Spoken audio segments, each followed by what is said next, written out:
Today, we're going to be going over a ton of topics to hopefully give you the confidence to walk in the exam, kill it, get the job done. We will be going over the tips I find most helpful for people to pass the exam, most common reasons why people fail the exam. We'll be going over the difference between referral versus supervision. We will be going over community organizing, personality disorders, medications, the 5-step process I find most helpful for people to pass the exam, the acronym, and then getting into 25 practice questions to tie it all together and then see what we can do. So starting from the top, if I had a Phil starter pack, this first tip that I find most helpful would be it. But if you already have a prep and process of breaking down the questions that works for you, do not just be like, well, Phil told me that I should do this, I'm going to change everything, because that doesn't really work. So if you already have a process, when I provide these tips, you can maybe make changes if it makes sense for you. But if it does not make sense for you, do not just take on every single tip, because that is the most common reason why people fail, is just being impressionistic and just chameleoning themselves into environments that people tell them to be in.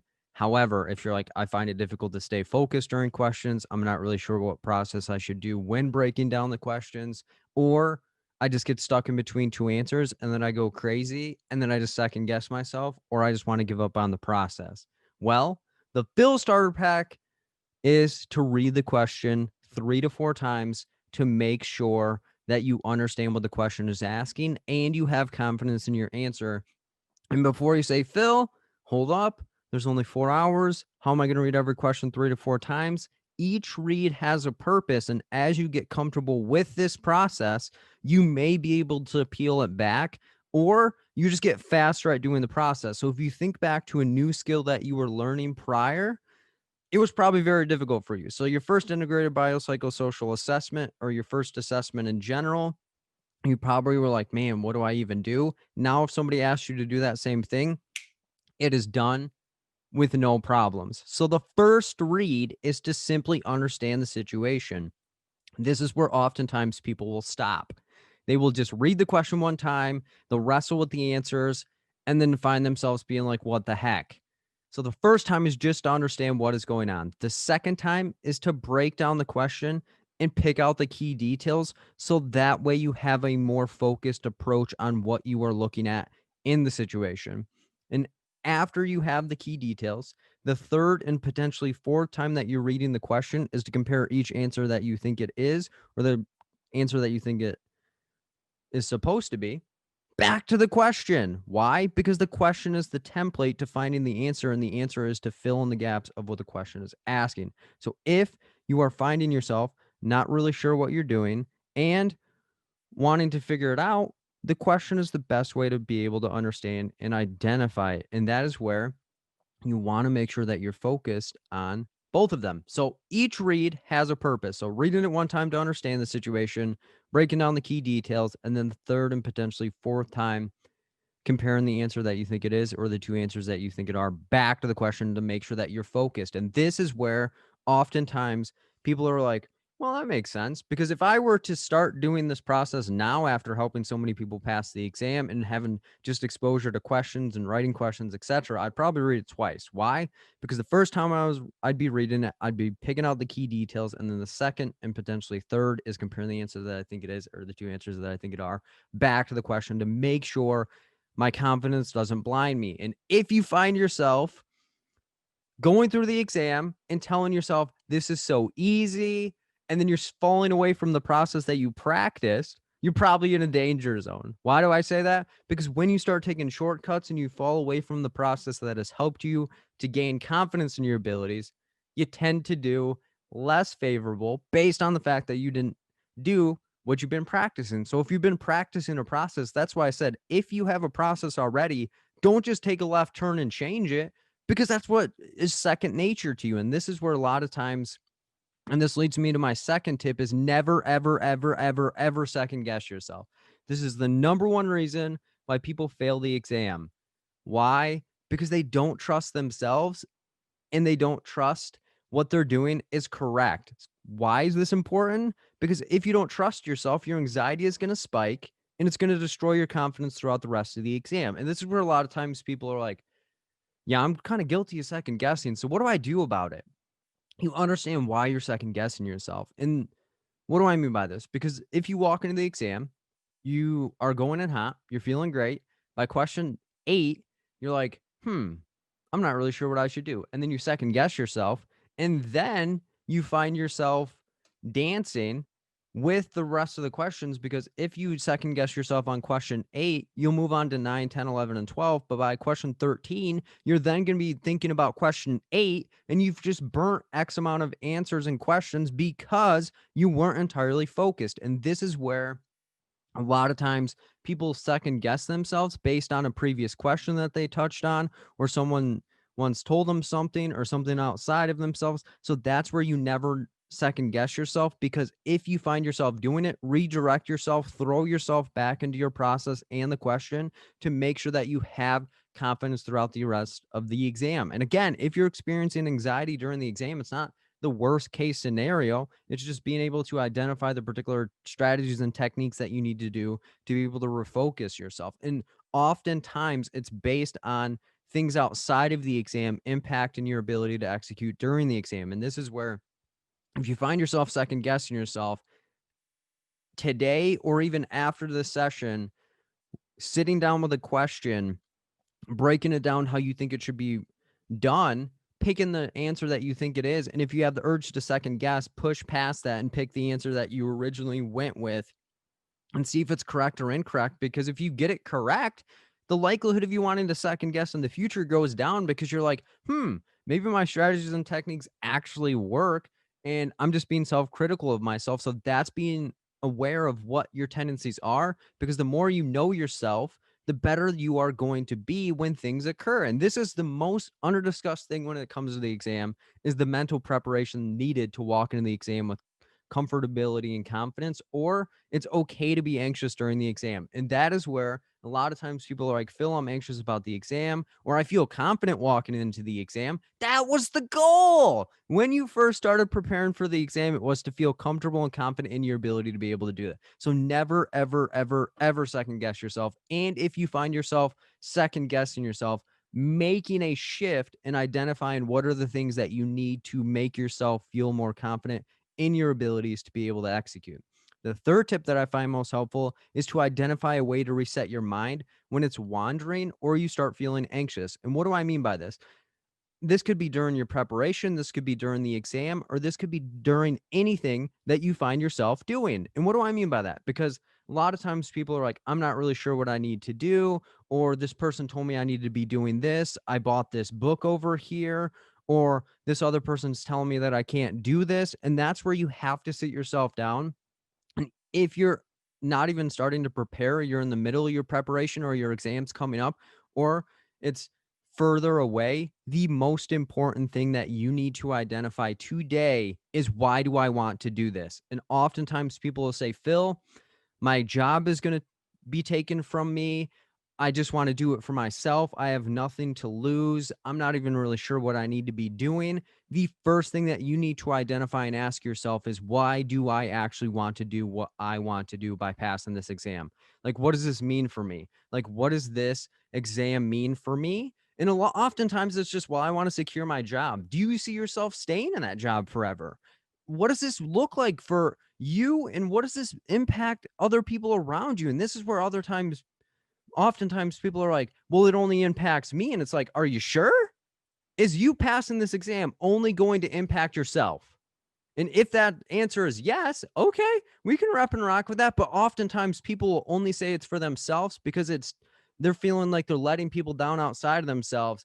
And it's too painful for them to acknowledge that at that moment. So you have to identify why you want to do this. And if you find yourself not being your first time taking the exam, reminding yourself this is your absolute first time taking the exam because you haven't touched this approach yet. So identifying why you want to do it will help you stay motivated and fueled throughout the rest of the process. And that's where oftentimes people will find themselves being like, well, I'm not feeling as motivated, or I really don't have the time to get this done, or I'm not really sure what I want to do. It's like, fall back into your why and what you need to do in order to make that happen.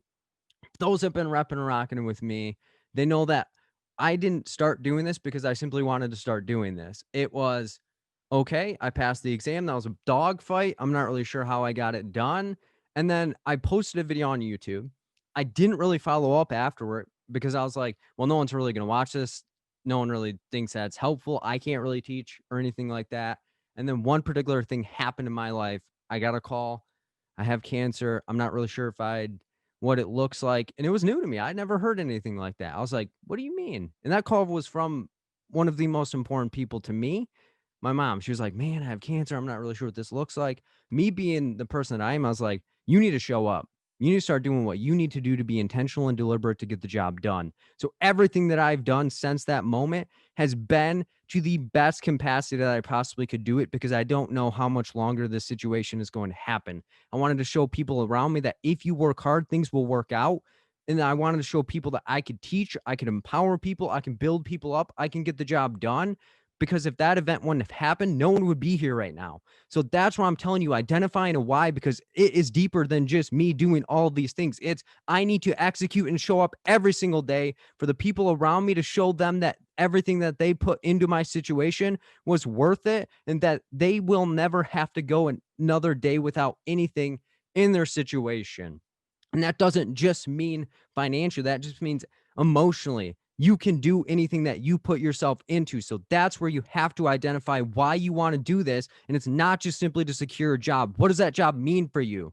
What does that mean for your family? What does that mean for your kids? What does that mean for the people around you, seeing you going through that and saying, whoa, why are you still showing up to the exam after all of these things? And it's because you want it so bad that nothing is going to stop you. It doesn't matter if this is not your first time taking the exam. If it is your first time taking the exam, okay. But a lot of times I'm repping and rocking with people that haven't taken the exam for the first time. They're like, all right, well, this is my second time. This is my third time. This is my fourth, fifth, sixth, seventh, eighth, ninth, 10th time.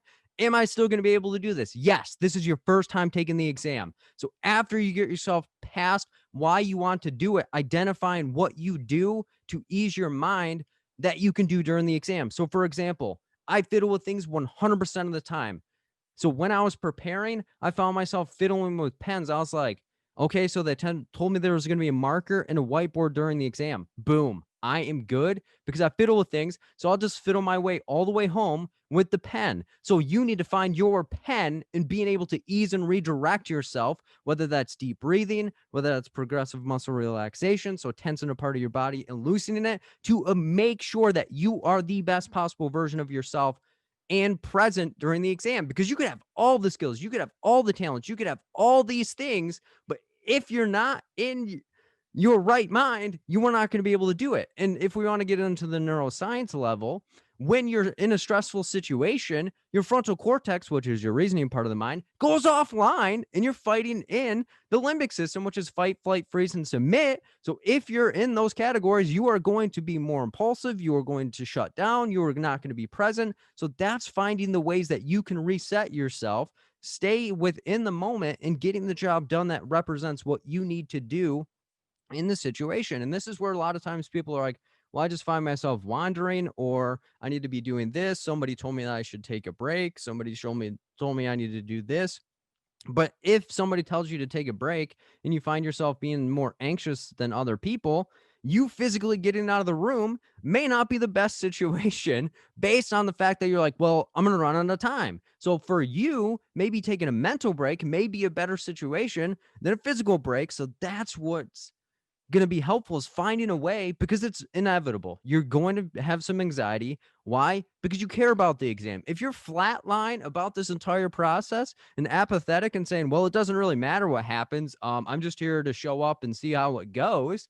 Then you have no skin to lose in the game. So of course you're not going to have anxiety, but if you care about it, that is what you need to do is just say, I care about this situation. It's 100% okay to care about it. And if I feel anxiety, I'm going to entertain it. I'm going to show up and then I'm going to redirect it and channel it into positive energy. So not all anxiety is negative energy that is tearing you down and immobilizing you. It can empower you and build you up and allow for you to do things that you otherwise wouldn't have been able to do if you wouldn't have been able to do it. And my fourth tip that I find most helpful is trust in yourself. And this is where a lot of times people will be like, well, I'm not even sure if I can do this. So you have to be able to trust yourself enough to base your answers and preparation on what works best for you, not for somebody else. And this is where a lot of times people will hear information, but not all information is good information. And what do I mean by this? So, a lot of times people, when they first start preparing for the exam, they're going to buy that book. I'm not going to say the name of the book, but they buy that book. And if you have the book, you're looking at it and saying, yep, I know that one. And you don't even learn by reading. So you need to sit yourself down and say, what do I actually need? And not go with what other people are telling you that you need to do. So way too many times people are going to have the book. Some people are going to tell you should buy an online program. Another person's going to tell you to do this. This other person's going to tell you to watch these videos. This other person's going to tell you to do this. Somebody's going to tell you to drink honey before the exam because it worked for them. So you need to sit yourself down and say, what do I actually need to do in the situation? Because way too many times, if you're repping and rocking with the program, some of them tell you have to get 75% on their exams. Another person tells you that you don't need to know any of this other information. This other person's telling you need to do this. The other person's telling you that the acronym's garbage. This other person's telling you that you need to do a backflip in your chair after every question. And this is what you need to do, is say what actually works for me. And that's where I always tell people, you need to learn how you learn in order to be able to learn and walk into the exam with comfortability and confidence. So there are 3 learning styles. There are visual, there's tactile, and there's auditory. So there's visual, auditory, and tactile. So that's where you have to understand, what is my learning style in order to mobilize and build yourself up in the way that actually works for you. So if you're like, Phil, this is all new to me, what do I actually need to do? All right, so here's a little experiment for you. So obviously don't do it right now, but after the session, go on YouTube, search up one of my videos, and experiment with what your learning style is. So how you do this is, if you want to see if you're a visual person, 100% visual person, because there's hybrids, but open the video, mute the audio, and watch what's going on the screen. So if you can understand what's going on the screen without the audio, you're more of a visual person, because if someone's showing you how to do something, you're able to execute that. If you're like, okay, well, how do I figure out the other learning styles? Okay, well, close your eyes, unmute the video, and listen to what's going on. If you're able to understand what's going on when you're listening and be able to visualize it and be able to execute it after that, you're auditory. But if you naturally find yourself having a pen, and as somebody's explaining something to you, you're writing things down, you're making note cards, you're just creating charts, you're doing all these different like dances and stuff to understand what you're going to be doing, then you're tactile. And that's where oftentimes people don't know their learning styles, but they just fall into these groups, or they just get into these situations and people tell them what they need to be doing, and it doesn't actually work for them. So you have to understand what your superpower is in order to have the most amount of power that you can to walk into the exam. And don't get it twisted. There are social workers that love giving everyone everything, but you have to be understanding that not everything that you receive is actually going to be helpful for you. So if you're somebody that has multiple different programs, multiple different resources, people have multiple different strategies and techniques, you have to sit down and boil it down and say, which one actually works specifically for me? And what can I discard to the side and maybe give it away to somebody else that it actually works for them? So that's where you have to have that discussion and say, less is more. And that's where a lot of times people freak out and they say, well, Phil, shouldn't I know multiple different ways to be able to do this? No, because when you walk into the exam and you have your back against the wall, you are then going to go with the strategy that feels most comfortable for you. That doesn't work. You're going to throw that one to the side. You're going to implement another strategy, throw that one to the side, implement another one, throw that to the side. And then you're so twisted that you have 4 different answers. And then you're like, okay, well, there's something wrong with me. And there's nothing wrong with you. There's everything wrong with the approach and materials and the resources that you've been implementing to get the job done. So that is where you got to understand what you need to do. And this is the scariest part for people, because they're like, well, my friend passed and they did all these things, and my other friend passed and they did this, or I tried that and it didn't really work. And it's like, well, you have to understand what you specifically need in order to get the job done, in order to be able to be the best possible version of yourself. So trust yourself And it may seem scary to be like, well, I'm letting go all these other materials. So why are you telling me to be less secure? But you're just cutting off the fat of the preparation of the materials of the things that don't actually specifically work for you. So don't let anyone convince you outside of yourself what you should be doing specifically for you. And if there are tips that I provide today or tips that I have in my videos or anything that you've heard me say that it specifically doesn't work for you, don't listen to it, because I do not want to poison your preparation and make you be less likely to walk into the exam and be you and execute on that level that you know you need to do based on the fact that you know yourself better than anyone else can. And the fifth tip that I find most helpful is to develop a routine, because it allows for you to know what to expect and keep your anxiety in check, because with clarification comes comfortability. And what do I mean by this? So this is where it gets kind of sticky, because there are two types of people in the world. There are Phils and there's not Phils. And one's not better than the other. So don't just sit there and be like, well, why is he going to build himself up? There are strengths and weaknesses within each. So I'll start with the Phils. So if you're a Phil, you're somebody that isn't that organized, doesn't really keep a schedule, shoots by the hip, and does everything fluidly, which works sometimes. But Phils are not going to do well if you tell them they have to break everything down and do everything in pieces and do all of these things and force them into a situation. So if you're a Phil, you're finding yourself bouncing from topic to topic to topic to topic, focusing on questions. And if you get questions correct, you feel great. You're like, woo! But if you get questions wrong, it frustrates the crap out of you, and you will obsess and not stop studying, when otherwise you probably just need to peel back, take it easy, and understand why you're not doing it. But you want to get so many reps in that you're just like, I'll just keep going. I'll just keep going. I'll just keep going. And then the not Phils are like, that dude is crazy. He's not organized. He doesn't really know what he's doing. He's like, he should do all these wild things to help improve himself. And Phils are like, screw ya, I'm getting the job done.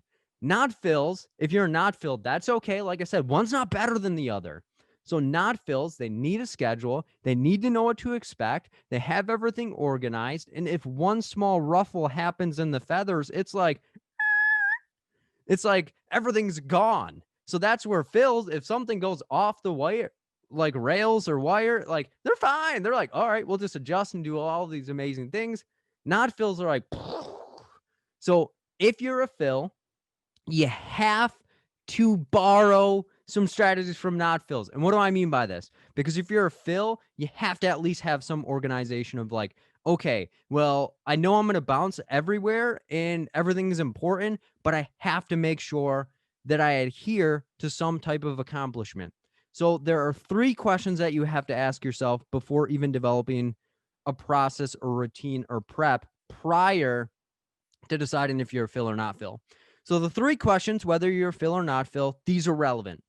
So if your preparation is shorter than these questions, that's 100% okay, because the last 2 questions are going to be relevant for everyone. So the first question, if you are just getting started or you're not really sure if you're going to push your exam back or not, the first question you have to ask yourself is, what is the shortest amount of time and the longest amount of time that I could prepare?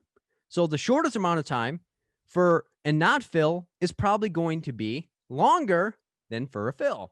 So let's give an example of, okay, well, the shortest amount of time would be 1 month and the longest amount of time would be 6 months.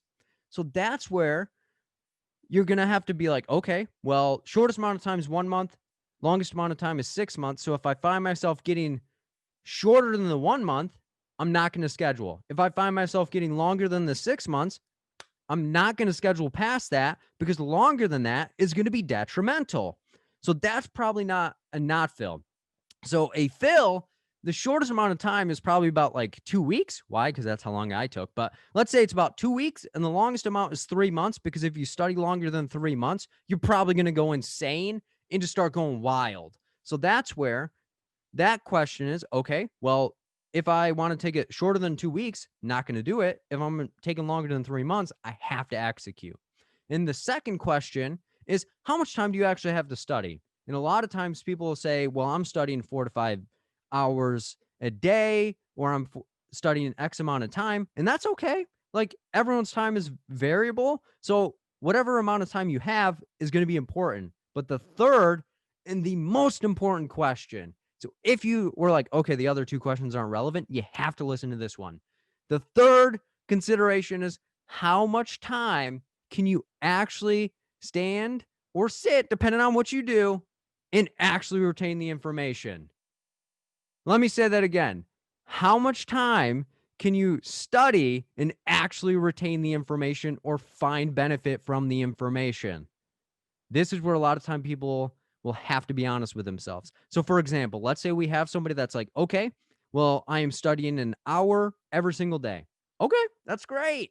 Whatever works for you. But if you find yourself only studying for 30 minutes and then wanting to get on your phone, wanting to do other things, or you're like shutting down, you should not be studying for an hour. You should be studying for 30 minutes because that extra hour that you're putting in, you're not really gaining anything per se from it. Because oftentimes, if you're wanting to study for an hour and you only do 30 minutes, you're beating up on yourself, you're tearing yourself down, you're getting down on yourself, you're getting frustrated. So, if you break it down into pieces that your focus can actually allow you to be in, you're going to feel more comfortable. So, if you're like, okay, well, I do want to study for an hour, but I know 30 minutes is my cap. How about I do 30 minutes at this time and the 30 minutes over here? I now have my hour and I'm actually gaining from my preparation rather than being like, okay, well, I'm not really sure what I need to do. So that's what you could do when you're first developing your prep. But if you're not Phil, this is where your routine has to get rolling even more so. And what do I mean by that? Because if you're not Phil, you likely need to be studying and scheduling things in an appropriate manner. So picking different topics, scheduling the days that are happening, making sure that you're retaining the information, making sure that you're being able to see the progress in your preparation, but you also need to decide what in particular you're going to do leading up to the exam and the day of the exam. So, what do I mean by this? Because if you're a scheduler, you need to know everything in advance and make sure that you know what to expect. So, the day of the exam, you need to understand what you're going to eat, what time you're going to get up, what time you're going to get to the exam, what you expect to do in the exam, what you expect to happen at the checkout, when you're going to take your breaks, and all these different things. So that way you know what to expect. So, what do I mean by that? So, if you've never been into the exam, the process is you walk in, you show them who you are, you show them the identification, you sign the sheet that says you're not going to cheat. I'm here for the social worker exam. I'm not going to cheat.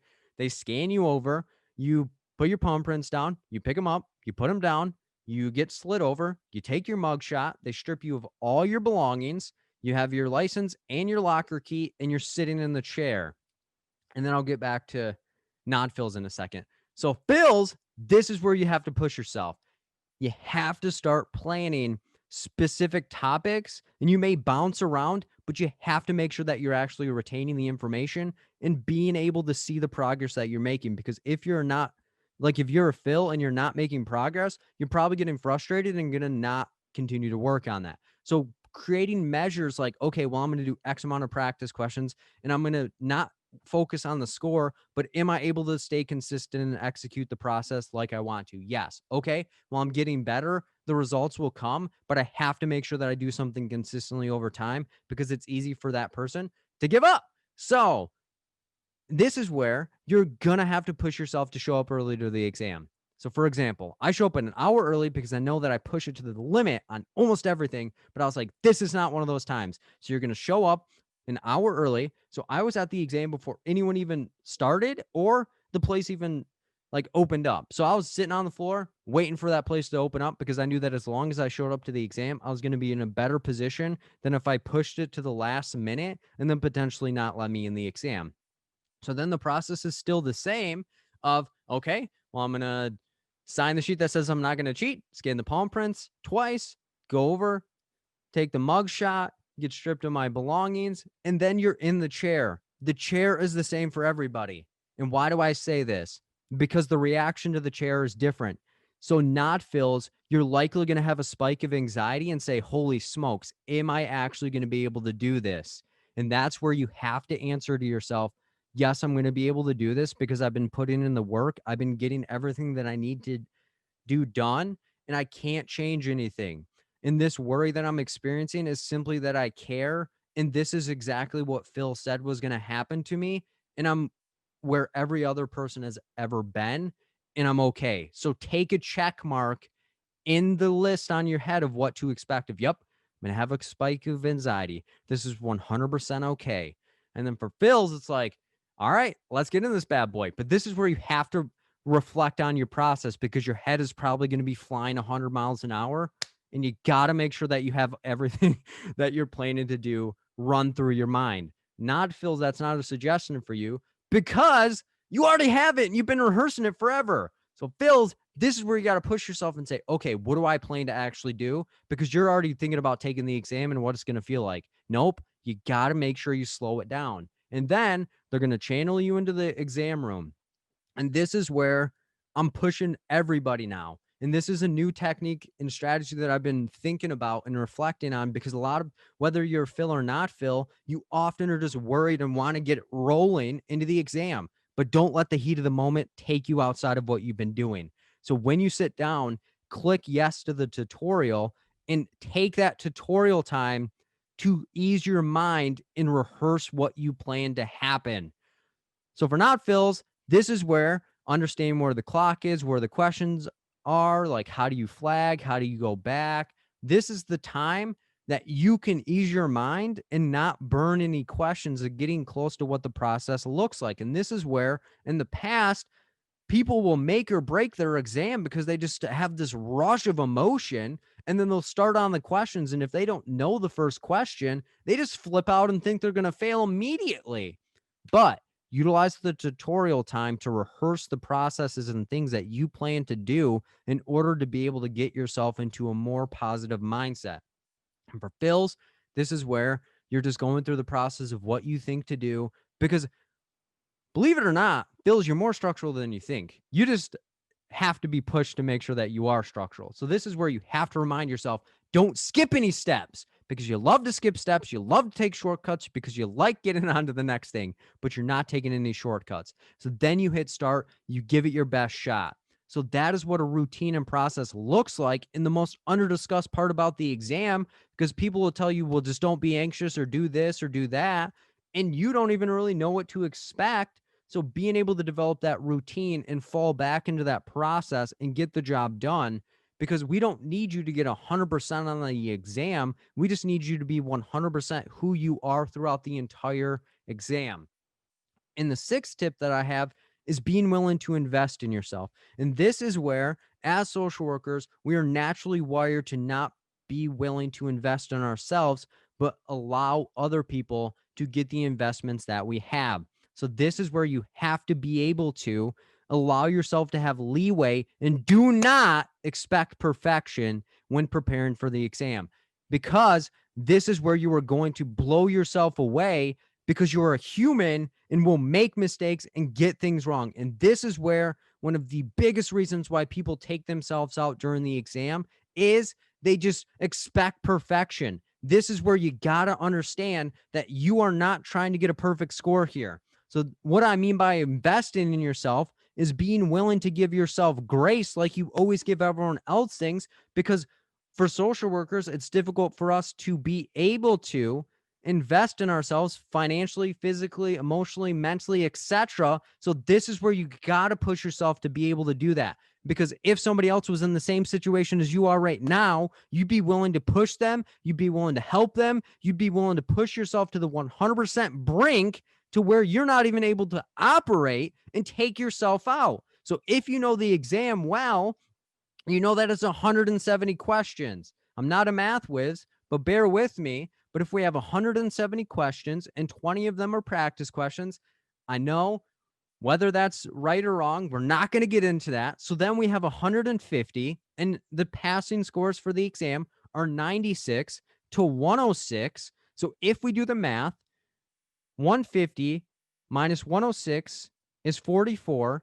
So you can get 44 wrong on the high end, or I guess on the low end. That's the least amount that you can get incorrect. And then if we do 150 minus 96, we get 54. So that means you can get 44 to 54 wrong. Do not let one question, one thought, one situation, or anything take you out, because that one question is not more important than the 169 other questions that you are going to face that day. So this is what I'm talking about, is we are way too tough on ourselves. And if we get one wrong, we're willing to flip the table and say, well, I'm not good enough, or I'm going to fail, or I'm going to do all of these things, or I failed the exam X amount of times. Should I even show up again? Yes, you should show up, because if somebody asked you, would I be able to do this again? You would push them. You'd even offer to drive them. So that's what I mean. You have to be willing to invest in yourself and not burn yourself out throughout this entire process. You don't need another program. You don't need another strategy. You don't need another technique. You just need to sit your butt down and be willing to give yourself the time, the grace, and the energy and opportunity to be able to get the job done and be able to be the best possible version of yourself when you are able to do this. And this is where way too many times people are like, Phil, should I go to family gatherings? Should I skip out on all of these things and being able to study? And is the exam that deep for you?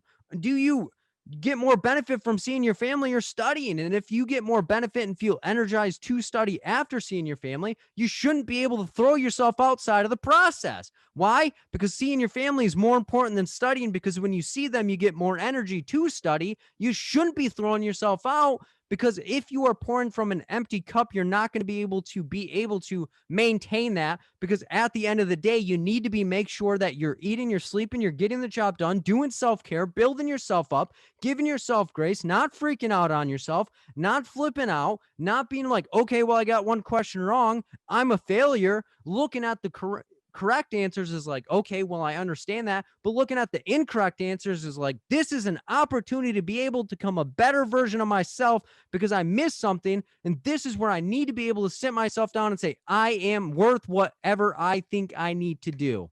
And if someone in your life is telling you that you can't do it, or if somebody's dragging you down, you're on a Facebook group and you see everybody else failing and saying this is a racket and this is BS and I don't know why we have to do this, or let me sell you something, cut that situation off. You got to be willing to look at yourself and say, is this something I actually need? And if it's not benefiting me, I got to make sure that I get her into environments and situations that I'm actually getting something, not getting something taken away from me, and not being less of a version of myself because I'm sacrificial towards other people's needs, because my needs are more important at this moment. And having that egocentric lens for a short period of time, I know it's kind of painful for us social workers, but we have to be able to get to where we need to go. And sometimes that takes sacrifices, and the people that are important to you will understand that this is a situation that you have to do. And if someone's guilting you, they're dragging you down, they're tearing you down and saying, you can't do this, you're not worth this, you're not doing that, you might have to restrain from knocking their teeth in, but you have to be willing to knock your own butt down in order to build yourself up. So tearing yourself out of a situation, getting the job done, investing in yourself, making sure that you're getting into environments and situations where people are actually trying to give you something, not just take something away from you, and making a darn best effort to say, I can make mistakes. And if I have that book, or if I have a program that doesn't specifically work for me, I have to forgive myself. I have to get the job done. And I have to be willing to say, I'm okay and human, and I can make mistakes. And I'm going to be able to give myself the grace. And I may have not done the best things, or during my previous exam, I second guessed or changed a decent amount of answers, and I wish I wouldn't have. You can't go back, but the only thing that you can do is look in the future, because it's not what you do that makes you who you are. It's who you are while doing the situation that makes you who you are. And let me say that again. It's not what you do that makes you who you are. A lot of times people are like, well, I failed the exam, I'm less of a social worker, or all my friends have passed. Stop the comparing game, because it's not what you do that makes you who you are. It's who you are while making yourself able to do it. Because at the end of the day, it doesn't matter how many times it took you to pass the exam. It's just that you simply got on the other side of what the situation looks like. So that's where you have to be willing to invest in yourself and allow yourself to have the grace and know that you can get X amount of wrong. And it doesn't matter what a program says if you get X amount of right on our exams, or it doesn't matter if the practice exam tells you that you failed. You have to sit down and say, okay, I failed this, but I have to be willing to be open to critique and allow myself to get the job done. And the seventh tip is, do not let the little things distract you from the big picture. A lot of times people will let the smallest little details destroy everything that they've done. And this happens all the time. Like if you've seen a word or a concept or somebody told you a new strategy or a new technique or any of these things, you will oftentimes jump onto it, throw away everything that you had once done and not be able to look back at what you needed to do. So this could be one question. You get one question wrong and then you're just willing to give up. This could be one concept that you don't know. This could be a thought that someone implemented in your head, anything. So this is where do not let anything take you outside of what you know. And that's okay if you get questions wrong. Because again, we're not looking for you to get 100%. We're looking at you to be 100% you during the exam. Because again, you can get 44 to 54 wrong. And if somebody told you, okay, if you do one thing wrong in your life, then you're worthless, is that person worth being in your situation? No. And if you're being negative on yourself, would you say that to somebody you care about? You're somebody you care about gets something wrong and you're willing to tell them to stop doing it? No. So don't let one thing, one thought, one situation take you outside of the situation that you know to be true and what you need to be able to do to get the job done. And this is where developing that process, developing the routine, getting the job done, investing in yourself, building yourself up, understanding that you have such a fortress that if somebody tries throwing a detail in that you know that's not going to be helpful for you, you just tell them thank you for the information and then you move on and do exactly what you need to do in the situation. And the eighth tip is it's all right to feel comfortable and confident. And as I was kind of discussing before, way too many times people will be like, man, I feel way too confident right now. Or, man, is this like me being cocky? And man, hopefully I don't walk in too cocky and get killed by the exam. It's okay because at the end of the day, the biggest thing that you were trying to accomplish was one, I'm going to feel comfortable in my process. I'm going to feel confident in my abilities to be able to execute. So if you are finding yourself feeling comfortable and confident, building yourself up, knowing that you can do exactly what you need to do, and that's okay. Because way too many times people will be like, "Well, man, you should be watching out. You're talking like the exam is easy." And for some people, depending on how you prepare, the exam is going to be easy. And this is where a lot of times people are like, Phil, when you're talking about your questions or I'm in your study groups, I'm not getting them correct. You just hate us. You want us to fail the exam. I can't believe you. What are you doing to us? And there's a means behind the madness because I would rather have you come into my groups and get knocked out, feel terrible, and get tore down in order to have you walk into the exam and build yourself up and kill it. Because I'm starting to hear way more commonly, Phil, I hate you. I want to hurt you. Your questions are very difficult, but I love that you put me through hell because when I went into the exam, I was wondering where the difficult questions were at and where they were coming from. Like I was waiting for the exam to get difficult. I was running my process. I was feeling good. These are a little bit shorter and I feel good. There was no twist. There was no turns. There were no bad moves, bad vibes. I was feeling great because when you put yourself into tough situations in practice and when you go to perform, it is a lot easier. So it is okay to be comfortable and confident, but do not allow yourself to become blocked off and shut off and closed off to difficult situations because if you stay comfortable and if you allow the easy questions to be your only preparation, when you walk into the exam, it's going to be like Tyson hit you in his prime. You're going to be down, you're going to be out, you're going to be drained, and you're going to say, man, I'm not even sure what happened. I was using this app, I was reading this book, I was doing this other program. These questions were easy that they gave me. And the exam was a surprise. It was almost like I was bamboozled. It was like somebody switched the exam and I was taking the law exam instead. And it's like, you got to understand that the way that you practice is how you're going to perform.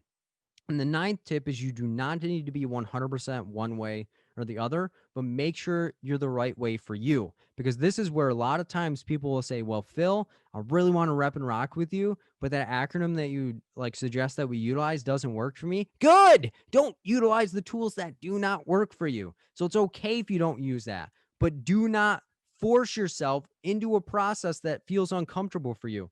And what do I mean by this? Because everybody has a spin, everybody has a different process, but not every process is going to work for you. So some people are repping like the on the farm, they're on the grits rodent, they're on the helping process, they're on this other thing, they're somebody else is telling them like only read the last sentence or only do this, or if every time you see CPS go with the answer, or every time you see this particular answer, you always have to jump to safety first. And then people are getting incorrect answers and they're not understanding why, because there's no black and white strategy on this exam. It's being able to go through 170 questions, understanding what you're seeing, and then being able to work through the details in a most effective and efficient manner, and allowing for you to be able to see that it's okay.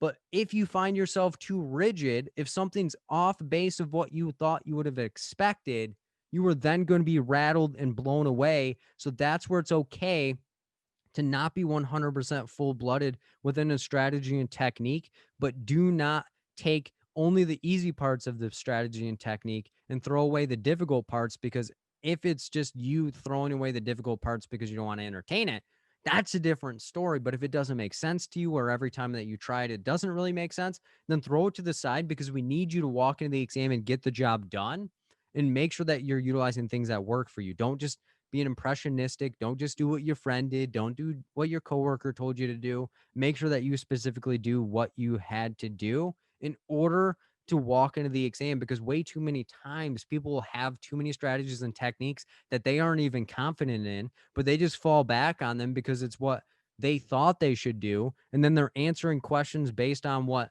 they thought the exam wanted them to say, going against what their gut says. And then they're in a bad situation because they didn't even turn in the answers that they wanted to, and then they get murdered. And then the 10th and most important tip is reflect on your process and prep during and towards the end of it. If you find yourself being like, man, I'm not really sure what I'm doing is correct, or I'm not even really wanting to do all of these things, making sure that you're keeping a reflection in progress of what you're doing. Because if you're like, man, I'm not even sure if I understand all of these content areas, or I'm not even sure if I really have a preparation, and I'm more alluding to like the last week of the preparation. And it's wild to me, but some people peak earlier. And what do I mean by this is the last week is typically when people will start questioning everything that they know. They're not really sure if they're doing everything correctly. And this is where they throw themselves into a tailspin and almost convince themselves to reschedule their exam. So, what I mean by reflecting on your process is, okay, what was I doing when I first started? Where am I at right now? And what growth have I made? And what changes have I made? Because if you're finding yourself anxious about taking the exam, you may be comparing yourself to a past attempt, to when you first started, etc. And that's not fair to who you are now, because you're not the same person that didn't pass in the past, or you're not the same person that was unsure of who they were. And your anxiety has just risen in convincing you that you do not know particular things. And it causes you to burn out and just blow up the entire preparation. So being mindful of, this is where I started, this is where I'm at right now, this is what I particularly can do, and this is what I need to do to make sure that I'm in the best possible position to get the job done. And this is what I'm talking about. And it seems kind of simple, like, well, Phil, of course I'm going to be able to see the progress, not when you're too close. It's like you can't smell yourself because you're too close to yourself. So you may be overcritical on yourself and say, well, I've gotten every single question you give me wrong, so I must not be ready. Again, the rigor of the questions is going to dictate whether it's allowing you to get correct or incorrect. So focus more on the process rather than the results. And this is where a lot of times us as social workers are results driven people. And we tend to tell ourselves, well, you need to do all these things, or you need to be doing this particular thing, when you have to be in the process to be understanding what your process is. So, processing your process, showing yourself the growth and giving yourself the credit. And if you get that spike of anxiety towards the last week, this is where you have to sit yourself down and say, what are the topics I feel most vulnerable in? What are things that I can do to make myself feel more comfortable in those categories? And what are things that I need to do to build myself up? And that kind of gets yourself back into, okay, as you review the most vulnerable topics, you may notice that you feel more comfortable and confident in the areas than you thought. And it's giving yourself that credit and giving yourself the ability to walk in with confidence and knowing that I've given everything that I got. I can't go back and change anything, but I can simply progress further into where I think I need to go. So those are the tips that I find most helpful for people to pass the exam. Let's get into the most common reasons why people fail. And there is going to be some overlap, but they're for different reasons. And being able to understand why they're in the most common reasons to fail. So let's see what we got. The first one is second guessing themselves when they know the answer. And you're like, well, Phil, you said never to second guess yourselves, so I'm not going to. But when you're in the heat of the moment, way too many times people have been told, don't ever answer a question how you would in actual practice. If you've ever heard that, ignore it. Why? Because there's truth to it, but it's also poison in your process. And what do I mean by this? Because if you're trying to answer the question based on, let's say, your client Penn, well, I did this with Penn. Penn had depression, and Penn was depressed with suicidal thoughts. So this person is depressed. So I need to assess for suicidality anytime I see depression. No, that's not what we mean by utilizing your practice. And what do I mean by this is you can utilize the different processes and reasons why you do the different things, but you cannot go into the exam with preset answers. Because if you walk into the exam and tell the exam what the answers are to the questions, and you don't even actually read the questions, you're in a bad situation. Why? Because you're not even reading the exam. You're just templating information, and the exam has a multiple choice, not a fill in the blank answer. So you have to be able to stay focused on what you need to do in order to make sure that you do it. So oftentimes people will know what the answer is and say, yup, this one connects back to the answer in question. But wow, somebody once told me that if it's a couple, the answer has to contain the couple. Or somebody once told me that if it's substance use, I can't even go into this. I have to switch it over. You got to stay in the question. In any question that you do, make sure you stay inside of it. Because if you're like, well, this one said, or that one said, or once did this, or that person told me this, they're not the one taking the exam. They're not the one taking the question. They're not the one reading the question. So you have to stay inside of the exam. And of course, I provide strategies and techniques that people should be mindful of, but I never say jump to conclusions, never do this. You got to make sure that you stay in the question, compare your answers back to the question to make sure they connect. Do not get yourself too far off the path and do what you need to do. You got to make sure that the question is saying what you're reading. And this is where, if you're an auditory person, if your learning style was auditory and a lot of materials were auditory, you need to make sure that you're reading the exam out loud to yourself in the exam. And if you're like, Phil, what do you mean I'm going to get kicked out? Not so fast. Because if you think about it, there are people that are tapping keys, there are people that are tapping pens. So as long as you're not yelling and reading out loud super loud, as long as you can hear it, you're going to be able to understand the information. So that's a way that you can combat that. Is if you're an auditory person, you should be reading the question out loud to yourself so that way you understand the information and not be a silent film. But if you're somebody that's like, yep, I'm more of a visual person, you reading it out loud may not be as helpful because that's not your superpower. So when you're wanting yourself to second guess, and you're not in the exam, of course, and you're in the preparation, in the question will tell you whether you get it correct or not. You have the urge to second guess. Just see if you get it correct or incorrect, bounce into the new strategy and stay in it based on the fact that if you're getting correct answers when you're not second guessing, there's no actual evidence for if you change your answer that you'll get a better result. And the second reason why people typically fail is adding details to the question and or applying their real life clients. And I kind of alluded to this before, but even adding details so much so that they have like a soap opera scenario being brought up. And what do I mean by this is they're like, okay, well, if I assume this, and this about this person, this could make the answer correct. Again, you do not need to bring anything into the exam with you. So if you're like, okay, well, B could be correct. B is the answer that I think it is, but I have to add all these details from outside of the exam into it.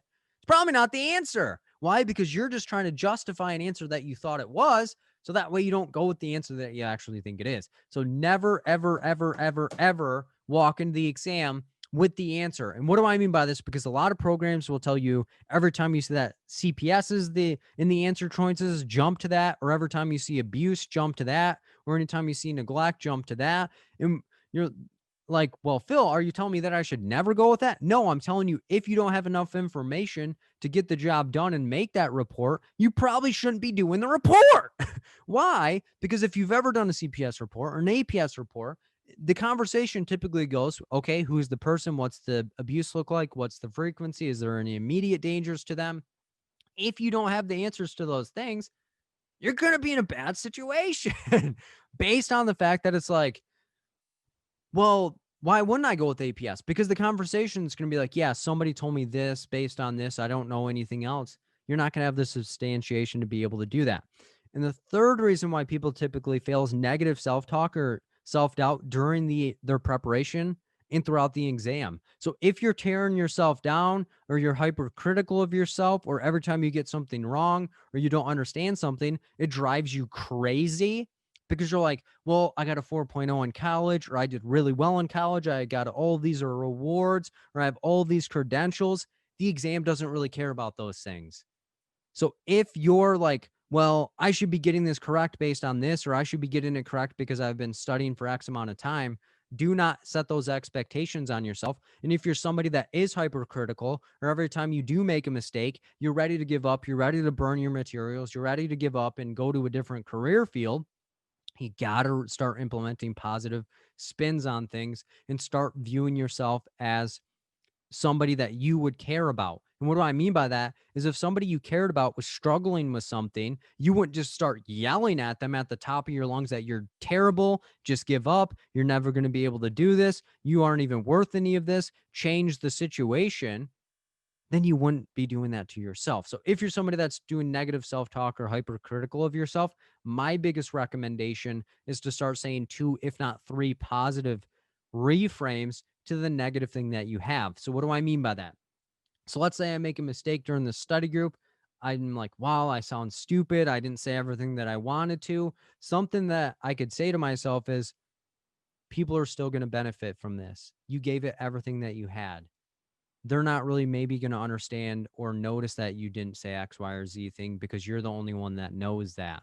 And for some of you, you might be like, well, that's easy to do, but not easy to implement on yourself. So that's where you have to be if you're somebody that's negative self-talking or doubting yourself or telling yourself, I'm going to run out of time or I'm going to fail the exam during the exam. You're probably going to be in a negative situation. So that's where you want to make sure that what you are doing is leading you closer to passing and not taking you outside of the exam, because the goal is to be the best possible version of yourself in the exam.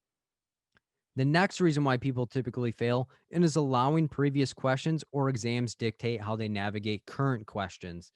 And this is where it gets mind-blowing because people may think the exam is like cumulative. So if they answered a question in their exam based on this detail, they add that detail to this next question they see because they're like, I know it said this in the previous question, so it has to be relevant to this question. Or it's like, well, I know I answered it this way to this question, so I have to answer it different on this question because I know the exam wouldn't give me 2 pieces of information. Or I know that every time that I see this, that I have to do that. And this is where people have just catalogs in their head of different questions that they got correct versus incorrect or anything like that. So that way, when they hop into a question, they're like, I'm going to answer this way based on the fact that I got it incorrect before. So I have to make sure that I do it this way, this situation, because I'm not going to get screwed over twice. But that's where you have to, again, view every question as independent. And that's where a lot of times people get themselves tripped up because they add details or they miss details based on the fact that it's like, okay, well, the first sentence says that it's anger, so my answer has to be anger, when they missed the details where they burnt down the neighbor's house and they started physically harming themselves and they want to kill themselves. It's like, wait, what? So again, do not let yourself jump into conclusions, get yourself out. And I always tell people, you're not a bee, so don't go with the buzz because you're going to get stung. So if you go with the buzzwords, you're going to get killed based on the fact that if you're repping and rocking with me, I love manipulating questions for people to get murdered by them. Why? Because I'll throw self-determination in there. I'll throw CPS in there. I'll throw a situation where someone's being abused and wanted to kill themselves to see the bias and where people would prioritize, etc. But again, you have to make sure that every detail in the question is accounted for, because every detail could be an opportunity for you to be able to walk into the exam and get the correct answer, or get you off the path. Because if you're somebody that gets distracted easy, you may be losing track of what the information looks like.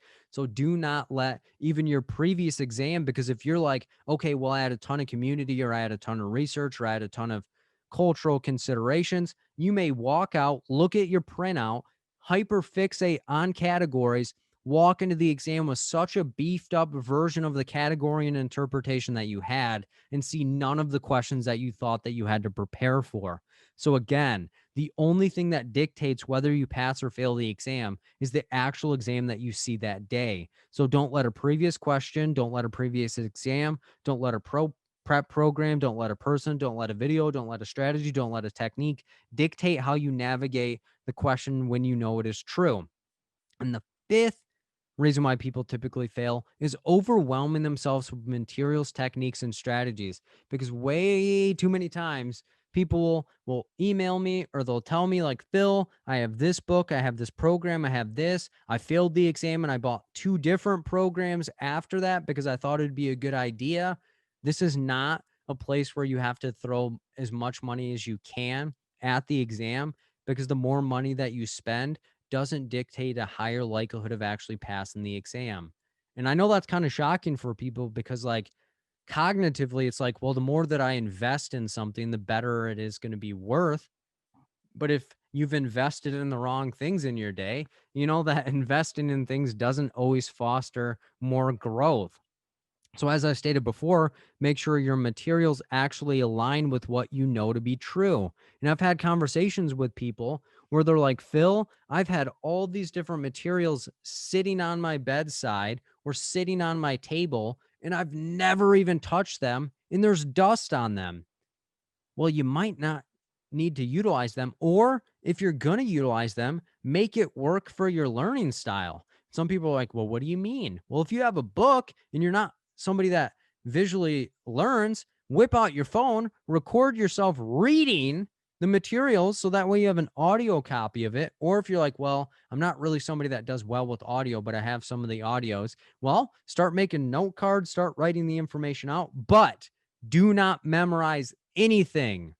Make sure you're able to recognize and apply the information over memorizing and fixating, because if you're memorizing and fixating things, you're tending to tell yourself that all of these things are what I should be doing. So do not have 5 different strategies, don't have 5 different programs. And if you're somebody that's like, Phil, well, I'm kind of guilty and I have all these things, after the session, sit yourself down and say, which material explains the information in a way that I understand?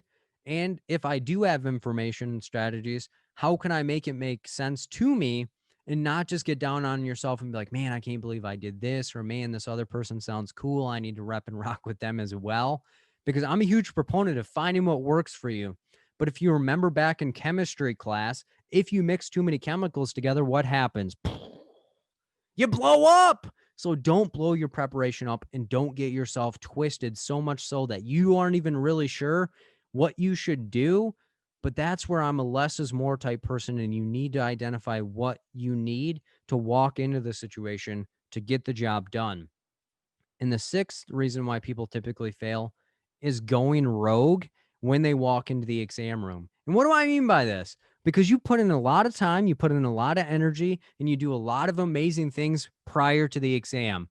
You do everything that you planned out. You may have like a binder full of everything. You may have things color coordinated, or if you're a Phil, you may have accomplished a ton of questions. You may have done all of these great things. You may be energized. You may be like the Kool-Aid man ready to run through the wall, and you're so pumped up and hyped up. You're like, ah, but way too many times people let the heat of the moment get them. And what do I mean by this? Because you may start doing the strategies and techniques. And as I said at the beginning of the session, you may have the thought, this is so easy. This is way different than I thought it was going to be. I can throttle down and go 100 miles an hour. That's not what you prepared for.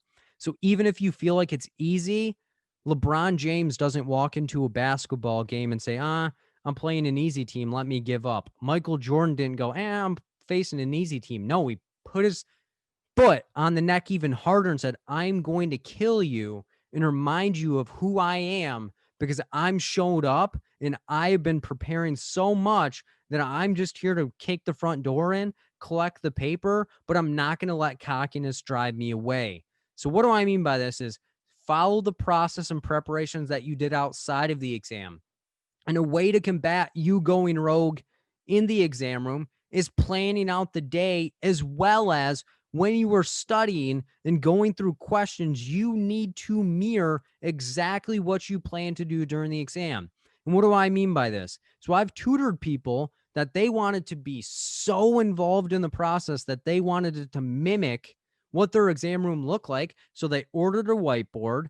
They had, because they were going to have a reader, so they had me reading it out loud to them, and they were going to write the key details down on the whiteboard. So they practiced that. So when they walked into the exam, it wasn't foreign to them. They knew exactly what they were going to do. And we identified triggers and things that could get them off base. So if they're like, if I know a word, like I don't know a word on the page, it could make me go wild. I have to redirect myself. So that if they're like, well, I didn't write down the key details from this past question, or wow, I really didn't read it more than one time, they identified that, recognized it, flagged the question that they didn't do that on, and then just burned all the way through the exam doing the process. And this is what frustrates me, is because you do all the energy, you do all the effort, you do everything, but you just don't really show up to the race and do everything that you wanted to do. It'd be like preparing for a marathon, but the day before the marathon, you eat a ton of greasy food, you don't get enough sleep, and then you show up to the race like a slug because your body wasn't prepared for that massive change. So don't make a huge change on yourself. Making sure that you stay true to who you are during and throughout the entire exam. So that way, when you get to the end of the exam and they throw that annoying survey at you, you're not like, oh my God, hopefully it says pass. You're like, show me the pass because I'm ready to walk out of here and get my life rolling. And the seventh reason why people typically fail is overthinking the process and questions and their actual abilities. And what do I mean by this is sometimes people will think that they have to construct an elaborate process, and it has to be this incredible thing, that this is an exhausting journey, when sometimes people just simply need a strategy and they're off to the races, or they just need a particular technique, or they just need to be told that they can pass the exam and they're off to the races. But do not overthink the process, because if you have friends or coworkers or colleagues that are preparing and you see them studying way more, you see them studying with way more materials, you see them going wild with it, and you're like, well, I'm only repping and rocking with one person. I'm only doing this one strategy. I'm watching these videos and I'm feeling good, but my friend's doing all of these things. You're not your friend. So you have to stay in your lane. Or if somebody's like, hey, have you ever heard of this material, or have you ever heard of this concept? And if your answer is no, do not have the energy to go, yep, I'm going to need to grab that, or I need to look into that. Or your abilities, like if you're like, man, I'm not really sure if I can get this done, or man, I've never really taken the exam, or man, I'm not really sure because of my past exam, I ran out of time, or I did all of these things. Because again, you've made changes, you've done everything that you needed to do, and giving yourself the credit and allowing your process to be your process so that you can reflect what you have done. Because if you can look yourself in the face and say, I gave 100% of what I thought was the right thing, and if I do not pass, I will make a couple of changes to what I've done, but I do not have to throw a C4 in the basement and blow up the entire house. I simply just need to change the light fixture to look how I want it to look at that moment. So giving yourself credit, being kind to yourself, identifying your learning style, identifying if you're a fill or not a fill, focusing on what you need to do, given the amount of time that's beneficial for you, doing the things that you need to do, and staying focused throughout the entire process, keeping it simple, getting the job done, not overthinking, not comparing yourself, not letting negativity tear you down, being in positive environments, being positive, because the more positive thoughts and positive vibes you have in your life, the more positive results you're going to get. The more negative vibes and the more negative thoughts that you have, the more negative things that are going to happen in your life.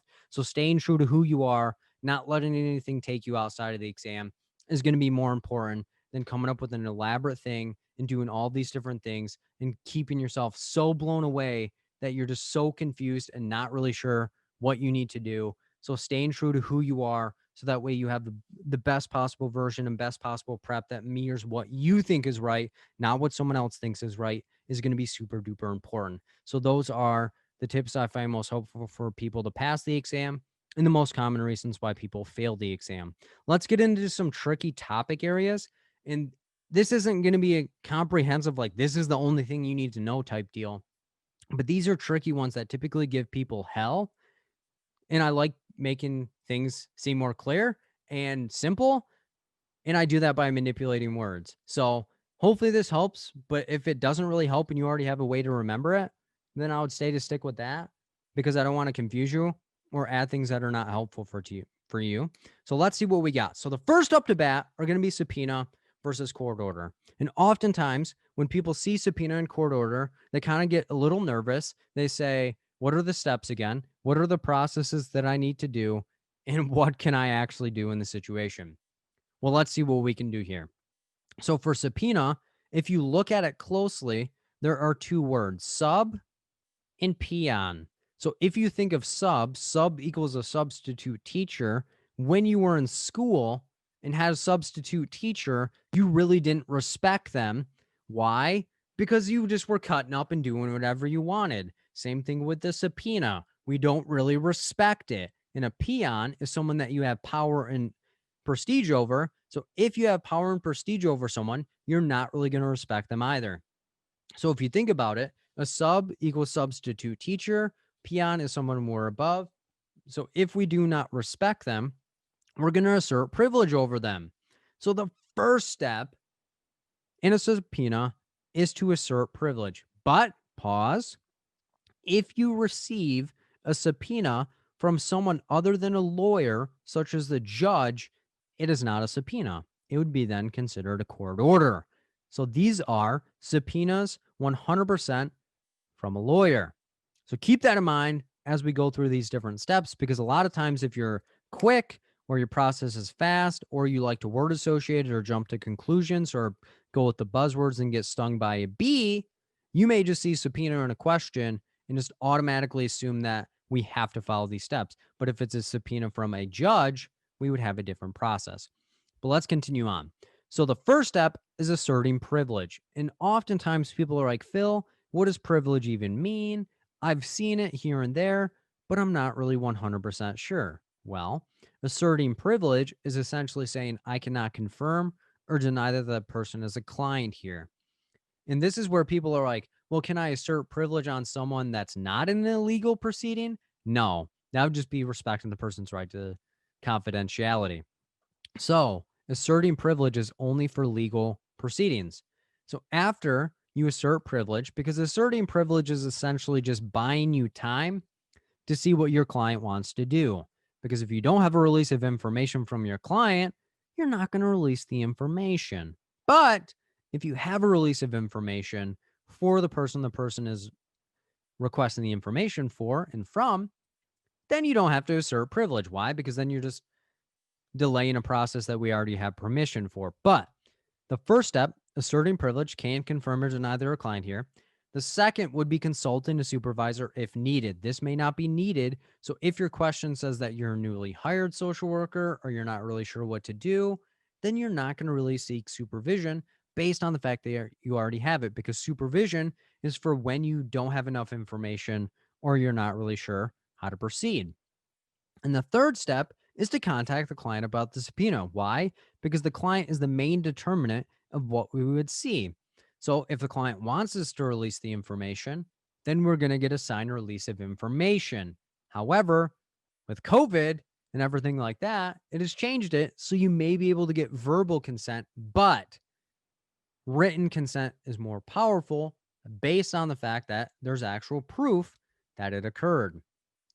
So if a client wants us to release the information, then they sign the release. If they don't want us to sign a release, then we're not releasing the information. It stalls out here. It stalls out here. So if the client doesn't provide a release of information, we're not going to proceed. However, if they sign the release of information, we're going to exercise our best clinical judgment by releasing the least amount of information. And this is where a lot of times people will say, well, Phil, why not provide all of the information? You're never going to provide all the information about a client. It's always going to be the least amount of information to satisfy the request. So if you have a question that has two answer choices of releasing the information after the client's provided consent, of course, and it says provide all the information or provide the least amount of information, you're always going to go with the least amount of information because not all requests warrant every piece of information, because our code of ethics says that we don't even have to give all the information to our clients if there's a negative impact within their situation of knowing the information. So kind of a quick review of the steps: asserting privilege, which is essentially saying I cannot confirm or deny that the person is a client here. And if they have a release on file, we don't assert privilege. But asserting privilege is essentially asking our client for permission to give the information or not. Second step, if needed, so if we're newly hired or it says in the question that we're not really sure what we would need to do, you'd consult a supervisor. And if not, we would move to the next step, which is contacting the client, because the client is the main determinant of the subpoena request. So if they want us to release the information, they have to sign a release of information for the person requesting the information. And if they give us permission, we proceed to the next step, which is exercise your best clinical judgment by providing the least amount of information to the lawyer that they provided a release for. Just because they provided a release and someone else's lawyer requests the information, we do not give the information. But if the client's like, nope, not giving the information, we do not release any information based on the fact that our client is the main determinant of what happens. And then the second potential is a court order. So if you think about it and we look at it closely, just like when we did with subpoena, it is an order. And if somebody gives you an order, we tend to listen. So if somebody's ordering you to do something, you're not allowed to assert privilege based on the fact that people are giving you direct orders are typically above you. So subpoena, you could have asserted privilege. A court order, we're not able to do so. So if the question says a subpoena from a judge, it is a court order. It's just a cryptic way of saying it and trying to trick you. But if it's a request that's specifically from the judge and it says a court order in the question, we would do the following steps. We would contact the client to inform them of the request and how we would need to potentially disclose information about their treatment. Why? Because if it's an order, we have to provide the information, but we do not stop there. A lot of times people are like, well, Phil, I thought we have to give the information regardless. No, there are steps in the middle of that. It's not just, I want the information and then we willy-nilly just give it to them. So the second step is to consult with the supervisor if needed, since there could be an agency policy or legal team at the agency.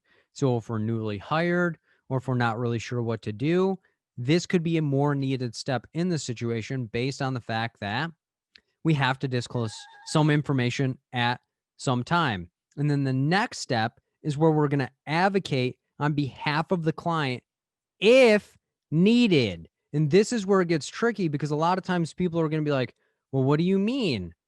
If needed is if the information is going to be potentially harmful to the client. If the information is not going to be potentially harmful to the client, we're not just going to try to omit the information. So if you're advocating on behalf of the client, it's because there's information in the record that could potentially be harmful. So for example, let's say we had a client that had a custody case coming up. They've been seeing you and they have the diagnosis of schizophrenia, but they're stable. We're not going to want that diagnosis in the in the disclosure. Why?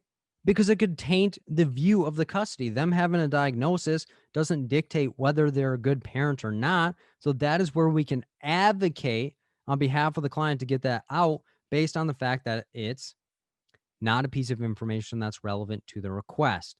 And then after that, we need to exercise our best clinical judgment, because if our request gets denied, we then need to make sure that we give information that is going to be relevant to the disclosure, but that is not going to be painting a negative picture of our client. And then at the end of the day, we're going to release the least amount of information. So that's where you want to be careful there. As I stated before, we're never going to provide all of the information. It's always going to be the least amount of information. So kind of a quick review of the court order, key emphasis on order, because it's a direct order and we cannot assert privilege. Why? Because that person is above us and ordering us around. So the first step is to contact the client. Doesn't matter if they provide a release or not. We have to. And we may need to consult the supervisor. So if it says we're newly hired or we're not really sure what to do, there may be a legal team on staff as well. That could be helpful to be able to make sure that we don't harm the client. And then after that, we may be able to advocate on behalf of the client to the courts. We're not just going to say, yeah, I advocated and omit the information. We have to get permission from the courts to omit information that could potentially be harmful. We're not just willy-nilly omitting information, but it has to be potentially harmful to the client. And then the next step would be release the least amount of information based on us using our best clinical judgment. So those are easy ways to remember subpoenas and court orders and the differences between those, because a lot of times people get them confused or they're not really sure what they look like. So that is how I would make it seem a little bit easier with that. And another topic that typically blows people's mind, and it's like a topic that makes people's blood pressure go up and their heart rate starts accelerating, is community organizing. And why is that? Because a lot of times people aren't doing community work. They're not really sure what that looks like and why it is important. But at the end of the day, the easiest way that I can have you think about it as is that it is just a big individual client. It's just a big individual client. And what do I mean by this? Because it's like, well, what do you mean it's a big individual client? If you think about what is the purpose of social work, it is empowering people to become the best possible version of themselves, providing resources and information that could be helpful for a group of people in order to build themselves up. But we're not just going to force people to do whatever we think is best. We are going to meet them where they're at. We're going to allow for them to do what they feel is best for themselves and go from there. Same thing with the community. So as I go through the stages of community organizing, I'm going to be comparing the individual client versus the community, as well as I will provide a real life example at the end. So sit back, relax, try to stay calm as we go through one of the trickiest topics that tend to blow people's mind. So the first step of community organizing is to develop a reputation or rapport with the community. So if we think about it, what is the first step with our individual client when they first show up? We need to establish a rapport with them so that way they are able to trust us. Same thing with the community. I'm not just going to walk in and say, hey, I'm here to do all these amazing things for you. No, you need to make sure that the person knows who you are, what your intentions are, and you're doing information and providing them resources that they actually want. So what this looks like in the community realm is we need to make sure that the community knows who we are. We may interact with key leaders, maybe interact with influencers and people that are impactful within the situation, or people that are being directly impacted by the issue that we feel could be helpful to address. And this isn't us walking up to people and being like, hey, I'm going to do all of these things for you. It's, hey, this is who I am. What is your perception of the issue and what could be helpful for you? So we need to make sure that the community knows who we are, and we need to start collaborating with them. Key emphasis on collaborating based on the fact that just because we're an expert and we think there's something good for them does not mean the person thinks it's good for themselves. And what do I mean by this? Because a lot of times in social work, even individual client work, we feel it's an issue for the client to work on. We want them to improve. We want them to make changes, but it's not specifically what they want for themselves. So we're not going to get too far ahead of ourselves and see what in particular we're looking at. So we need to collaborate with them to improve the identified concern, issue, or need that they want to address. So we need to collaborate with them to make sure that we identify specifically that what they want to address. So common ways that we can do this are focus groups. An easy way to remember what a focus group is that we're identifying a focus for what they want to address. So this is where we get people together. They come up with multiple different topics or things that they feel are bothersome to them. And then we start collaborating to identify ways that they can easily get the job done.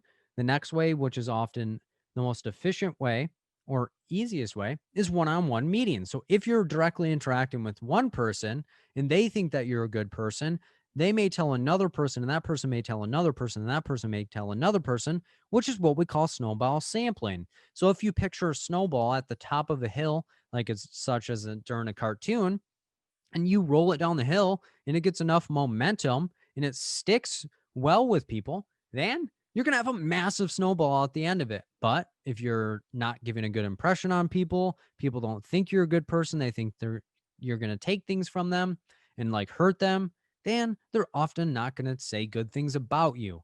Another way we can do this is participant observation, which is where you become a participant in the community to understand what it is like to have the same experience as the people that are being directly impacted by the issue, or so that way you understand what the experience is like, etc. So any way to interact and make sure that people know who you are, that you're a good person, you have good intentions, and that you're there to help them, not just throw them into a system that you feel is best. So the main goal is to identify strengths, resources, dynamics, issues, and or the history of the community to establish rapport. The second step is to identify the concern or multiple concerns or issues that they want to identify. So if you picture back to that individual client, they trust you, you have a rapport, that's where you start assessing what particularly that they want to work on. When a client first walks in the room, you're not just going to spout off like, all right, so what do you want to do here? They need to know who you are.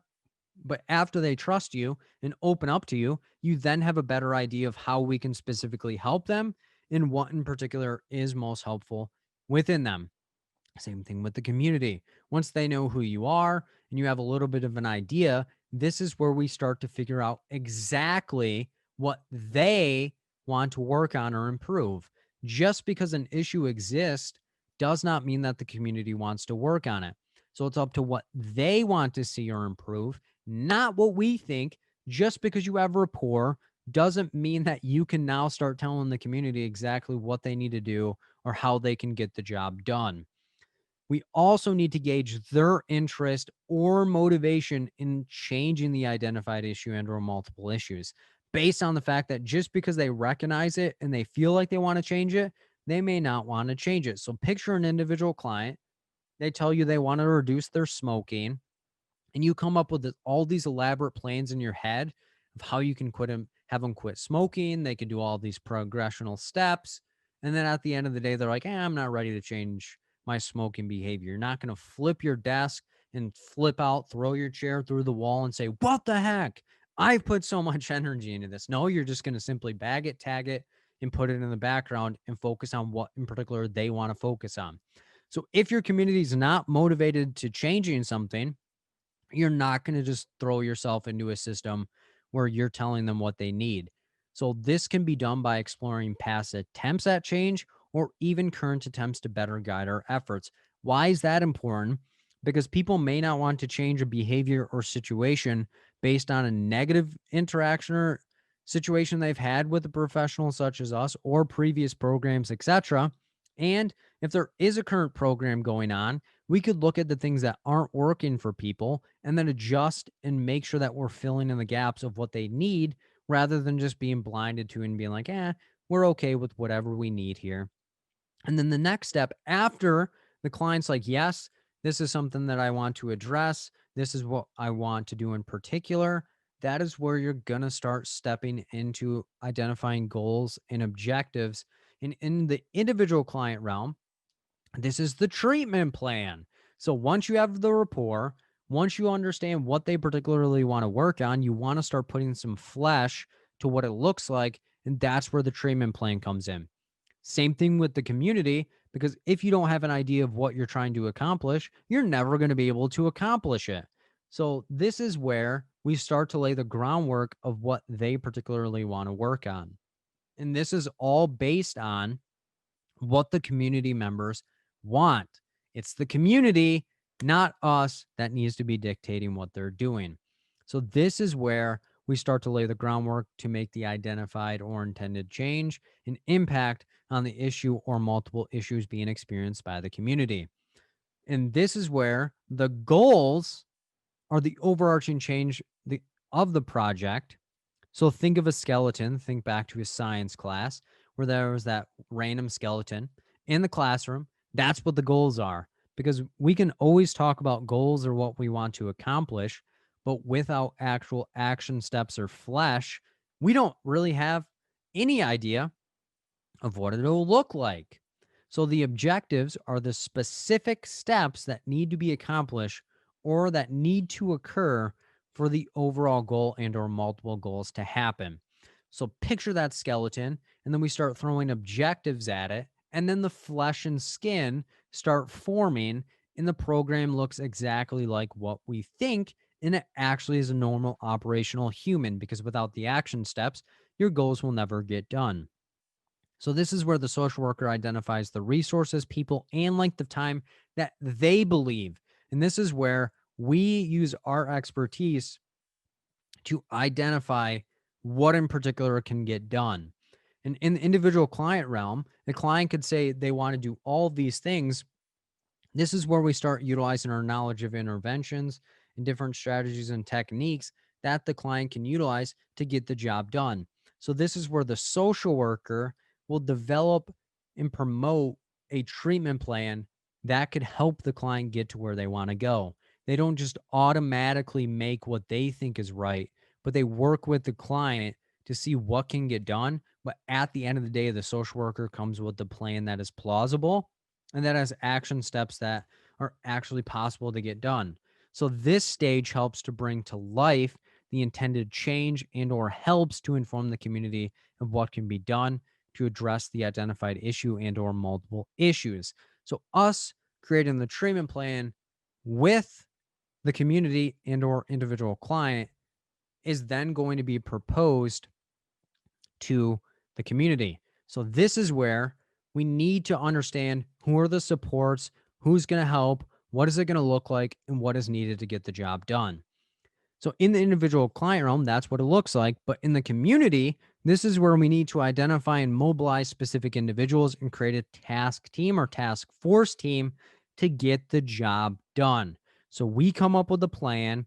They kind of say, this is what we have to mesh into that. And it identifies what in particular could be needed. We may need to do a needs assessment here to see what resources, people, and time exist and what is needed to fill in the gaps. So gathering key members of the community to ensure that they're aware of the roles and to confirm the goals and objectives that the social worker created. Again, it's based on what the community wants. We come up with it, they confirm it, and then we start helping them get the job done. So during this community stage, we tend to critique or change any identified issue and or multiple issues and or how they want to be addressed. So this is where it can be frustrating for a social worker to come up with a treatment plan, have all these amazing things come up, and then them want to go left and say, well, I want to work on this other thing, or maybe we could do it in this way. And then we have to come up with a different plan that the client wants and agrees to at the end of the day. So this is where the social worker needs to confirm that the community members, leaders, influencers, and or people being affected by the identified issue, aka stakeholders, are okay with the identified goals and objectives. This is where we can easily make changes to things. This is where we can easily get things done based on the fact that we haven't solidified thing, we haven't really funded anything, we haven't really done anything, and we can make the changes relatively easy. The next step is where it's kind of hard to turn back because this is where we develop and finalize an action plan. So in the individual client realm, this is where we're in the action stage and actually having them work through things. This is where we start implementing and having interventions going. And it's harder to change an intervention once you're actually going.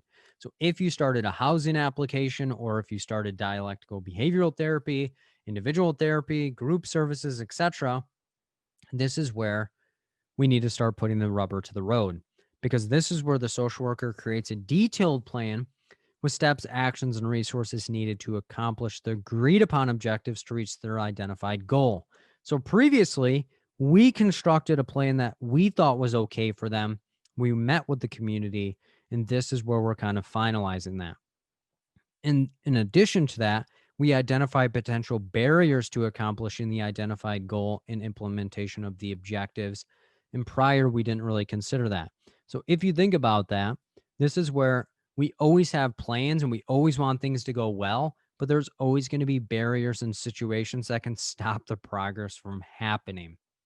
So during this stage, we must enforce particular standards and procedures to guide the action plan. Because if we don't really have accountability or measures to see if we were successful or unsuccessful, we're kind of wasting our time. And that's why the plan is established. So that way we have standards to actually follow. But after we go through the next stage, it's kind of hard to go back because this is where we actually execute and evaluate the action plan. So if you think about the individual client realm, this is where we are 100% deep into the interventions. They're doing things, they're making changes, they're getting the job done, and they're walking through what they need to do. And then we evaluate and see if we need to terminate or transfer them to a higher or lower level of care. In the community realm, this is where we deliver the resources and services and strive to meet the identified goals by executing the objectives. So we need to monitor and amend any issues with the efforts and or plan to accommodate for any unforeseen issues. So this is where it can be very difficult because once you're already doing something, it's harder to make changes because you're already having the resources, you're having people sacrifice time, etc. But once we've done everything, we need to gauge whether the plan of action met the goals and fulfilled the objectives. And we can make any changes for future efforts if the future issues exist and or if the current issue and or multiple issues were adequately addressed. Because if it did meet it and the community no longer wants the resources, then we're not going to continue. Or if it didn't meet it, but they don't want it, then they're not going to want to continue with it. So we need to reflect if the community wants to continue doing it, then we can continue going. But if we didn't meet it, we need to go back to a previous step, identify the barriers and situations that are needed to get the job done. But at the end of the day, it's if the community wants to address the issue and or multiple issues again. So let's give a real life example of what this looks like. So you guys being in this group is kind of part of what the stages of community organizing is and are. And what do I mean by this? Because when I first started Fill in the Gaps, which is what the company that I operate is, all started with these steps in mind without actually realizing it. And what do I mean by this? So when I first started, I put out some YouTube videos. I started putting out question videos. I started doing everything, started providing as much resources as I possibly could. And that was a way for people to get to know me. At first, no one really knew who I was. They were just like, who's this crazy guy that's just having a ton of energy, that he's breaking down questions, he's doing all of these things. What is he trying to do? And as I was doing it, people were like, man, I kind of want more questions, or man, I want this. So somebody reached out to me and was like, hey, I'm not sure who you are, what you do, but do you do tutoring? I had no idea what tutoring was at the time or that it was a thing. But that one person, I tutored them. I went through what their process was. They just happened to fail the test 10 times and wanted assistance. So through that experience, as I was going through it, I was understanding what they wanted and started making videos and stuff that elaborated and discussed things that they were struggling with. And then someone else reached out to me and was like, hey, do you do tutoring? Then people started passing their exams. And then they started sharing, like, hey, this person is helpful. This person's videos, they're free. It's a free resource. We've never really had somebody that was putting out free stuff before. And then somebody was like, hey, you should start doing study groups. You need to see what we can do. So then I started doing the study groups. Throughout this entire thing, one person told another person, another person told another person, another person told another person. I never really marketed or anything like that. I was just like, hey, let me just keep giving as much as I possibly can to people to establish that reputation and rapport.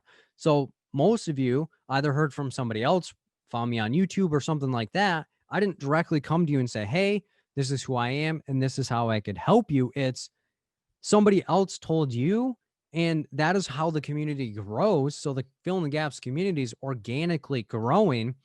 But throughout the entire thing, once the rapport was established, I just stayed in number 2 and was like, what are different issues and concerns that you guys want to see? What can be helpful? And then through that, I started getting goals and objectives because, again, as I talked about in the beginning, I'm a Phil. I'm everywhere. I like doing everything. It's just like, but this is where I started doing goals and objectives. So if you've been repping and rocking with me for a decent amount of time, in my earlier videos, when people started saying, like, man, you need to start setting standards, I would announce that I want to help 100 people pass their exams. I never thought that it would be possible, but if I thought that I could help 100 people pass their exams, that'd be like the craziest thing ever, and everything would have been like worth it. My goal is at least one person, but in the video, I was like, man, let's have 100 people do it.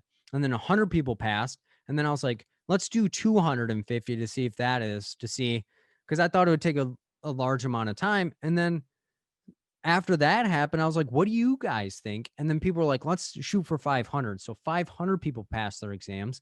And then I was like, man, let's see if I could do 1,000 people. So those were what the goals were. But my objectives have stayed pretty steady. I was going to put bi-weekly YouTube videos out. Somebody said, hey, do you do tutoring? So I implemented that into it. And then somebody was like, hey, you should start doing study groups. And I was like, okay, let's do it on Sunday. So then I started doing study groups every Sunday. So it wasn't a mistake when I was going to do the groups or what things were going to look like. Or so every single Sunday, somebody wasn't like, man, is he going to have a group? It's like every single Sunday, he's going to be doing a group. The topic is going to change. But the way that I decide the Sunday study group topics is even asking you guys which topics you guys want to see.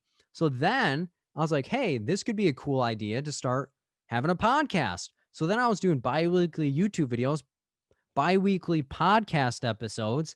And then somebody was like, this is really helpful. And then I was like, hey, how about I start a 1-day course? See if that can work out. So then I started implementing that. And then throughout that entire time, always getting feedback from other people about what they particularly needed to do.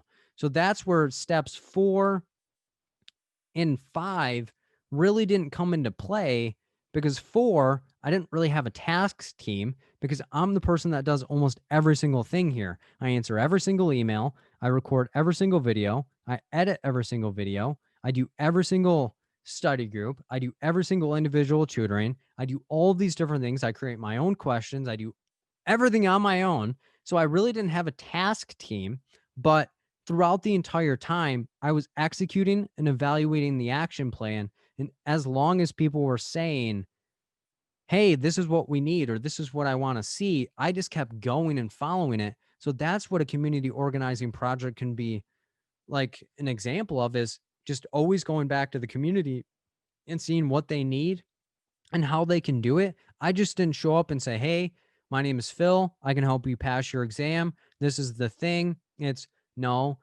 my name is Phil. I can give you as much as I possibly can. Here's other people that have passed the exam. Here's resources. Here's the process. If you need more assistance, you can do that. But at the end of the day, always meet in the community where they're at. So that's a real life example of what the community organizing steps are. And they, again, are establishing a rapport. So making sure the community trusts you and knowing that you have good intentions, identifying the issue and or multiple concerns that they have. And then once you do that, you need to set the goals and objectives, and then identifying and mobilizing specific individuals and task team. But as I stated before, this may not be 100% relevant if somebody's doing it all on their own. And then you develop and finalize an action plan with the community to make sure that they're in on it and that they have say in it. And then you execute and evaluate and continue doing everything that you've been doing as long as the community wants you to continue doing it. Let's segue into another tricky topic, which is often operant conditioning. And this is where a lot of times people are like, I know positive and negative, but I'm not sure what all of these mean. Let's manipulate this topic to see what we can do to make it make a little bit more sense. So the first aspect we'll go over is positive. So the P in positive, so anytime you see the P, just think of positive equals putting or adding something into the situation. So P equals positive or adding something into the situation. Don't let the words of this has to be a positive result or this has to be a positive action. Just simply when you think positive, P equals putting something into the situation. The N in negative, N equals nabbing or subtracting something out. So negative N equals nabbing or subtracting something out. Don't think of it as, wow, that's a negative result or that's a negative action. It's simply subtracting or taking something away in the situation. So now that we have the positive or putting or negative and nabbing or subtracting, we now need the specifiers of what the meanings of why we're doing what we're doing. So the R in reinforcement is to raise the likelihood of something happening. R equals to raise the likelihood or increase the behavior in the future. And the P in punishment, P equals pushing down or reducing the likelihood of it happening. So P in positive, P equals putting something in. N in negative, nabbing or subtracting something out. Reinforcement, R equals raising the likelihood. P in punishment is pushing or reducing the likelihood of something happening. And I'm going to be consistent with these colors as we go through the different examples. And I'll be highlighting what aspect is relevant to each of them. And then I'll add an additional color for desirable versus undesirable. So don't get confused as I go through this. So positive, P in positive equals putting or adding something in to the situation. And then since it's a reinforcement, R equals raises the likelihood of something happening. So we are putting something in to increase or raise the likelihood of something happening. So if we're putting something in and it's raising the likelihood of something happening, it's likely something that the person wants. Why is that the case? Because if we're putting something into the situation, it is because they want it. So keep that in mind as we go through the different examples. Getting $20 for a correct answer on the exam to increase the likelihood of future correct answers. So getting $20 is what was put into the situation, predicated on you getting a correct answer. So if you did not get the correct answer, you would have not gotten the $20. And the goal is to increase the likelihood. So P equals putting something in. So putting the $20 in based on getting the correct answer to increase the likelihood of it happening.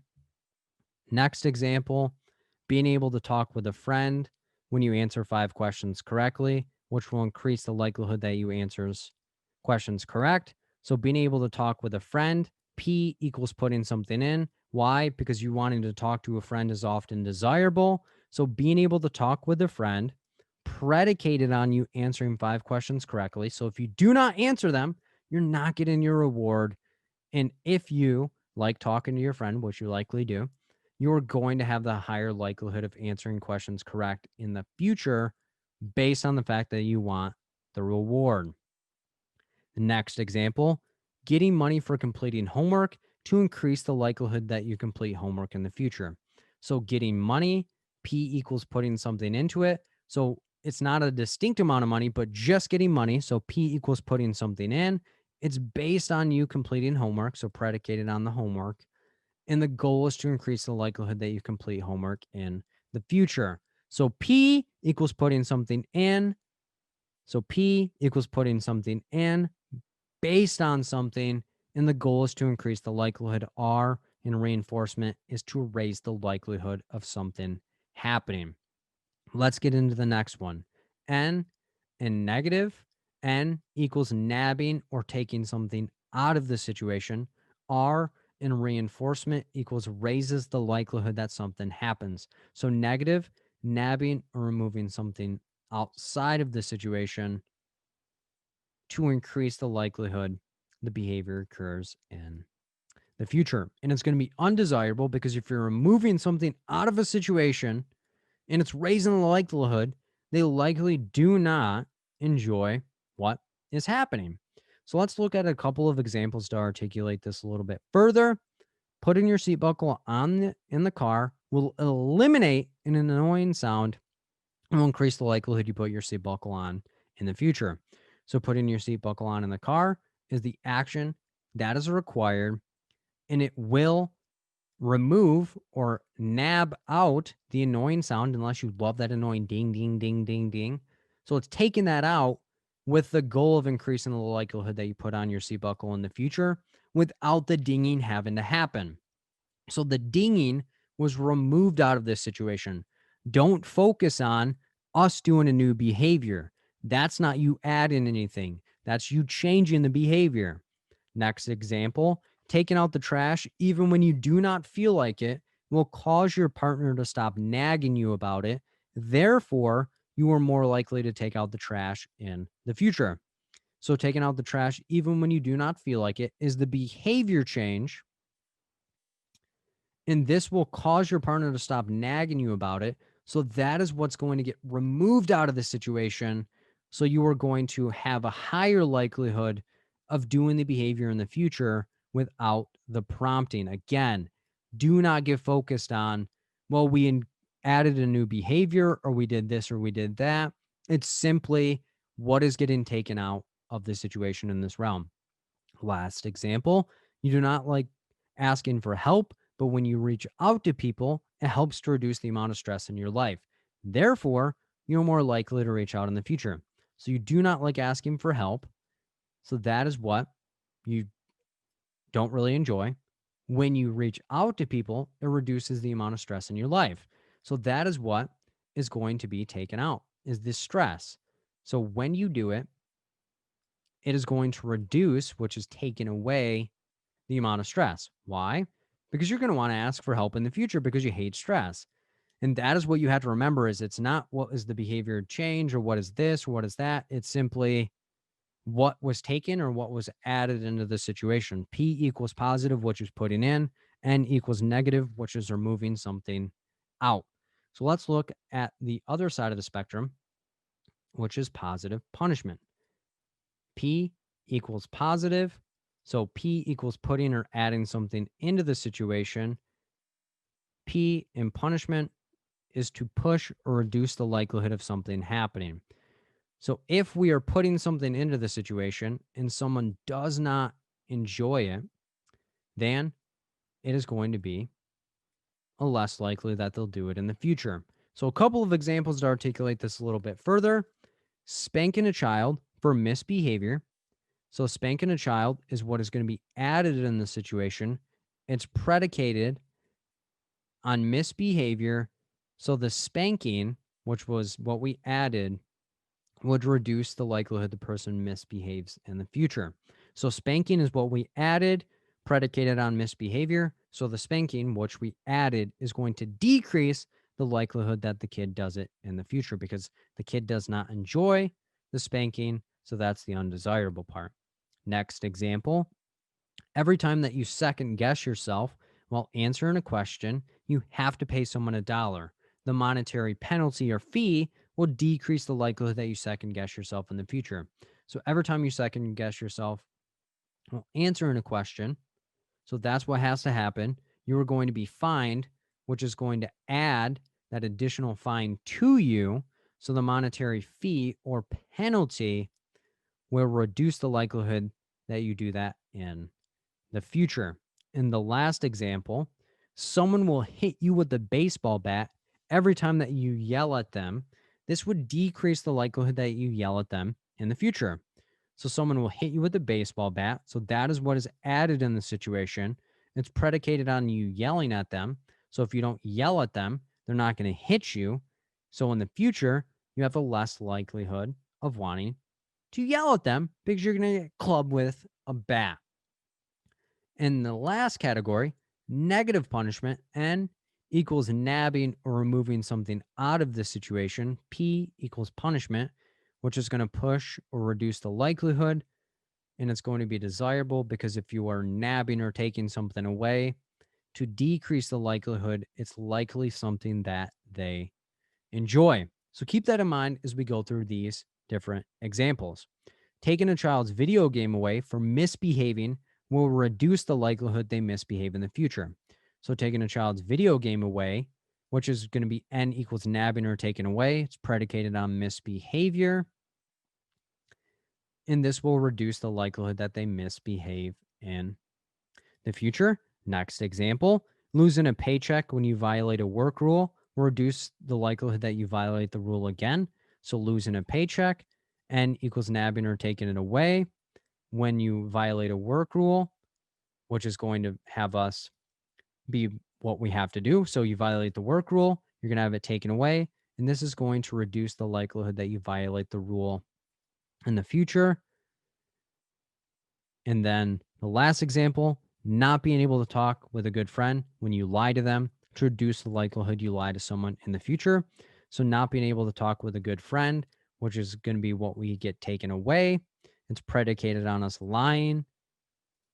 So if you do not lie, you're still able to talk to your good friend. And the purpose is to reduce the likelihood that you lie to someone in the future. So kind of a quick review.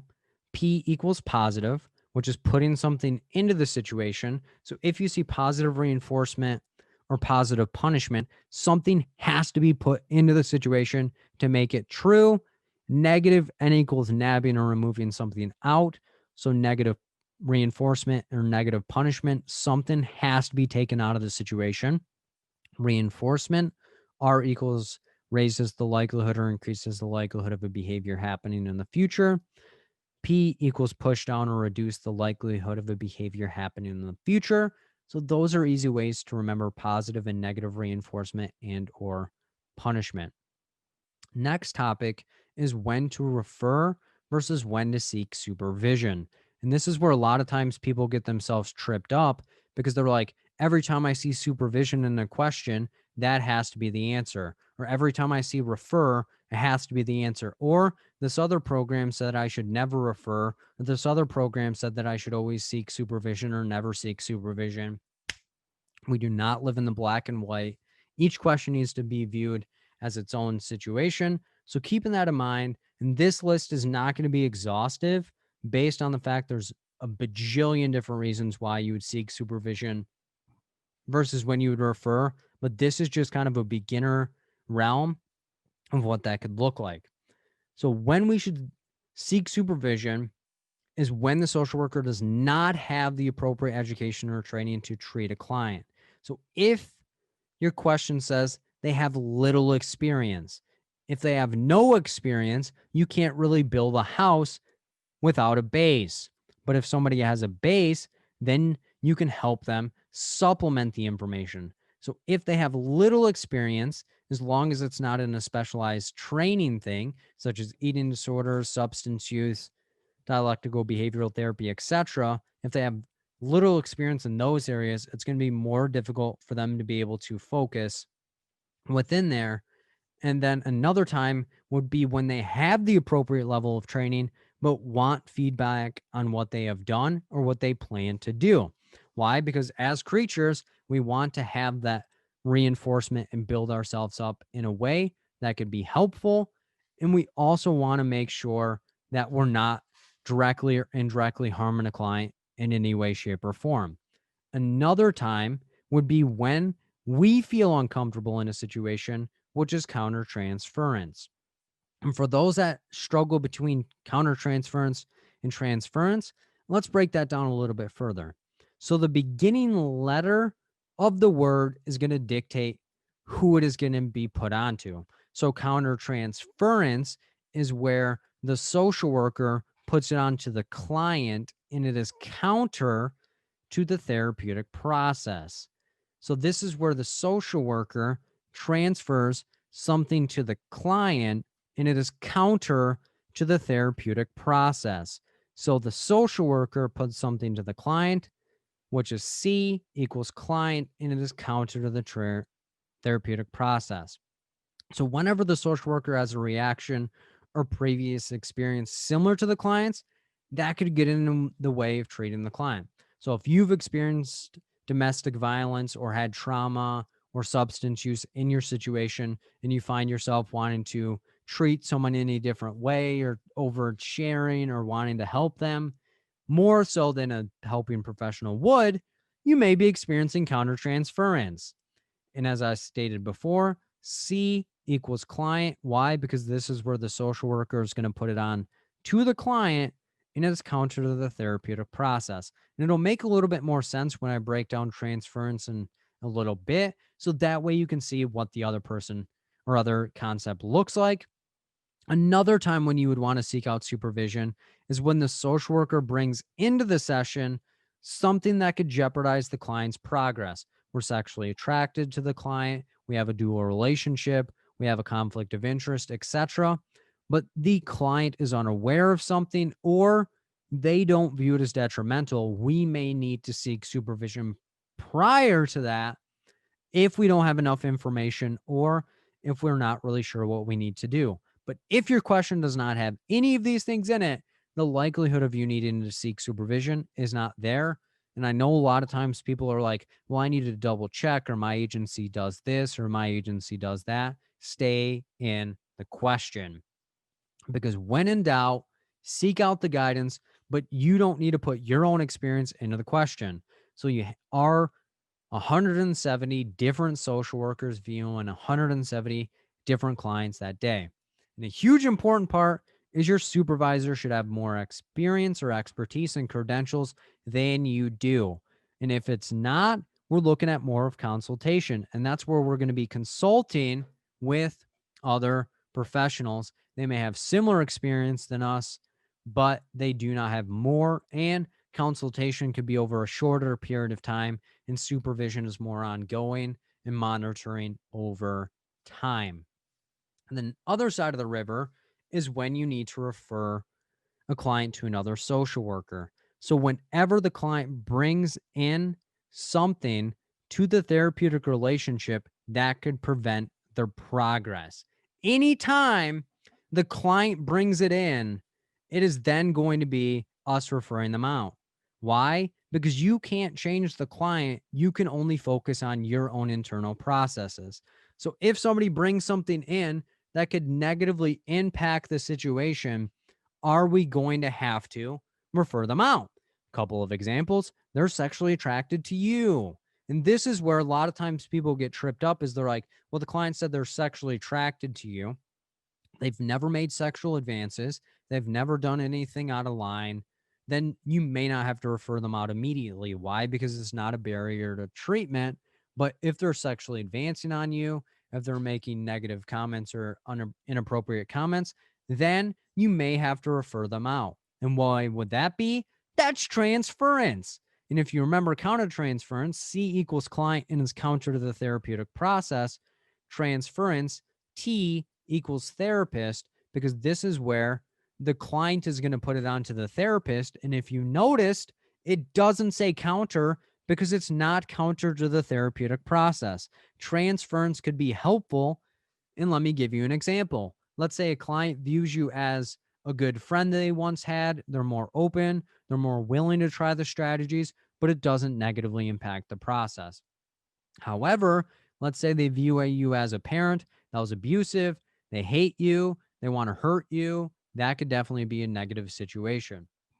We also want to refer people out when we do not have experience in the presenting issue or we can't receive supervision to supplement the situation. So if your question says you have no experience or you're not confident in your ability to be able to treat them, or it's a specialized issue such as an eating disorder, substance use, dialectical behavioral therapy, complex trauma, etc., you're not just going to put the client through what you think is best. You are going to refer them out to a more specialized professional that can help them better than you can. You need to know your limitations. We also would do it if we have a dual relationship into a conflict of interest that is negatively impacting the client. If you're not in a rural setting, if it's something the client's being brought into and it could negatively impact them. And you may say, well, Phil, you said dual relationship and conflict of interest when in supervision. There may be sometimes that it's our dual relationship that's not negatively impacting the client.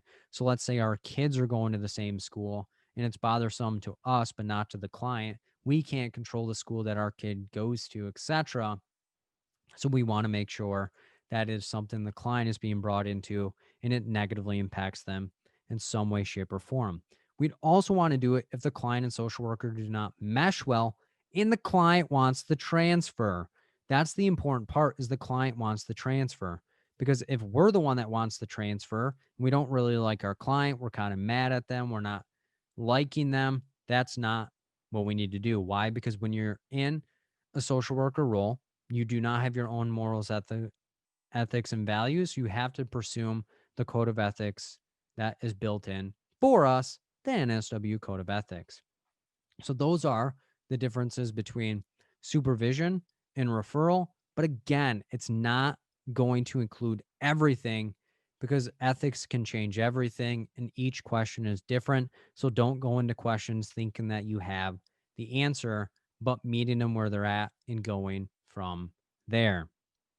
Let's look at easy ways to remember the personality disorders. And this is where a lot of times people get themselves tripped up because they get them confused. They mix and match them. They aren't really sure what's going on. And this isn't going to go into every nick and cranny of the personality disorders or all the criteria requirements, etc. But these are going to be easy ways to be able to recognize and apply the information to questions on the exam. So if you want more information about different stuff, I have other resources for that. So just reach out to me. But let's get into easy ways to be able to compare and contrast each of them so that way you have increased confidence on how to be able to apply and recognize and discern different questions.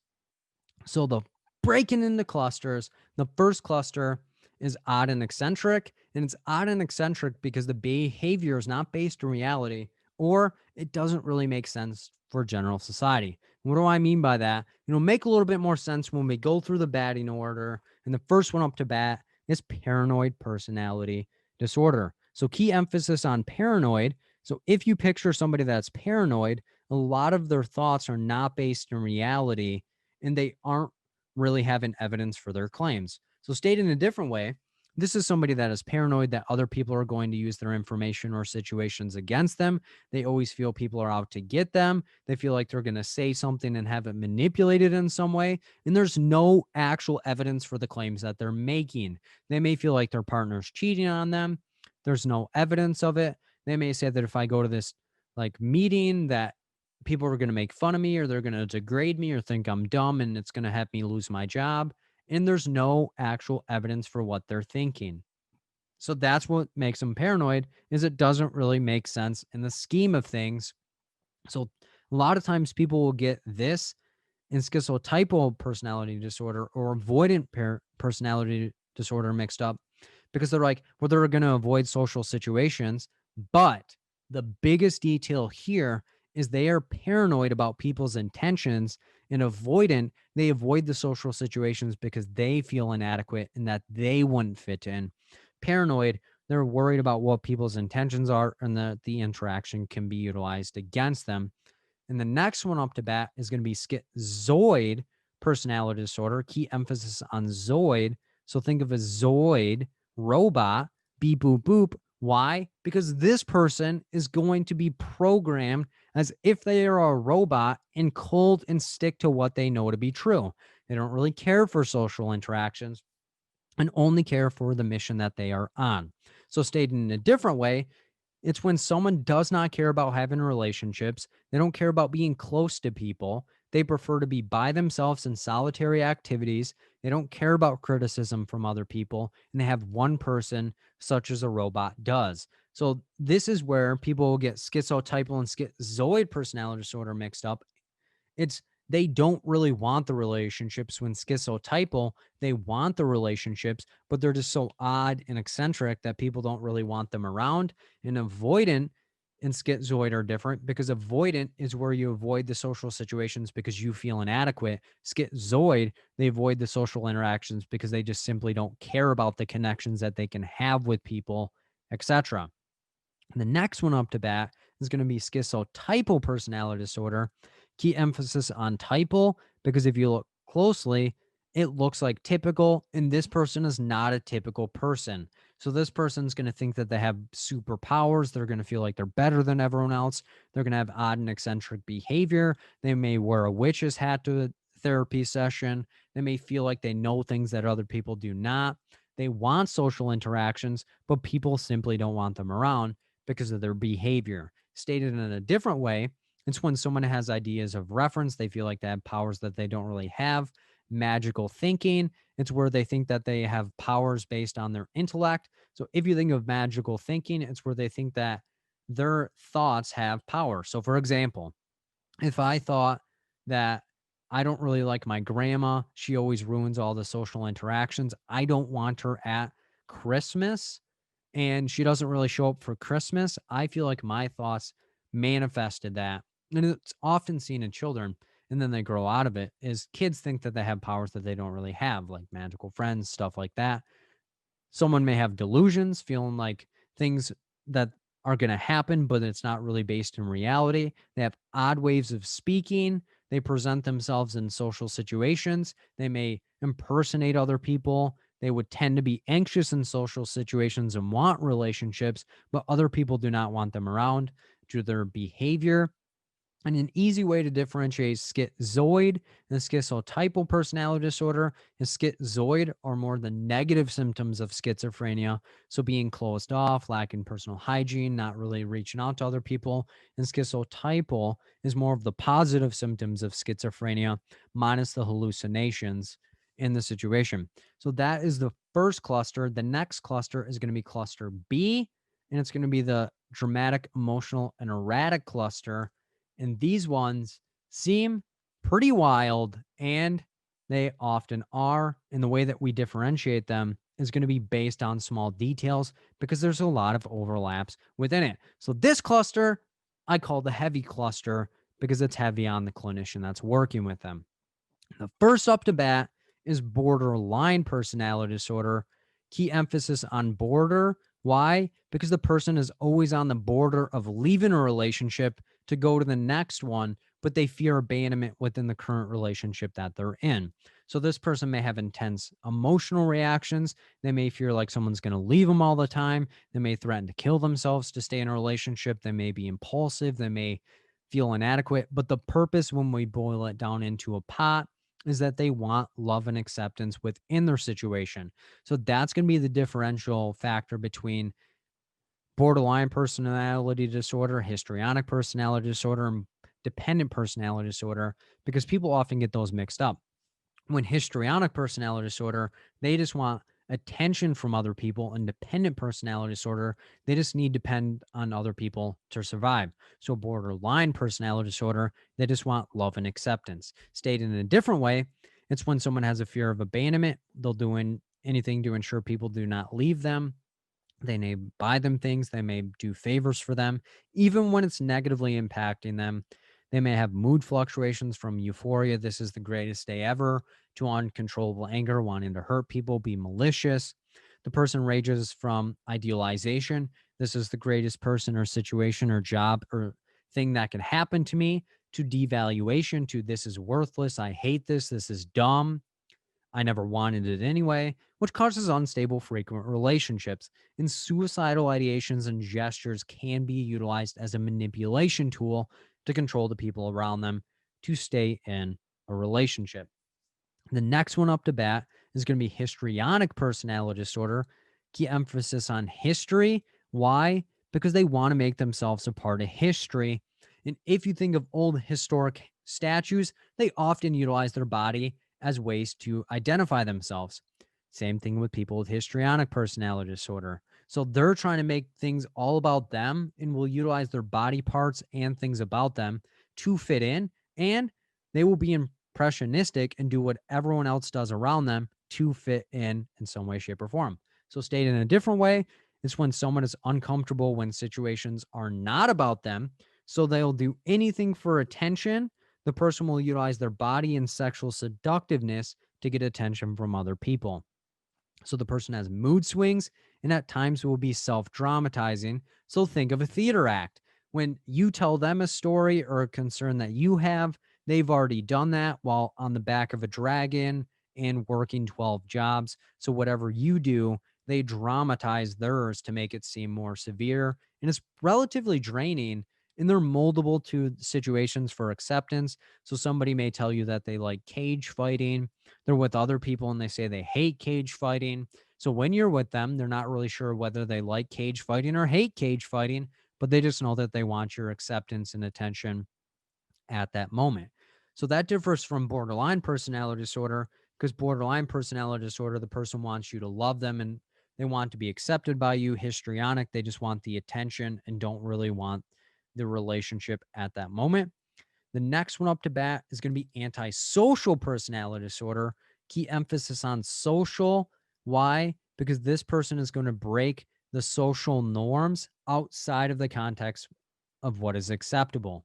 And a lot of times people get antisocial personality disorder and avoidant personality disorder mixed up because they think, while antisocial, they just simply don't want to be social with people.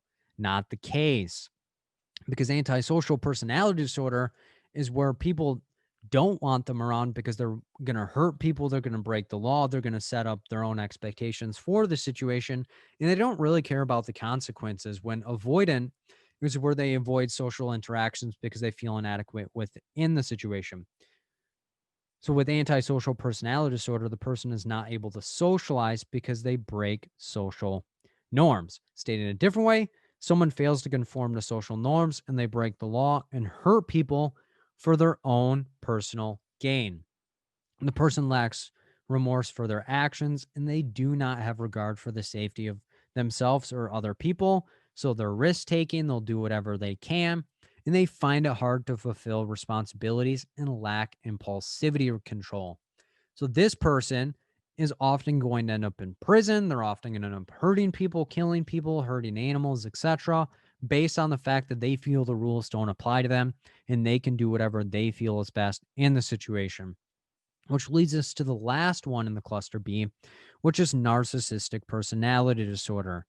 And this one is where people get antisocial and narcissistic kind of mixed up because they think, well, lack of empathy and remorse. But at the end of the day, the best differentiation I can make is antisocial personality disorder is somebody that will break the law and admit that what they have done is wrong and catch me if you can. Narcissistic is somebody that won't admit their fault and convince you that you're the problem, not them.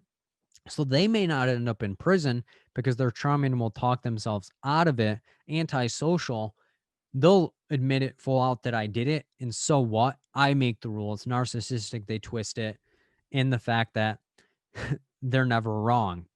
And an easy way to remember this is narcissistic, at the end of the day, they're just insecure and trying to fill a void. Antisocial, they don't really care what other people think. Stated in a different way, everything is about them and they must be respected.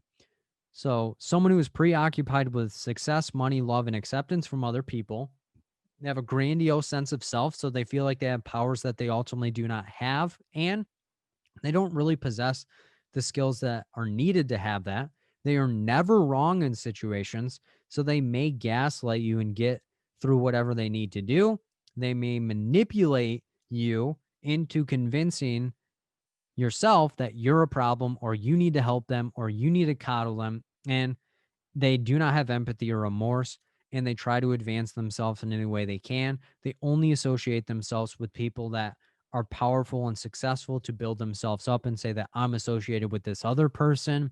And they don't really care about other people, but they may require supply from other people. So they may convince you that they're in need for you to build them up and talk them up. But at the end of the day, they're never really going to reciprocate and not really care about you in any way, shape, or form.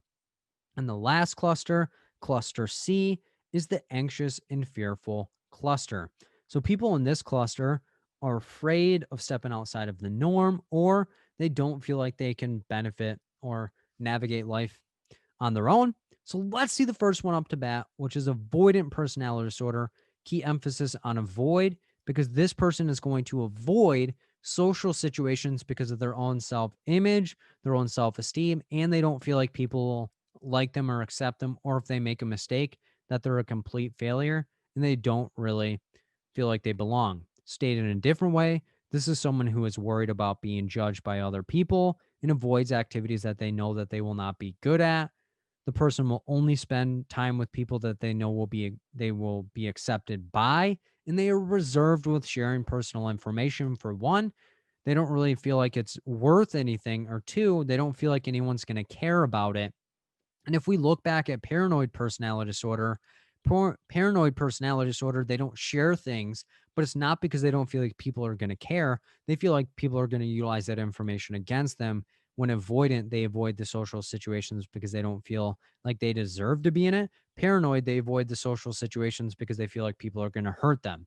So that's the difference between them, as well as they have low self esteem and views themselves as inept without any evidence. So that's where paranoid personality disorder, they didn't have evidence for their claims.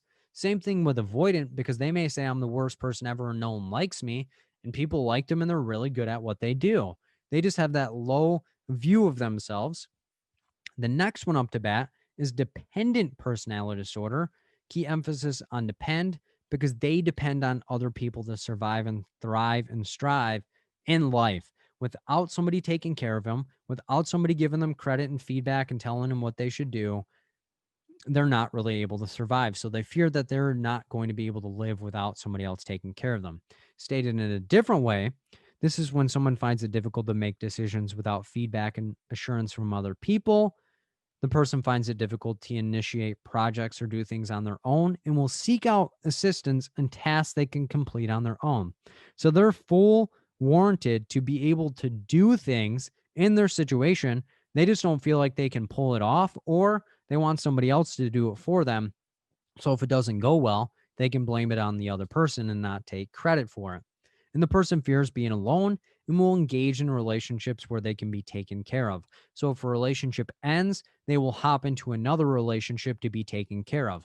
So comparing it back to borderline personality disorder, borderline personality disorder wanted love and acceptance, while dependent wants a relationship. So they both want relationships, but dependent is more focused on being taken care of, while borderline wants love and acceptance and may be the person that is taking care of somebody else rather than taking care of themselves. And the last one is going to be obsessive compulsive personality disorder, not to be mistaken for obsessive compulsive disorder. So that's vastly different, because obsessive compulsive disorder, OCD, somebody's going to have obsessive thoughts and intrusive thoughts, and they're going to have compulsions and things that they have to do in relation to those. Those are two different things. Why? Because obsessive compulsive personality disorder is the person's personality, and they do obsess over things, but it's to a fact of being perfect and trying to strive and thrive and being rigid about their beliefs. So they don't have intrusive obsessive thoughts and have a compulsion or action they do. That's why it differs between OCD and OCPD. So OCPD is where somebody is obsessed with being the best. They have a particular way of doing things. If people don't follow that, they get angry, they get frustrated, they're miserly, they don't really throw things out, and they don't really let people involved in their situation. So again, key emphasis on obsess. Why? Because they are obsessed with being the best. Stated in a different way, it's someone who is overly structured and focused on rules to the point where activities can be delayed or worsened by their role in it. So, for example, if you're playing Monopoly, this person may have the manual and be reading things out loud to the fact where no one else wants to play because they don't find it fun anymore. The person is forced on being perfect, so they force other people to be perfect, and they're focused on being perfect themselves. They overly devote themselves to work. They're productive at the expense of their own health. They may not need the extra money. They just hoard it and keep it to the side just in case. The person finds it difficult to discard worn out items, and they don't really fit in with other people. And the sole fact that they're headstrong and stubborn and don't really have flexibility in people's situation. So those are easy ways to remember the personality disorders. So kind of a quick review on them. So we have paranoid personality disorder. This is where somebody is paranoid that people are going to utilize information, interactions, and things against them without actual evidence. Schizoid, key emphasis on zoid, think of a robot, beep, boop, boop, because they're programmed for one purpose. They're cold. They don't really want to be connected to other people. Schizotypal, key emphasis on typal, because they're not a typical person. They're going to have odd and eccentric beliefs and behaviors, and people aren't going to want them around. They want the social situations, but people are like, just get away from me. I don't really understand. Borderline personality disorder. They're on the border of leaving one relationship for the next. They fear abandonment. They're going to sacrifice themselves for other people. They have mood fluctuations, and they may want to harm themselves or hurt other people as a manipulation tool. Histrionic personality disorder. They want to make themselves a part of history, so they utilize their physical appearance as a way for people to pay attention to them. And they don't like when things aren't about them, and they have a story that's always going to be better than yours. Antisocial personality disorder, key emphasis on social, because they break the social norms and break the laws and rules for their own personal gain. Narcissistic personality disorder, they think they're better than everyone. They always have an answer. They feel like everyone should feel them. They're never incorrect. Avoidant personality disorder, they avoid social interactions because their own self-image, they don't feel like they're worth it. They don't feel like they would fit in or be accepted. Dependent personality disorder, they depend on other people to survive and thrive, even though they may be able to handle it on their own. They like the sensation of being taken care of. An obsessive compulsive personality disorder, they're obsessed with being the best. They're rigid in the ways that they're doing things. They have strict morals and values. They don't really sway away. They're stubborn, and they hoard money and are overly devoted and fixated on work to the fact of sacrificing relationships. So those are the easy ways to remember personality disorders. The next diagnosis that we'll look at is the schizophrenia spectrum. And this is where a lot of times people get mixed up and say, I'm not really sure the difference between each of them. And the easiest way to differentiate them is just based on the length of time. What do you mean by that, Phil? Well, all of the criteria are essentially the same. It's just the length of time that's going to differentiate what diagnosis you would pick in a question. Because again, we're not here to memorize everything. We're here to be able to recognize and apply it on the exam in the best way that we can. So let's go through the spectrum. The first one, brief psychotic disorder. Think of a brief amount of time, 30 days or less. So if it's brief, it's 30 days or less because it's a brief amount of time and it doesn't last that long. Schizophreniform, if we look very, very closely, we can see pre because it's the pre form of schizophrenia. So if it's not quite full schizophrenia and it's more than brief, it's going to be more than 30 days because brief psychotic disorder is 30 days or less. Pre, it's prior to schizophrenia, which is 6 months or longer. So it has to be more than 30 days, yet less than 6 months. And schizophrenia, the heavy hitter, is 6 months or longer. So that's the schizophrenia spectrum. It's just the length of time that differentiates the different diagnoses. So sit back and let's see what the different symptoms are that we can see. Delusions, which are false beliefs that are not based in reality, and the person refuses to give them up, even when presented with factual information. So if you think about it, if somebody gives you a piece of information that is contrary to what you know, you typically change your opinion. Delusions are where you are hell-bent on something being correct, even though people are telling you that it's incorrect, you still believe them. So even though it's not based in reality, you are going to stand up to it thinking that that is the case 100% of the time. So even when presented with factual information, hallucinations, auditory, visual, tactile, or olfactory of things that are not actually there. So hearing, seeing, feeling, or smelling things that are not actually there and other people are not experiencing those things. Disorganized speech, So saying things that do not make sense, use a made up word, having word salad, having tangential speech. I'm helping you guys pass the exam. I start talking about computers, and then I start talking about the Detroit Lions and the Michigan football, and then I go back to talking about passing the exam. You guys would say, what the heck is going on? Where did that come from? Because there's no common theme in between each concept. So those are going to be 3. And then the fourth positive symptom, because 1, 2, 3, and 4 are the positive symptoms. So think back to schizotypal personality disorder. These are the symptoms you would typically see, minus the hallucinations. So grossly disorganized or catatonic behavior are going to be repetitive, senseless movements, adopt and oppose which may be maintained for hours. The individual may resist efforts to be moved into a different position. So somebody may have their arm stuck out for hours, and if you try to put it down or move it, they may resist that. Or if you change them into a different pose, they may maintain that one for hours. They may be pacing back and forth. They may be walking in circles. They may be writing constantly, writing letters to different people, having ideas of things that they can do. And they have repetitive, repeated movements with no rhyme or reason for them. And then the negative symptoms are the lack of energy, poor hygiene or lack of grooming, loss of interest in things that they would have enjoyed, withdrawing from friends and families, not really valuing the relationships, kind of isolating and sticking to themselves. So those are going to be more along the schizoid personality disorder type symptoms of what we would see here. But in order for somebody to be along the schizophrenia spectrum, they have to have a culmination of all of these. So that's where schizotypal and schizoid kind of like parse themselves out from this. So kind of a quick review: brief psychotic disorder, 30 days or less. Schizophrenia form is the pre-form of schizophrenia. So it's longer than the brief, but less than the heavy hitter schizophrenia. So it's more than 30 days, yet less than 6 months. And schizophrenia is 6 months or longer. So the length of time is going to be the biggest deciding factor of which diagnosis that you go with and which one is going to be most relevant in the situation. Let's look at the difference between bipolar 1 and bipolar 2. And this is where a lot of times people get tripped up because they are very, very similar with just minor differences. So the main difference is hypomania and mania.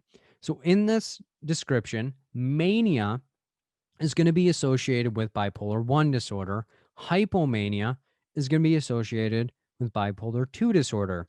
Of course, bipolar 1 can have episodes of hypomania, but they have to have manic episodes for it to qualify for bipolar 1 disorder. Bipolar 2 disorder is only going to have hypomanic episodes because if it has a manic episode, it is then going to be bipolar 1 disorder. So keep that in mind as we go through the different descriptions. So mania and bipolar 1 week or longer. So the symptoms have to be present for 1 week or longer. There has to be necessity of hospitalization or psychosis and or a negative or clinically significant impact on the person's functioning. So it requires a clinically significant impact on the person's functioning, but it does not require someone have an episode of depression. So if somebody does not have an episode of depression, but they have manic symptoms or hypomanic symptoms, then we're more or less looking at bipolar 1, because in order to have bipolar 2, you have to have a depressive episode. That doesn't mean people with bipolar 1 don't have depressive episodes, but it's not required. So if you don't see what you're looking for in a question, don't just automatically rule it out, though. Hypomania, which is often associated with bipolar 2 disorder, and if you want to remember the length of time, 2 plus 2 is 4, 4 days or longer. Or bipolar 2, it's the second version, and most often sequels of movies are not as good. So it's half as good. So half of a week is 4 days or longer. And if you remember bipolar 1, it required necessity of hospitalization, psychosis, and a clinical significant impact, where bipolar 2 or hypomania does not require a negative or clinically significant impact in the situation, and it requires an episode of depression. So that's kind of the trade-off. is bipolar 1 does not require an episode of depression. Bipolar 2 disorder does require an episode of depression. Bipolar 1 disorder requires a clinically significant impact on the person's functioning, and bipolar 2 disorder does not require a clinically significant impact on the person's functioning. So those are the main differences, because the criteria and symptoms for both bipolar 1 and bipolar 2 disorder are the absolute same. So the possible symptoms that you could see are inflated sense of self or grandiosity. So they think they're better than they actually are, or they have more powers, or that they have more potential than their situation actually warrants. They have a decreased need for sleep. So feeling rested after only 3 hours. They may go days without sleep, etc. They may be more talkative than normal, or feel pressured to have conversations with everyone they meet. They may be just spouting off the mouth, just going topic to topic, being tangential, just doing all of the different things that are going through their mind. They may have flight of idea, or where their thoughts run through everyone's head and they can't really slow them down. And it's like they like have a broadcast rolling through their head. They're not really able to vocalize or understand what in particular they want to do, but they know that they just have a lot of energy and they want to get them done. They may have distractibility or find it difficult to stay on task. So they may start the dishes. They may do the study group. They may start folding laundry. They may start doing all these different things. They may vacuum. They forget about the dishes. They forget about the study group. And then they do all these different things. And they're like, and they're all over the place. And it's like, what are you doing? So it's kind of like they want to get things done, but they're not really able to stay focused. They may have an increase in goal-oriented activity. So they may be wanting to do all these amazing things. They want to start a business. They want to go back to school. And then they wax and wane and don't really ever follow through with it. And they may have excessive involvement in activities with high potential for painful or negative consequences, spending money they do not have, engaged in a lot of sexual activity. They may have substance use. They may have foolish business ideas, etc. So there is a negative impact on what they're looking at. And the easy way to remember mania and hypomania symptoms is dig fast. So each letter of dig fast is going to represent a criteria that we have. So D equals distractibility, I equals goal-oriented activity, G equals grandiosity, F equals flight of idea, A equals activities that could be dangerous, S is sleep deprivation or sleep impairment, and T is forced talkativeness within the situation. So each one represents a mania or hypomania symptom. So if you're in the exam room and you're like, man, I don't remember the criteria, just picture somebody digging fast and not really going anywhere, and you'll be able to remember the criteria. Why? Because if somebody's manic or hypomanic, they may be digging a hole, but they have no clue where they're going, or they have grandeur ideas of what they could actually do. So those are the differences between bipolar 1 and bipolar 2. So kind of a quick review of that. Mania, which is associated with bipolar 1 disorder, 1 week or longer. It requires a clinically significant impact or necessitation of hospitalization. They may have psychosis. It does not require an episode of depression. Hypomania, often associated with bipolar 2 disorder. 2 plus 2 is 4, or it's the second version of bipolar and it's not as good, so it's half as good, is 4 days or longer. It does not require negative or clinically significant impact, and it does require an episode of depression. And an easy way to remember it is dig fast. Distractibility, increase in goal-oriented activity, grandiosity, flight of idea, activities that could be risky, sleep disturbance, and forced talkativeness. And the next thing we'll go over are the medications, and I'm going to break it down based on the categories. We'll go over the easy ways to remember the brand name and generic name, and the exam doesn't really have a consistent response of whether you're going to need to know the brand name or the generic name. But again, do not try to memorize every nick and cranny, but just be able to recognize and apply them when you see them on the different exam. So I'll provide strategies to remember both the brand name and the generic name as applicable, and then go from there. We'll start off with antidepressant medications. So the majority of them are going to have INE on the names of the generic names. So INE is typically going to be a lead on that we're looking at in antidepressant. But there's another class of medications that can also have INE at the end, but We'll get into that in a little bit. So if you see INE in the symptoms of the person are depressive, then you may have a high likelihood of picking an antidepressant. It doesn't guarantee anything, but it gives you a leg up and confidence to be able to parse through the question rather than being like, oh crap, what does this look like? So the generic name often have INE at the end, and the brand name is where we can get kind of clever. So I have different ways of remembering those, but if you already have your own or they don't really resonate with you, that's totally fine. But for those that it's going to rep and rock with, let's look at them right now. So Zoloft helps to loft the person's mood higher to get them out of the depressive episode. So Zoloft helps to loft the person's mood. Effexor positively affects the person's mood, while Butrin helps the person feel well. Trazodone helps the person's depression to be done. Celexa helps the person select their specific mood. Lexapro helps the person feel like a pro. And Prozac helps the person feel like a pro as well. So when it comes to the generic name, if you see INE at the end, the likelihood of it being an antidepressant goes up. And on the brand name side, you can come up with clever ways to remember it. Zoloft helps loft the person's mood. Effexor positively affects the person's mood, while Butrin helps the person to feel well. Trazodone helps the person's depression to be done. Celexa helps to select the person's mood. Lexapro helps a person feel like a pro, and Prozac helps a person feel like a pro as well. Let's look at the anti-anxiety medications. So on the generic side, if you see LAM or PAM on the end of it, the likelihood of it being an anti-anxiety is likely. Why? Because PAM needs anxiety meds to handle her LAM because they're out of control. And on the brand name side, there are clever ways to remember those as well.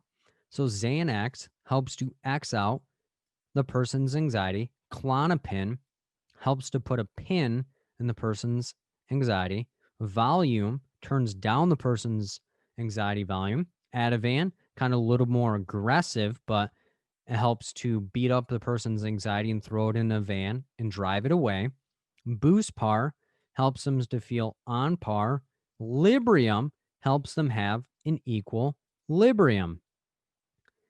So on the generic side, if you see PAM or LAM at the end of it, the likelihood of it being an anti-anxiety med goes up.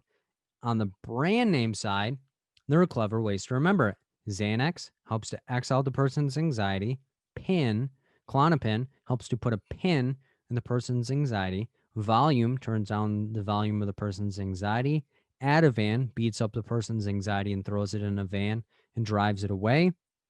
Buspar helps a person to feel on par. Librium helps a person to have an equilibrium. Generic side, Pam needs anxiety meds to handle her LAM. ADHD medications. On the generic side, if you look in the middle of it, there's feta and fiend because people fiend for their feta cheese and it helps them to stay focused when they have it. Or feta and fiend in the middle, people fiend for their feta cheese and when they don't have it, it causes them to be distracted. On the brand name side, I don't really have a whole lot of clever ways to be able to remember those, but there are a couple because Adderall helps people to understand all of the information around them. And that's pretty much all the ones that I have on those. But on the generic side again, feta and fiend, people fiend for their feta cheese, and it's hard for them to stay focused. On the brand name side, people typically recognize these. So Adderall, Concerta, Ritalin, and Vyvanse. And the antipsychotic, I put AP here because in the mood stabilizers, AP is going to be utilized to represent antipsychotic meds that can also be utilized as mood stabilizers. And on the generic side, I don't really have a clever way to remember them besides a couple because INE on the end of it. But again, if you're like, well, Phil, antidepressants also had INE at the end of it, but antipsychotic ones tend to look a little bit more intense, as well as there's going to be done at the end, because when people take their antipsychotic meds, they are going to be done. But that's where antidepressants and antipsychotics can have a lot of the same strategies at them.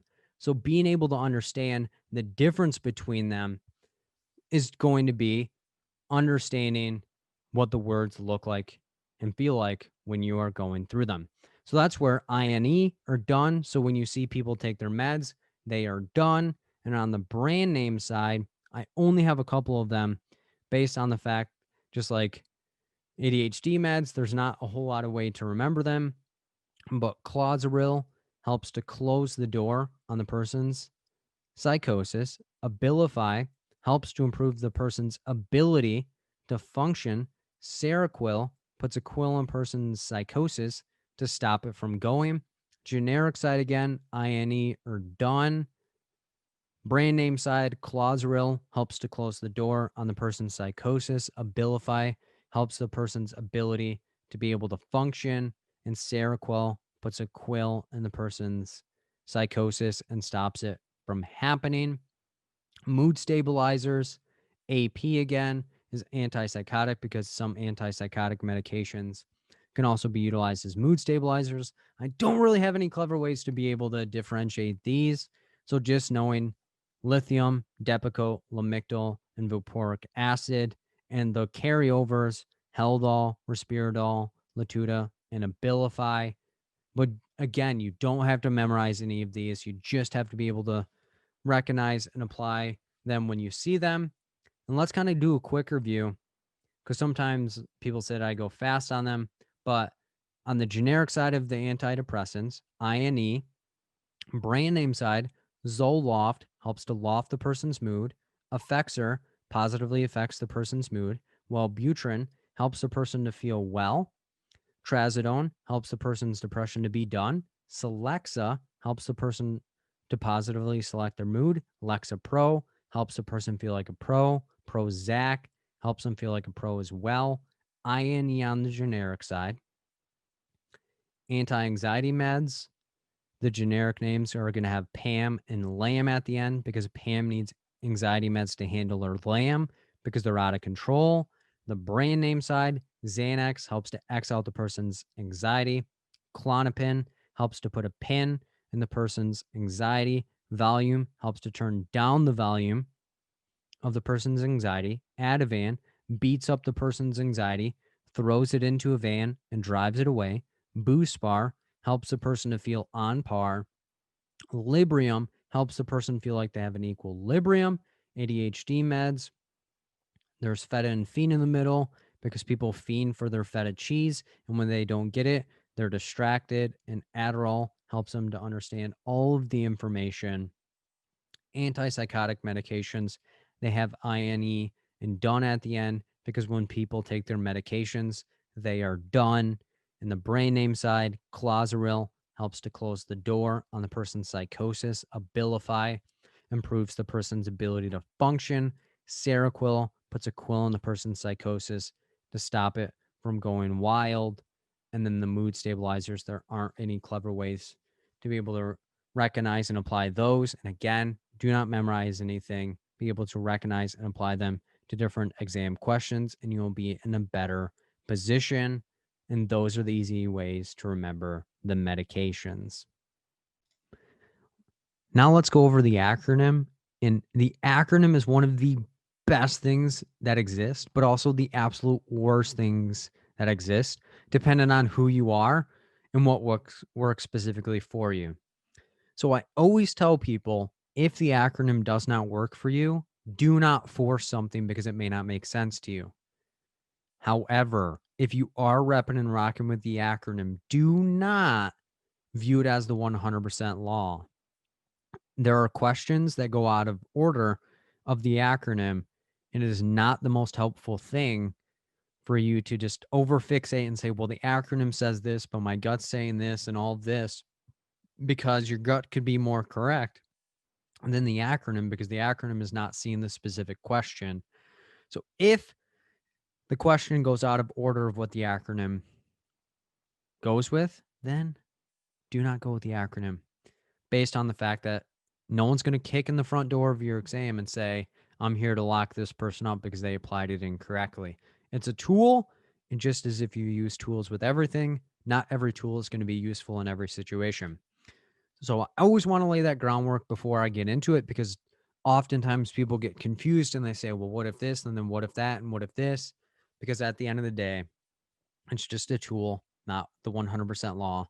So there are questions that can step outside of it, and you may have to break it down in an efficient manner. And the acronym is only applicable for application questions. And I'll get into the types of questions in a little bit, but know that this is not useful for every single question, based on the fact that if that was the case, we'd be on a private jet and everyone would want to know how to utilize this thing, because the exam would be easy because you'd just be able to just plug it in, plug and chug. But let's get into this thing. Let's make make a little bit more sense. And the first level of the acronym is safety. And it involves any considerations of abuse, neglect, self to harm, self to others, substance use, medical, and or mixture of all of them. However, if any of these are in a question, do not jump like a cat that just got squirted with water, because we have to make sure we understand what's actually going on. So not every question that has substance use in it is it a safety issue. Not everyone that brings up medical do we have to treat that first. And I know a lot of people are like, well, substance use we don't treat, or substance use first, or we have to rule out medical first. And there are some validity to those statements, but not every single question is that case, because we do not investigate the situations, but we also don't just throw our hands up and say, well, APS, CPS, and all of these other considerations will be making those explorations, because as I stated previously, if you don't have any evidence or any circumstances for why you're doing or saying the things that you have, you may need to gather more information to make sure that it solidifies. So don't overthink the case, but don't also assume anything, because it makes a tush out of you and me. So you want to make sure that you have enough information, not making any blank statements or anything like that, but also not doing too much. So when you see any safety considerations in a question, asking yourself, does this lead me closer to the answer or further away? Do I need more information? Do I not need more information? And going from there. So do not assume anything in any questions or any cases. And there are different categories of the safety. The first one, abuse and neglect. So this can be child abuse and neglect or adult abuse and neglect. Child abuse and neglect is anyone from the ages of newborn to 18 years old. This can be physical, mental, sexual, and or a mixture of all of these different abuses together in a question.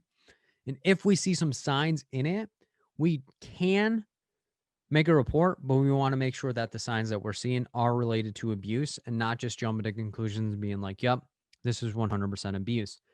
And when there is neglect, it could be any of their basic needs being unmet: shelter, food, transportation, supervision, clothing, etc.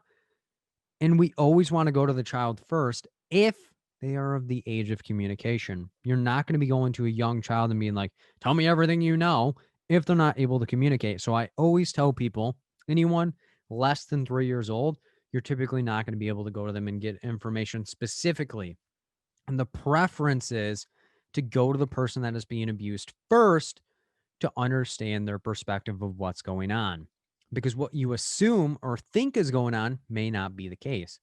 Adult abuse and neglect tends to be a little bit trickier. So this is anyone above the ages of 65 or older, or anyone has a developmental or cognitive disability in any way, shape, or form, because that population is protected throughout the lifespan. And it could be physical, mental, emotional, sexual, financial, or all of the abuses mixed together. And I add financial here because most kids aren't getting cashed out, so you can't really abuse their finances. But when the elder population gets older and someone may take over their finances, they may have the capability of stealing money from them, etc. So I add financial in here. Doesn't mean kids can't be financially abused, but it tends to have a lower frequency. And this gets tricky because it's like, well, what if somebody starts hitting on somebody of the elder population? It may be. elder abuse, but it could also be domestic violence. And that's where people often ask, well, what if the person's in between 18 and 65? Well, then it's domestic violence. And then it's like, well, do we have to protect life or safety? Possibly, but only if your client wants you to, because everyone has the right to self-determination. And if somebody is in a domestic violence and they don't want to leave the relationship, it's not your job to convince them to get out. So that is where safety can be very tricky, because you could think that it's a safety issue. It may not actually be a safety issue, and it may cause problems in the interim. And when it comes down to it, if you think there's abuse and neglect going on, there are two possibilities or two considerations that you should keep in mind. Who is telling you the information, and what do you need to do with it? So the first possibility is a teacher, friend, parent, colleague, coach, pastor, concerned citizen, etc., reports the information to you about potential abuse and neglect. Then we need to speak to the person first, the person that's being abused and or neglected first, before reporting. Why? Because just because someone tells us that I think this is going on does not mean that it's actually going on. Yes, we're mandated reporters, but we're not people that are just going to be throwing darts at the wall and hoping that it sticks. We always need to speak to the person that's being abused first before reporting. Why? Because it's hearsay at that moment. We don't have enough information. We need to make sure that we're able to relay the information, who the person is, the frequency, what's going on, what in particular do we need to know. And we don't want to report anything based on hearsay. It's not a good idea. Why? Because what's that phone call going to look like? Hey, this person's being abused. What type of abuse? Not really sure. What's the frequency? Not sure. Are they in danger right now? Not sure. Where do they live? No clue. They're going to be like, okay, so you just told me that someone's just randomly being abused with no information. Okay, we'll be able to do a whole lot with that. No, making sure that you have enough information. And this is where a lot of times people are like, well, I was told every time CPS or APS is an answer choice that I should pick it because the odds are on my side. It could be, but it also could lead you down to a dark path because you're not actually reading the question and assuming and jump into conclusions, because you may have to gather more information, or you would contact Child Protective Services, but not the immediate action after what has happened in the question. And the second possibility is the person being abused and or the person doing the abusing tells us the information. And if that's the case, we report it immediately. Why? Because we heard it directly from the horse's mouth. We need to get the job done because there's no hearsay. They told us directly what was happening, what the frequency was, and what we need to do in the situation. And if the person is not the age of communication, less than 3 years old, we can base it off a decent amount of observation.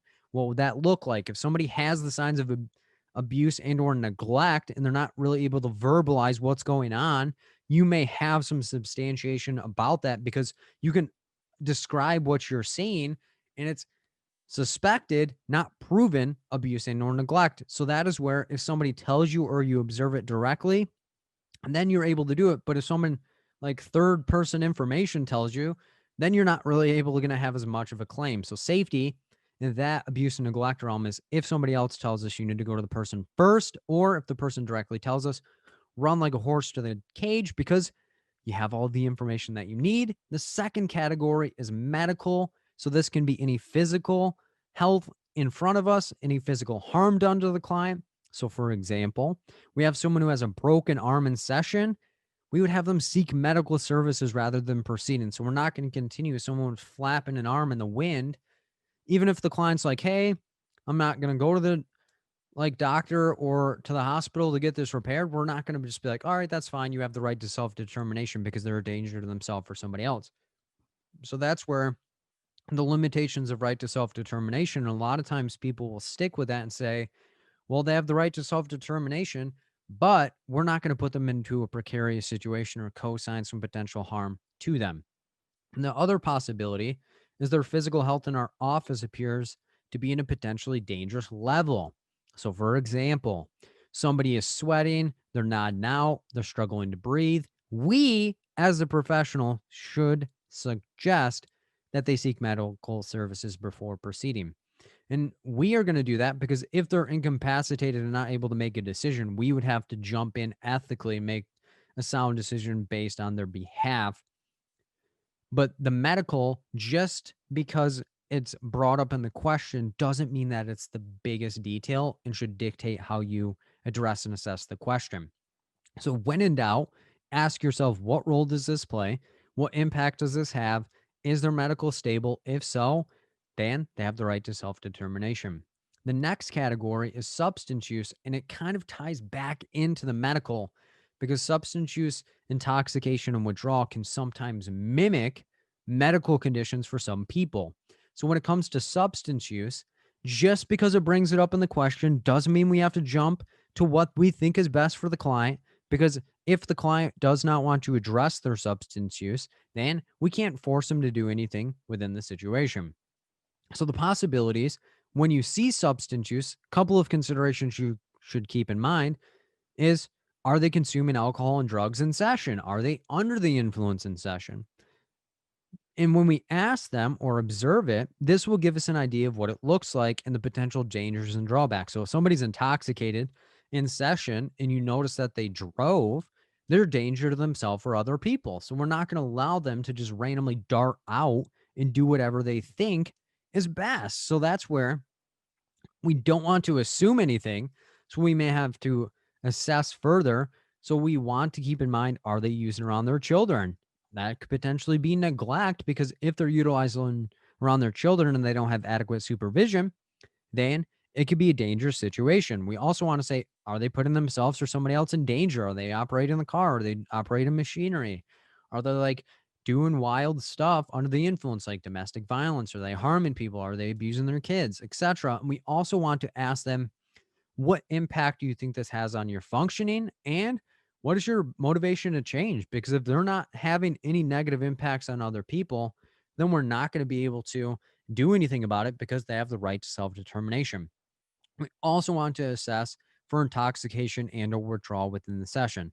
So if somebody is faint, if they're not able to operate and they're not conscious, then we'd have to get the medical services and jump in and give them the interventions that could be helpful. So a couple of questions we want to ask ourselves is, the use putting them or somebody else in danger? If somebody else drove them, if somebody else in the session is like with them, we may be able to hand them over to the other person to take them somewhere. But at the end of the day, we need to make sure that we're care coordinating. And if the client's getting physical, aggressive, etc., we would have to interject in there.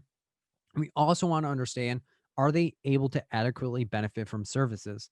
So if somebody's intoxicated in the session, but it's not negatively impacting their ability to engage. I know a lot of people are like, well, substance use we're not able to treat, but if the person is able to actually operate and gain something from the services, it may be more beneficial to service them and treat them and meet them where they're at, rather than just push them out and then have them do whatever in that situation. That's where you want to ask, are they able to benefit? So never just jump into conclusions and being like, well, that's an automatic rule out, because that's too fast. And also, what is their motivation to change? Like if somebody wants to address their substance use, but isn't really wanting to do the appropriate intervention, we would just go with whatever intervention they're open to, as long as they're not a danger to themselves or other people. And before I get to the keywords, do not just see these keywords, jump to conclusions, get yourself excited and exhausted, because you always want to make sure that your answer compares back to your question and your question compares back to your answers. But I give the keywords to give you things to start noticing, but not picking answers based on solely the keywords. You want to make sure that the question paints the correct picture. So I always plant that seed, because a lot of times when people see keywords, they just implement them in their mind and say, yep, this is a safety based on this. Because when you're breaking down each answer choice utilizing the acronym, when it's an application question, it's not what the answer says, but what the answer means in relation to the question. And that's where a lot of times people are like, well, the acronym doesn't work, or I always get it incorrect, because they don't really connect the answer back to the question or correctly assign it based on what it means, not just what it says. But the keywords for the safety category or potentials are: develop a safety plan, inquire more information about a situation, speak to X person, the person being abused or the person doing the abusing, exploring X, the setting where someone that is underage and unable to communicate, is currently in, how are they interacting with other people, are they doing any appropriate behavior, etc. If there are no safety considerations, we then move down to the next level, because that's how the acronym works is we start at the top and then go down each rung until we find our correct answer. The next one after safety is feelings, and feelings level is the client's subjective point of view of their situation and what is currently going on within their life and their perspective of where they would like to go or what services they'd like to accomplish. And I always say key emphasis on subject and subjective. Why? Because it's subject based on what the person is experiencing at that given moment.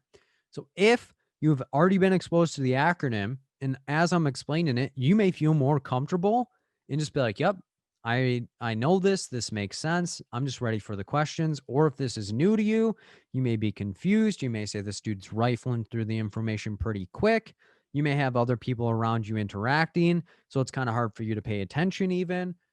But based on the information and situation you're put in, it's subject to change. Same thing with the client in this level. And simply understanding what is their perspective, what are they experiencing, and where would they like to go. Stated in a different way, is the client and or patient, depending on the terminology that is utilized in the question and in your mind, point of view that is subject to change based on their situation or information that they receive. So clients' direct feelings, their perspective of the situation, or simply information that can be a starting point for treatment. So the social worker needs to recognize where the client is and where they would like to go, not where we think they should be, where they want to go, not where we think they should be. And it's the cliche statement, we need to start where the client is. So as you're answering a question, something you can ask yourself is, am I meeting the client where they're at right now? Not where I think they should be, not where they could be, but right at this moment. So this is the level of the acronym where we need to engage with the client to begin developing a therapeutic relationship and rapport with the client. But you want to be aware who your client is or who your clients are, because a question can be very, very twisty. So for example, so let's say you're working with the family, but the entire question's talking about the daughter. Your client is not the family. Your client is then going to be the daughter. Or let's say you're working with a daughter and then she starts talking about how her parents are maybe abusive or the environment's not safe. Your client is no longer just the daughter, it's the entire family. But if you do not know who your client is, it's often going to get you more distracted because the client can be more than one person. And if we haven't heard from all of the people in our client's system, we likely can't proceed within the situation. So be mindful of who your client is or who your clients are to make sure your answers are connecting back to the entire question, not just a piece of it. And I'm going to provide keywords, but do not jump to conclusions. Don't get yourself exhausted. Don't feel like if I see these words, it's automatically feelings, but it could be a good starting point for people that are new to the acronym. So the keywords are validate, recognize, inquire, gather, elicit, etc. We always want to make sure that our answer connects back to the entire question and we're meeting our client where they are at. And if there are no safety concerns, and we already know where our client is or where they're at and what could be helpful for them, the next level is going to be assess. So this is the clinical or objective information about a client's situation and what their presenting needs are. It can provide us more information of the client's situation beyond what they've already told us. And I always say key emphasis on object and objective. Why? Because objects are hard to change. So if I had a pen and I tried snapping it in half, it's going to have some resistance. Same thing with the clinical data that the client tells us. We can't change the client's past or anything that is objective information about them because it's solidified. So this is where the assess category, we're asking them specific solidified information that is not going to vary over time. It is going to stay rather consistent. Where their feelings was subjective, so it's subject to change based on what they get. Stated in a different way, this information can be difficult to change since it involves direct observation and evidence for what has been and what is going on actually right now. So we, as the social worker, may utilize screening tools, contact family members if we have a release of information. We're not going to breach confidentiality or do anything wild or wonky based on the fact that we love our license. We may explore the client's history, mental health history. Do you have any past treatment episodes? Do you have any medications that you're currently on? Were you on medications? Who are your supports? What physical health do you have, etc.? And this is the client's previous behaviors and attempts to improve their situation. No need to invent the wheel if the client has already tried things and we can just build on what they've already done. And this is going to be the starting point of the social worker and client working together to develop a plan of action to address the client's identified needs and or wants. So after you get where they would like to go, the assess is where we kind of work with them to mesh together what in particular could be possible. And after we get through this point is where we start working together with the client. And the keywords for this category, but do not word associate, do not jump to conclusions, do not get yourself exhausted.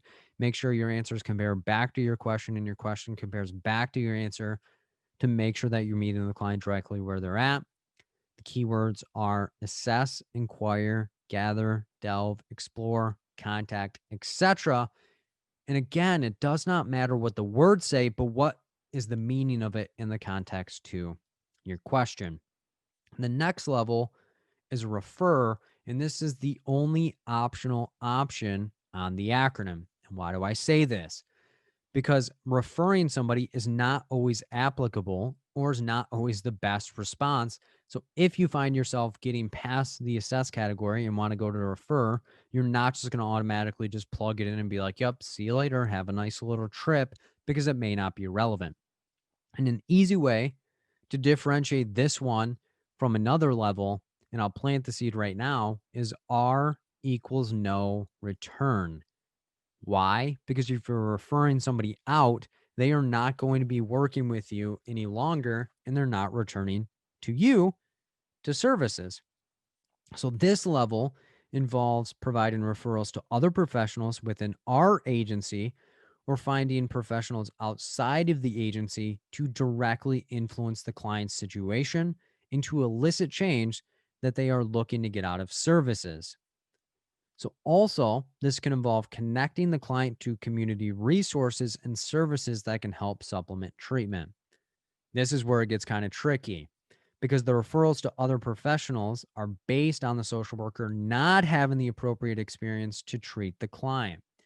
It's not just because we don't like the client, it's because we literally do not have the experience to adequately help them. So, this is us reflecting on the limitations that we have within the situation. And as we described in the section where it was the difference between supervision versus referral, this is where we kind of get it through. And when it comes down to the community resources, I'll get into that a little bit further, but let's see what it looks like for us to refer them to a professional within our agency versus outside. So, a referral to a professional within our agency would involve finding someone with the appropriate knowledge and expertise within a particular area of interest to better help the client with improving their identified issue and or need better than we can. So the other professional will have more experience than we do. And that's the tricky part is we have to tell ourselves what are the limitations, what are the barriers, and who could better help the client. And if we have little experience and it's a specialized treatment, we're then going to refer them out because we can't supplement the treatment. So, for example, a client needs substance use services and Phil does not have experience with treating clients with substance use disorders. However, Becca has experience with substance use treatment and could better treat the client.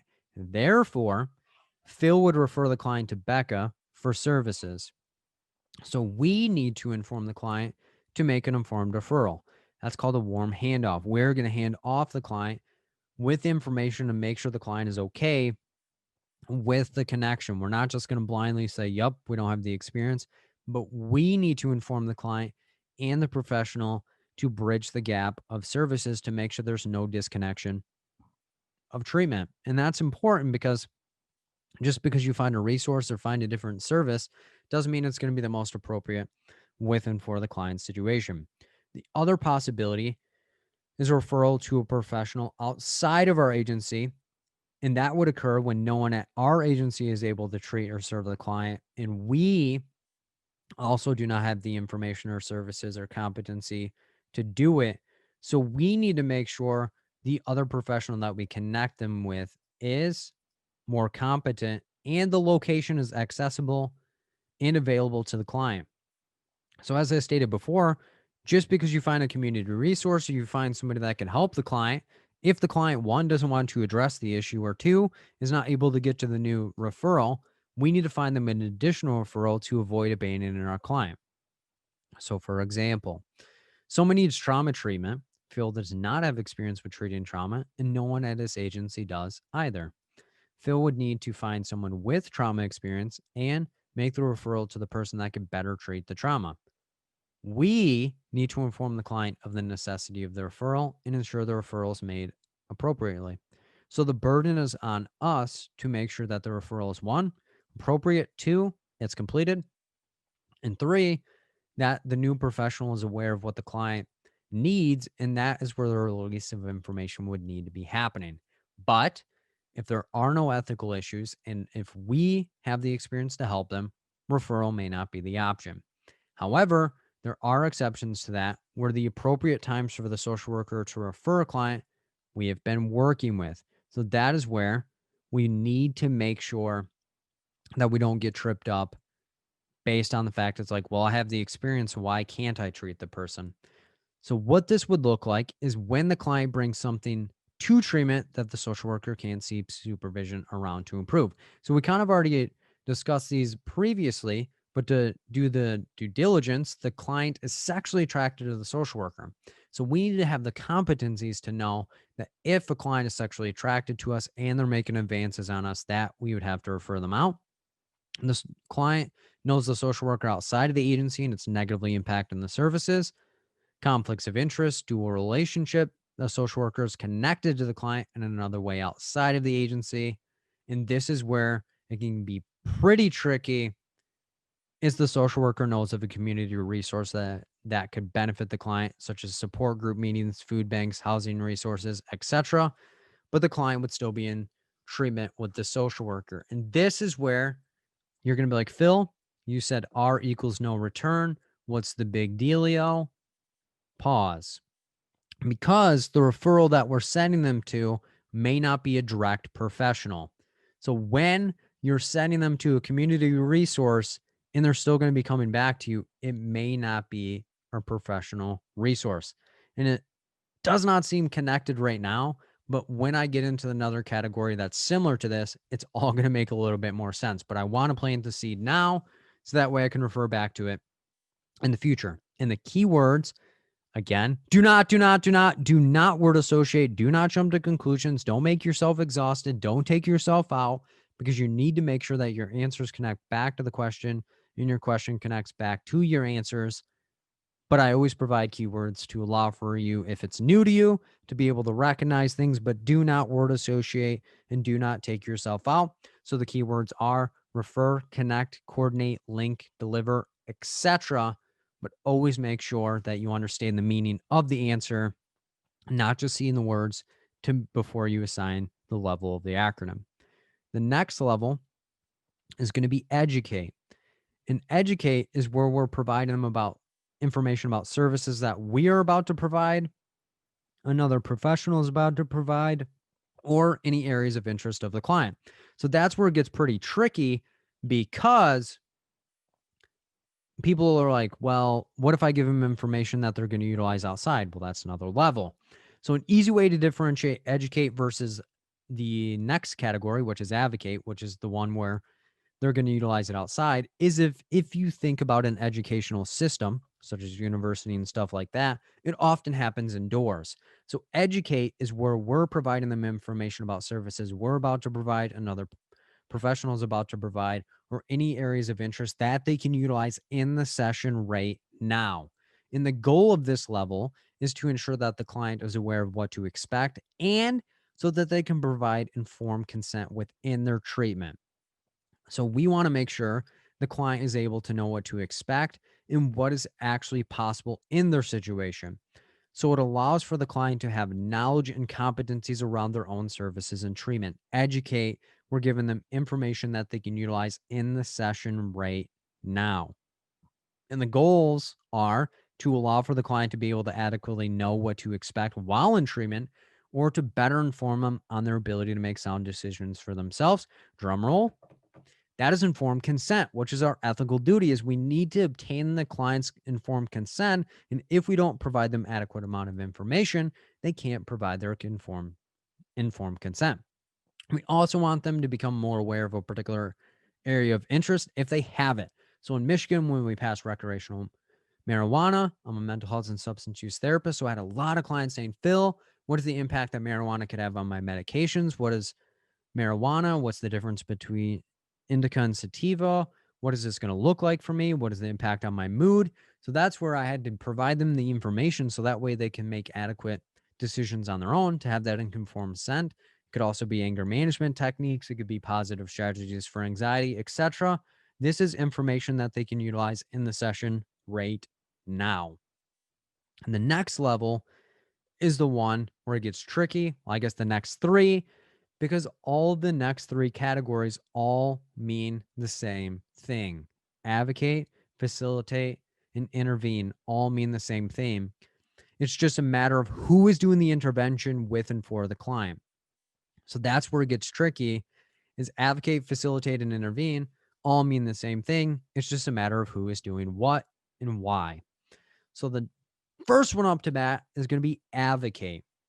And an easy way to remember advocate, A equals all by themselves, because this is when the social worker gathers the needed information, resources, and services for the client to deliver the services to themselves. So this is where we give them everything they need, and they are going to be the ones that are going to be servicing themselves. And that's where it gets pretty tricky is, well, how are they going to do it on their own? Well, if you think about it, educate was where we provided them the needed information, resources, and services that we were going to provide in the session. Advocate, if you think of advocacy rallies and protests, those happen outdoors. So that's what the level of advocate is we provide them the needed resources, information, and services, and they go outside of the session and do it on their own. Stated in a different way, this is where the person determines whether they utilize or benefit from a particular part of their treatment. So this allows for the person to have control and reinforce their work while in treatment. Why? Because if they're motivated, they're going to exercise their right to protest outside or to progress themselves. But if they're unmotivated, they may not do anything with all of the things that we have provided to them.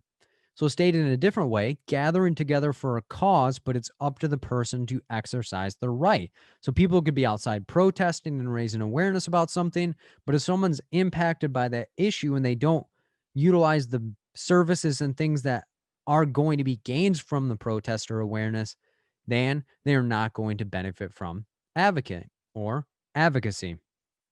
And the main factor in whether the person progresses, regresses, or stays stagnant is all based on the person's motivation. So the person's motivation to change throughout the therapeutic process is going to determine whether they change or not. So let me provide a couple of examples to articulate this a little bit further.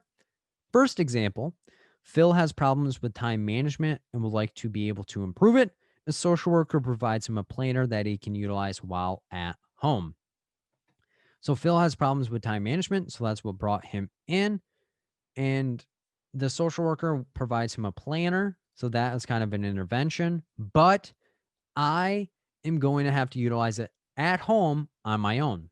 Social worker didn't fill out the schedule in session with me. I am doing it by myself. So it is up to Phil to fill out and utilize the schedule to improve his time management skills. My motivation to change will determine whether I do it or not, but that is up to me. The social worker has nothing to do with that. Next example, Phil is doing a study group on the acronym and walking through practice questions with social workers who are preparing to pass their ASWB exam. So that's the purpose of the group. Phil provides the information for the acronym and leaves it up to the participants to utilize it or not. So the information is provided but it's up to the people that are attending to utilize it or not. Stated in a different way, the participants have the information regarding the acronym, and it's up to them whether they want to utilize or benefit or it makes sense to them or not. So that's where the motivation to change plays into it. The last example, Rebecca has been struggling with balancing studying for the social work licensure exam and handling her anxiety while answering practice questions. Phil provides Rebecca information on how to break down the questions, combat her anxiety, and to remain focused while preparing. So, this is what brought the situation upon, finding it difficult to balance everything. The information to how to combat it was brought up, but it is up to her whether she utilizes the information or not. So the strategies and techniques were present, but it's up to her whether she wants them to be a present or not. And that is where advocate A equals all by themselves because the information, resources, and services is introduced to them, but they have to follow up and execute on their own, whether they want to or not. The next level is facilitate. And the easiest way to remember facilitate is F equals a friend, because this is where the social worker is going to provide the needed information, resources, and services for the client, and another professional, aka the friend, delivers the services to and for the client. So F equals a friend because we are going to send them to somebody else and they are ultimately going to help them. And this is going to be different than refer, R equals no return, because if you think of somebody going to a friend's house, they are going to end up coming back home, aka coming back to work with the social worker. And that's where it gets tricky because refer can also include community resources, but the connections when we send them into the community are not going to be professional entities. Stated in a different way, this is when someone is influencing the likelihood that someone will benefit from the services and or the client's needs are being met. And it's the act of someone assisting a client with getting their intended result and or multiple results from services, and the professional services a sense of accountability. So if somebody's helping you to prepare for your exam and they're walking you through the information and the services, you are going to have a higher likelihood of doing it because you have more stake to lose. Stated in a different way, it's when someone helps connect you with someone to get further along in the process. So if you think of someone facilitating a connection or a relationship, it's bringing multiple people together in order for them to benefit from one another. So a couple of examples to articulate this a little bit further. Phil gets a list of anger management techniques from his therapist to try at home, and Darlene is contacting him daily to inquire about the utilization of the techniques provided. So Phil gets a list of techniques from his therapist to try at home. And if it stopped right here, it would be an advocate.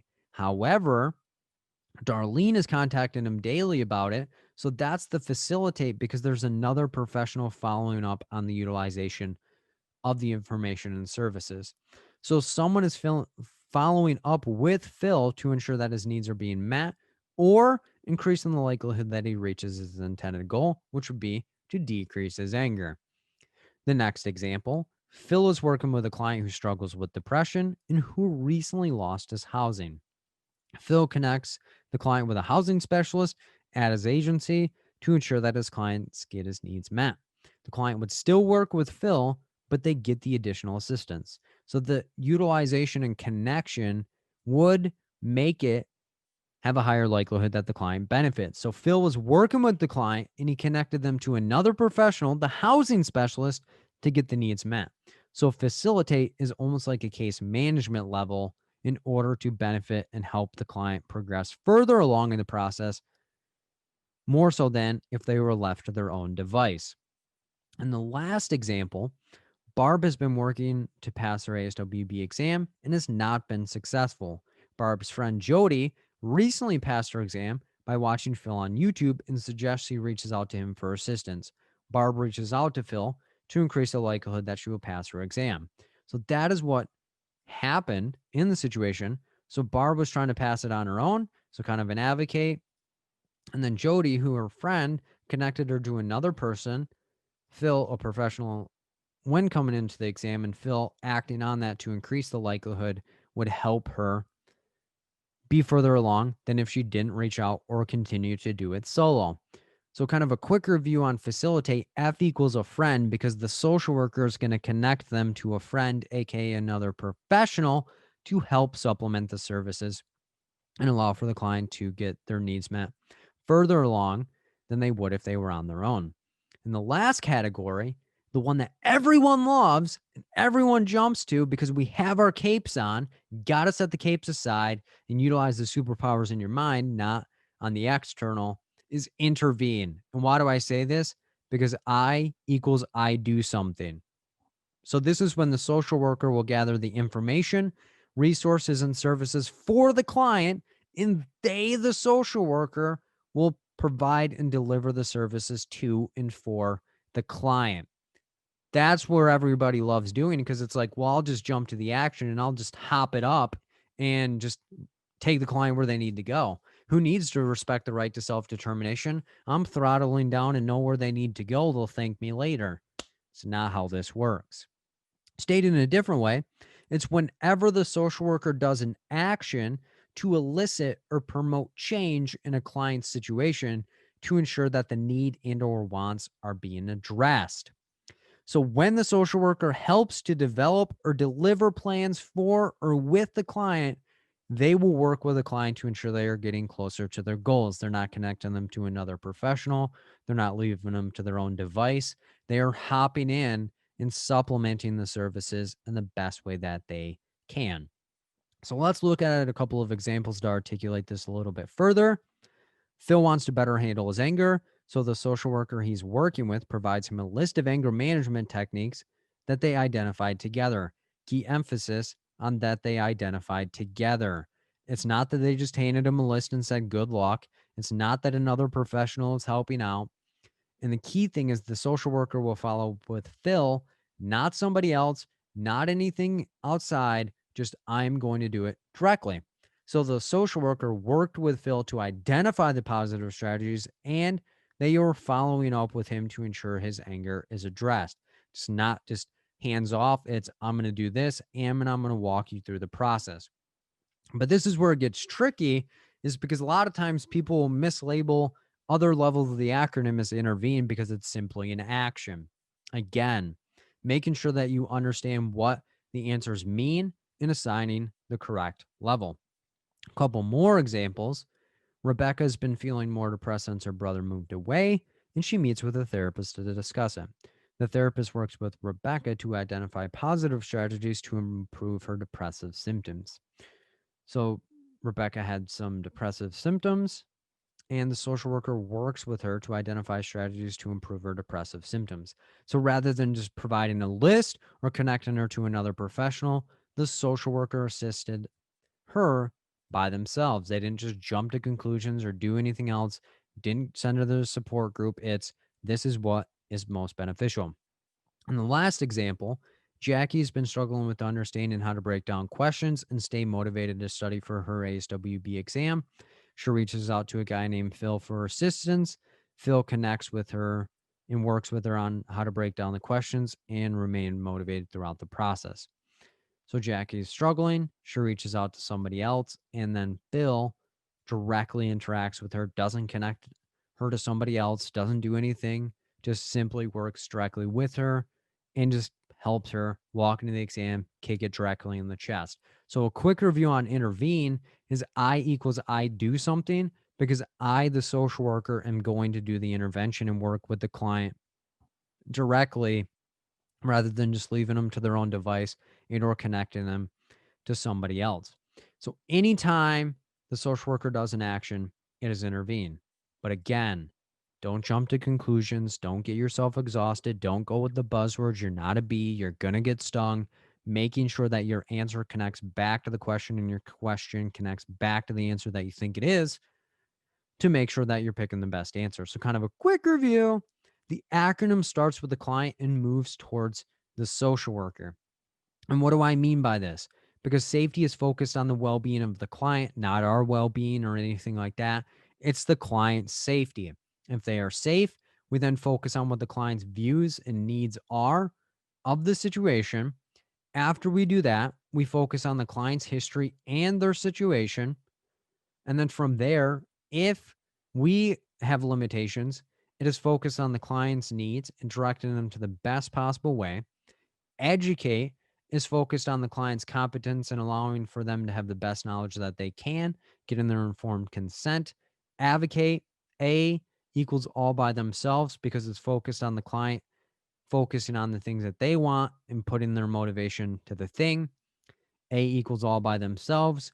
Facilitate, F, equals a friend. Why? Because we're connecting them to another professional, aka a friend, and it's focused on the client getting the best possible result by connecting them to another professional that we know. And intervene, I equals I do something. Why? Because it's focused on the social worker working with the client to get their needs met. So I equals I do something. And another way to differentiate again, facilitate and refer, R equals no return. Why? Because the client is not going to return to us unless we refer them out to a non-professional agency. Then they would still work with us. But if we're connecting them to a professional agency and they're still working with us, it is then going to be a facilitate. And an easy way to recall the different levels of the acronym during the exam, because sometimes being able to remember safety, feelings, assess, refer, educate, advocate, facilitate, and intervene, it's not always the easiest thing. But if you remember savvy farmer, Aladdin raises expensive apples from India, tends to be a little bit easier. Savvy safety farmer, feelings, Aladdin assess, raises refer, expensive educate, apples advocate, from facilitate, India intervene. So that way you're able to, in the heat of the moment, because at the end of the day, when you step into the exam, your mind is going 100 miles an hour. You may not be able to slow yourself down and pick out the key things. This is an easy way to make sure and ensure that you have everything that you could possibly need during the exam. And as I said, dated before, the acronym is only for application questions. Do not apply to all of the questions, because a lot of times people try to apply to every single question and it drives them crazy, and they throw the acronym to the side and say it's not helpful. And it's like, well, are you sure it's an application question? Well, I wasn't really sure. I just tried doing it with everything. Make sure you understand the types of questions. And if you're like, Phil, what the heck are the types of questions, man? Well, let's look at it, because there are three types of questions. There are recall, application, and reasoning questions. Each one are going to be in different categories and be different as well as similar as the rest of them. And what do I mean by this? Because at the end of the day, it's all based on social work practice, but the types of questions are going to have different details that differentiate them. So, for example, the first type of question, recall, are the questions that every single person loves. This is all the other prep programs really focus on. They tell you this is everything you need to know. Let's memorize it. People feel boosted up. They feel excited. They walk into the exam when they see them. They slice them and dice them because they are any specific social work terms, theories, concepts, etc., and they tend to be more specific one-worded answers. So, for example, Freudian theory, medications, diagnosis, Kohlberg's, etc. I never recommend people to memorize anything, but be able to recognize and apply it on the actual exam. So don't memorize, but recognize and apply it. So that way you have some backing behind you and you don't just like freeze up or jump to conclusions too fast. And this is where it gets pretty tricky, because the exam isn't going to be the majority of recall questions. And when people are repping and rocking with particular materials, they get under the impression that the majority of the exam is going to be recall questions. And when they walk in there, they have a freak out moment and go, holy smokes, these are the big leagues. Which leads us into the next two types of questions, which are application and reasoning. Application questions are the ones that the majority of people hate because they're tricky, they're twisty, and all the answers could possibly be correct. So the application questions are where we need to apply the specific social work terms, theories, concepts, and ideologies to specific client scenarios and situations. So we need to apply the information. We don't just simply need to recall it. And this is where a lot of people get mad because they're like, well, I applied the information to the scenario is wrong, or this is what I do in practice. And it's like, but one detail can change everything. One detail changes everything. So these are the clinical write-ups and ask for us to respond in an appropriate manner. And a lot of times people, when they're breaking down the questions, are thinking of the end result and not the step that they're currently in. So, for example, let's say we have a client that presents with depressive symptoms, anxiety symptoms, they're homeless, they're utilizing substances, and they have high blood pressure. Where does the social worker start? And as I read those off, you in your mind may be already thinking of the potential presenting issue that you would want to go with. So, we have multiple of them. So, we have depressive symptoms, we have anxiety symptoms, they are homeless, they're utilizing substances, and they have high blood pressure. So as I was going through these, you may have automatically started assigning and being like, Phil, this is the answer. This is what I need to do. However, each of these considerations could be the correct answer depending on what the question says and how we want to look at it. So, what do I mean by this? So, for example, if someone has depressive symptoms and they have a history of suicidal ideations, or they have regression, or they have a lot going on, like they have grief going on, they're losing their job, they're going to be homeless soon, we may assess for suicidal ideations and their depressive symptoms may be primary. But if they have no history of suicidal ideations, no huge stressors in their life right now, and their depressive symptoms are relatively tame, we may not automatically jump to that because there may be more presenting issues that exist. But a lot of times people would, again, template and say depression and suicidality. We need to assess and address that. We need to do this, but it's not meeting the client where they're at. On the anxiety symptoms realm, this person could be having panic attacks. They could be paranoid. They could be having different situations where they want to hurt people. They may not be able to leave the house, agoraphobia type stuff. That could be the presenting issue if that's where the client wants to start. But if their anxiety symptoms are in check and they don't really want to address and assess them and they just kind of exist, then that's not going to be our presenting issue. And then for the homeless category, you may be like Maslow's. We need to make sure they're safe. We need to be doing all of these different things, but that may not be the case because we need to make sure homelessness can mean different things for different people. So somebody could be couch surfing, going from couch to couch to couch, or be living in an abandoned building and they don't really want to focus on that. So we're not going to jump to conclusions and say, yup, you need housing and everything is going to get better. Because let's say we focus on the homelessness and the depressive symptoms are more primary or the anxiety symptoms are more primary. They may lose the housing in general and not come back because we didn't listen to them. And the substance could be, what does that look like? Are they injecting drugs? Are they putting themselves in danger? Are they putting anyone else in danger? Are they abusing kids, neglecting kids while utilizing substances? And if not, just because we want to address the substance use does not mean that we start there, because that's not where the client wants to go. And blood pressure, if it's stable, then we may not go with it. But if they're not taking their meds, their high blood pressure is out of control, then we may go with that because their medical could take them out before any of these other options. So always making sure that you don't add to the different presenting issues, but recognizing it and being able to prioritize it is going to be way more important in the situation. And application questions are going to be the first, next, best, most, and should questions. And the last type of questions are reasoning questions. So this is where we need to come up with a specific solution to a problem. And these typically are going to require us to break down an ethical dilemma and utilize the code of ethics to reason through the particular situation. So these could also be our research questions in clinical decision-making situations as well. So recall the one-worded responses and ones that people typically love, or if you're not really good at recall, you may hate them. Application questions are our client scenarios that we have to react to in the best way that we know how. And reasoning questions are going to be our ethical considerations and or community questions that we have to address and assess and come up with the most viable answer before proceeding. And reasoning questions are also going to be our first, next, best, most, and should questions. And if you've been listening, you may say like, well, Phil, application and reasoning questions are both first, next, best, most, and should. What shakes, my friend? because other people have told me first and next need to be answered this way, best and most need to be answered this way. Or when I'm breaking down a question, if it says best, I pick this answer, but in my heart, I know it's this answer. This is where I'm going to like debunk one of the biggest myths about the entire exam. And that is first, next, best, most, and should all mean the same thing. First, next, best, most, should all mean the same thing. Do not give power to one word, because one word should not dictate how you answer the questions. That's not how it works.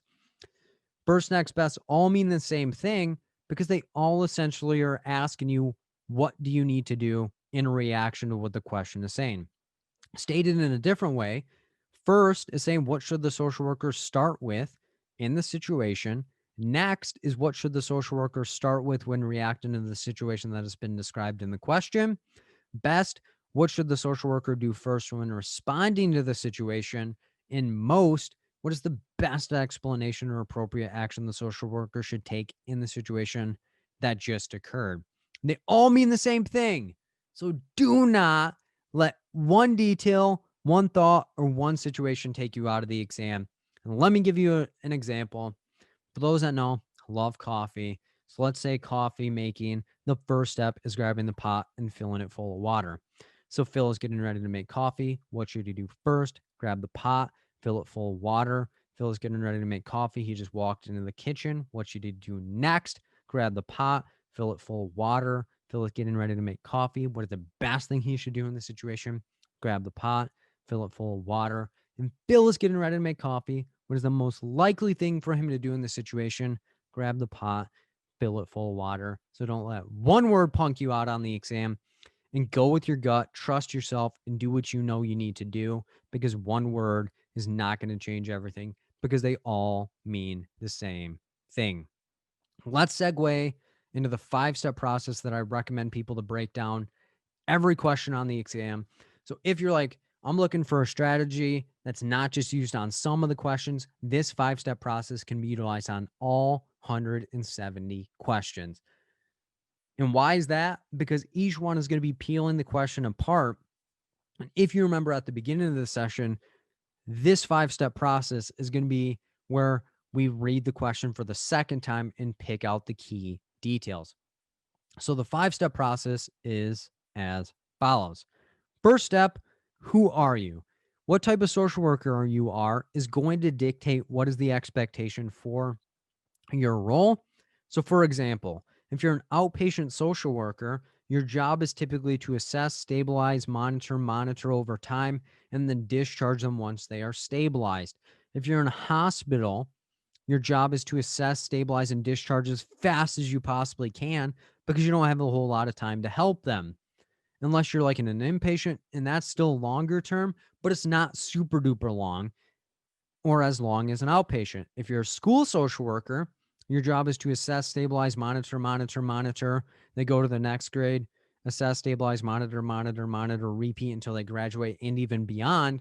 So that is going to be even longer term than an outpatient social worker. So understanding who you are is often going to paint the picture of what you're looking at. So if you're in an emergency department social worker, you're not thinking, what's the long-term plan for this cat? It's, I need to get you out as fast as I can. So how can I stabilize you? The second step is, where are you at? What setting you're in is going to dictate the information you can get and how you interact with the client. And what do I mean by this? Because if you're an office-based social worker, you're going to base all your information gathering on what the client tells you, as well as what the client is presenting with in front of you and what you currently see. You can't really tell about their home environment. You can't really do any of these things. But at the end of the day, what they bring in is what you kind of have to base them on. If you're a community social worker, though, you can base all your information and work on what the client tells you, as well as what you observe when you're meeting with the client. What's their home environment look like? What's their financial situation? What supports do they have? What safety do they have? Etc. So it's a little bit more in depth than if you're an office based, because you can observe directly what's going on within the situation. And oftentimes people are going to say, well, Phil, the first 2 steps aren't really valid for every question? Well, 3, 4, and 5 are in every single question. And you're going to say, well, what do you mean? Because the third step is asking yourself, who is or who are your clients, based on the fact that every question is going to have a client that is identified. Because if you do not know who your client is, you are going to lead yourself off the path. So, going back to the example that I provided earlier, if you're working with the family and the entire family's talking about the daughter, and you're looking for an answer that's talking about the entire family, you are then going to likely get an incorrect answer because the client is not the entire family, but the daughter. But on the other end of the spectrum, if you're working with the individual daughter and you're looking for an answer that looks just at the daughter and she's talking about how her parents are abusive or there's harm going on in the house, you are going to get knocked down because it's going to be an answer that involves the entire family. So being mindful of what you're looking at and seeing what you can do. So that is where you want to make sure that when you are doing things, you are in a better position because your client is often going to be in the correct answer and allow for you to be able to connect the answer back to the question. So oftentimes the client of interest is going to be described throughout the entire question. And the fourth consideration or step is what is being presented in the situation. What symptoms, what situations, what considerations are being brought up or discussed. And this is where these questions can have a ton of details. You could be drowning in materials. You could be sweating it all out because the questions typically have a ton of things, including the kitchen sink in them. And if you're not prioritizing getting the job done, you are going to throw yourself outside of the exam and not be able to prioritize specifically what you need to do. So, what I mean by this is we're going to be showing multiple factors in the question, and we have to be able to prioritize them. And this is where a lot of times people get confused. But as I did during the application example, I had all the different considerations as potential answers, but being able to say what is going on right now within the client situation that could lead me closer to the answer and where they at right now is going to be super duper important. And the last step or the last consideration is what can we do or what does the question want us to do about the situation or symptoms? And again, we could think of the end result or what do we particularly want to do with the client, but we always want to make sure we meet our client where they're at, what they're doing, what in particular we need to be looking at, and making sure that what we are seeing is actually in the question. And that's where a lot of times people get themselves thrown away is because they're like, okay, well, it says anger at the beginning, or it says depression at the beginning, or it says relationship building at the beginning. So let me jump to anything that talks about this. And we need to make sure that you are staying focused throughout the entire question. Not one detail is more important than the other unless you provide meaning or the client tells you that that's what particularly they want to. They have the right to self determination unless they want to harm themselves, harm somebody else, or anything in particular about that. And oftentimes, the last sentence of the question will help guide the answer, but do not only read the last sentence and say, "Yup, I'm good," because the answer or the detail that is needed to give you the answer could be at the beginning. Stick with your gut, trust yourself, follow a process that works particularly for you. Don't just shoot from the hip because when you find yourself not being consistent during the exam, you're going to be in a best favorable position than if you were to reflect, what do I need to do? What in particular is best for me? And to get yourself into a better spot. And that is a 5-step process. So, again, who are you? What type of social worker are you? Where are you at? Who is or who are your clients? What is being presented in the situation? And what can we do? And what does the question want us to do before proceeding? And again, if you have a different process or different thing that's been working for you, lean in on that. But this is what I have found to been most helpful for people to walk in the exam, kick it in the chest, and get the job done. But always making sure you prioritize what works best for you. What do you need to do? If you're an auditory person, reading the exam out loud to yourself. If you're kind of that tactile person and you're like, well, Phil, I see you highlight all the time. I'm not able to highlight on the exam, you best be utilizing that whiteboard and jotting down the key details. It's not as colorful as the highlights, but at least make sure that you're deciphering through. If you're a visual person, reading it to yourself and picturing what that situation looks like is going to be more helpful. So sticking to what you know to be true, meeting your own needs, getting the job done, and doing the same exact thing for 170 questions is going to be super duper important because consistency kills. Question 1. A social worker in an outpatient clinic is completing an intake assessment with a 20-year-old male regarding the death of his daughter. The man reports that he feels like his daughter's death is his fault and that he has been experiencing intrusive thoughts and nightmares related to it. The man reports that he came to the intake assessment because his girlfriend thought it was a good idea, yet he only came so she would no longer be mad at him. The man reports that he plans to kill himself by hanging himself in a tree near his daughter's gravesite. What should the social worker do next in this situation? A. Inform the man that the social worker needs to complete a petition for involuntary hospitalization to ensure he is safe. B. Facilitate discussion around the man's intent to carry out his plans to complete suicide to better understand the situation. C. Gather information around the daughter's death to better understand his perspective in reaction to her death. Or D. Work with the man to develop a safety plan to reduce the likelihood that he completes suicide. And when you have your answer, type the word happy in the chat.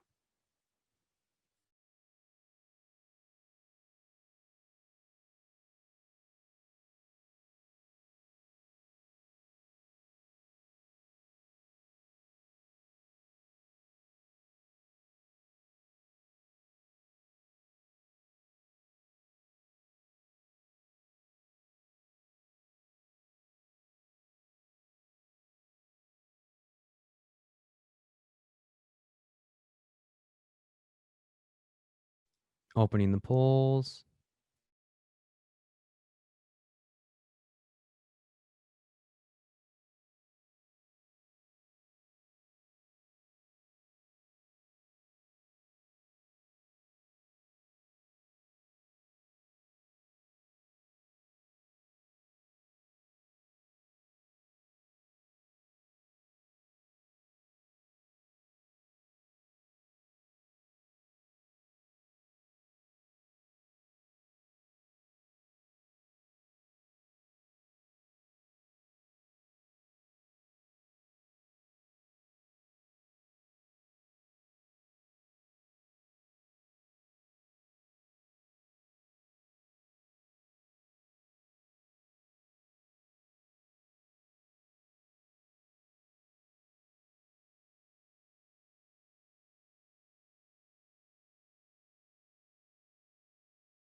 Twenty more seconds.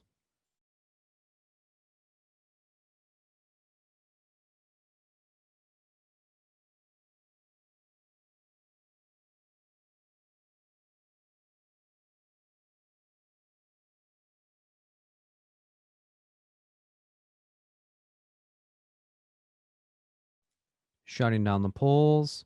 The majority think it is B. Second place is A. Third place is D. Fourth place is C. Let's look at it.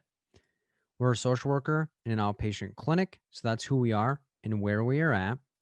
We're completing an intake assessment any length of time. Hop on top of it because it paints the picture of what we're looking at this given moment. So it's our first time meeting with a 20-year-old male. So that is our client for now regarding the death of his daughter. So he's experiencing grief. The man reports that he feels like his daughter's death is his fault and that he is experiencing intrusive thoughts and nightmares related to it. So we could have some trauma response. The man reports that he came to the intake assessment because his girlfriend thought it was a good idea, yet he only came because he doesn't want her to be angry at him any longer. And the man reports he plans to kill himself by hanging himself in a tree near his daughter's gravesite. What should the social worker do next in this situation? This is an application question. Why? Because it's a client scenario that we have to react to. in the best way that we know how. So let's compare each answer choice to the acronym and each answer choice back to the question to see what we're looking at in particular. A, inform the man that the social worker needs to complete a petition for involuntary hospitalization to ensure he is safe. This is going to be a safety intervene depending on how we want to look at it. And we're going to let the question dictate what the answer means. We're not going to jump to conclusions or do anything wild like that. B, facilitate discussion around the man's intent to carry out his plans to complete suicide to better understand his situation. This is going to be a safety assess depending on how we want to look at it in the situation. C, gather information around his daughter's death to better understand his perspective in a reaction to her death. Assess why, because it's us gathering clinical data to progress the therapeutic process in some way, shape, or form. And D, work with the man to develop a safety plan to reduce the likelihood that he completes suicide. So this is going to be a safety intervene depending on how we want to look at it in the situation. So let's look back at the question to see what we're looking at in particular. So quick review: social worker, outpatient clinic, completed an intake assessment. Any length of time, hop on top of it because it paints the picture of what we're looking at this given moment. So it's our first time meeting a 20-year-old male regarding the death of his daughter. He reports he feels like it's her fault. He's experiencing some trauma responses, intrusive thoughts and nightmares related to it. He only came because his girlfriend was mad at him and he no longer wants her to be. And he plans to kill himself by hanging himself in a tree near his daughter's gravesite. So keep all that in mind as we go through each answer choice. So right off the bat, we're going to rule out the safety option in A because it's simply an intervene. Why? Because we're not even sure if he's okay with being hospitalized or anything along those lines. And when we do an involuntary hospitalization, it means the person is unwilling to go to the hospital and unwilling to cooperate in the process of being hospitalized. He hasn't even said anything about being hospitalized or if he's willing to go or anything like that. We just met him. So us jumping to conclusions, we have to at least buy him date, like dinner first before going on the date. So we're not going to do that. So bad moves, bad vibes. So we're also going to rule out C. Why? Because he just said he wants to kill himself. And if we go off that path and then say, okay, so you want to kill yourself, but tell me about the daughter's death prior to you going and doing this after the session, based on the fact that that's going down the wrong tunnel. So that's why we would rule that one out. So now we're in between B and D. B, facilitate discussion around the man's intent to carry out his plan to complete suicide to better understand the situation, or work with him to develop a safety plan to reduce the likelihood that he completes suicide. So when we think about suicide, we always want to go down the trajectory of like thoughts, plans, means, and intent. So if we look back as a statement, he plans to kill himself. So he has a thought and a plan, hang himself in a tree. So he likely has means. So then we have to say, what is your intent to actually carry this out? So that way we can complete the process. So for that reason, we're going to rule out D because D is too fast and saying, okay, well, we're going to stop you from wanting to kill yourself. We need to ask him, what is your intent to actually do this? And we may have to end up hospitalizing this cat if he plans to actually execute it and he's not willing to cooperate, based on the fact that when people are wanting to harm themselves or harm other people or abusing and neglecting people, they lose the right to self-determination. So the correct answer here is going to be B, because we need to meet him where he's at and understand what he meant by his statement. And he said he plans. So we need to see, what is your intent before we execute and say, okay, well, we may need to hospitalize you to ensure you're safe, because he can create a safety plan or safety contract with us and then walk out of the session and hang himself anyway. So we want to do more direct intervention than, okay, let's look at a safety plan and tell them what particularly we need to do. And that is where you need to stay in the question. So the correct answer here is B. So that's how we'd look at that question in particular.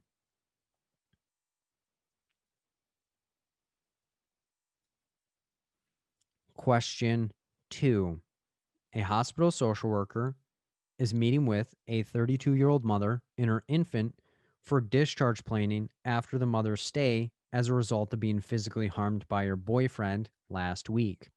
The woman reports that she's been struggling with episodes of depression and thoughts to kill her baby since she gave birth 2 months ago. The mother reports that she cares about her child, yet is unsure if she wants to keep the baby due to her current circumstances. What would be the best thing for the social worker to do in this situation? A, contact Child Protective Services to ensure that the baby is safe. B, process the mother's feelings and facilitate discussion around what she feels is best in this situation. C, provide information around various domestic violence shelters in the area to allow for the mother and her baby to have a safe place to stay. Or D, provide information to the woman regarding postpartum depression to allow for her to have more knowledge regarding what she is going through. And when you have your answer, type the word hope in the chat.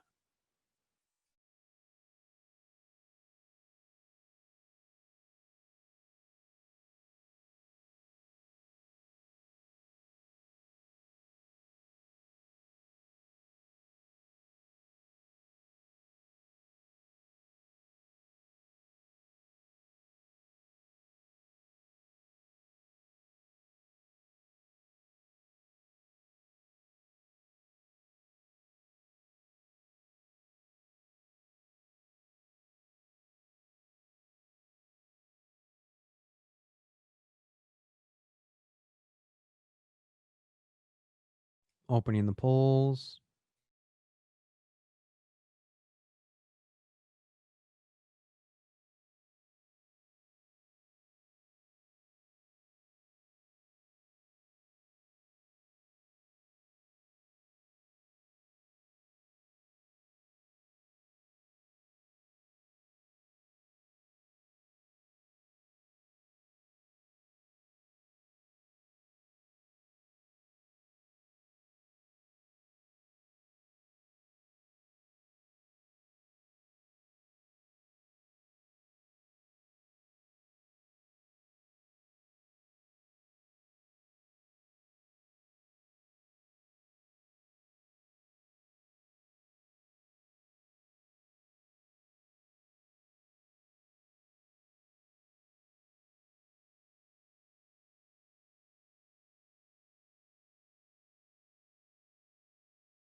Twenty more seconds.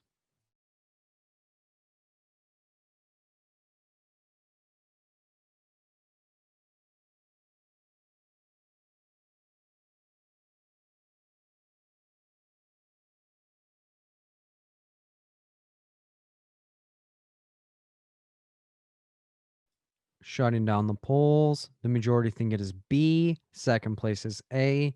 Third place is D. Fourth place is C. Let's look at it. We're a hospital social worker. We're meeting with a 32-year-old mother and her infant. Doesn't have the child's age, but infant, young child.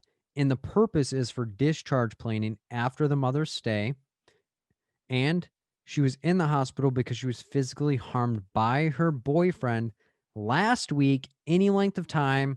Hop on top of it because it paints the picture of what we're looking at this given moment. And the woman reports that she's been struggling with episodes of depression and thoughts to kill her baby since she gave birth 2 months ago. So the child is 2 months old and she's having intrusive thoughts to kill the child ever since the child was born.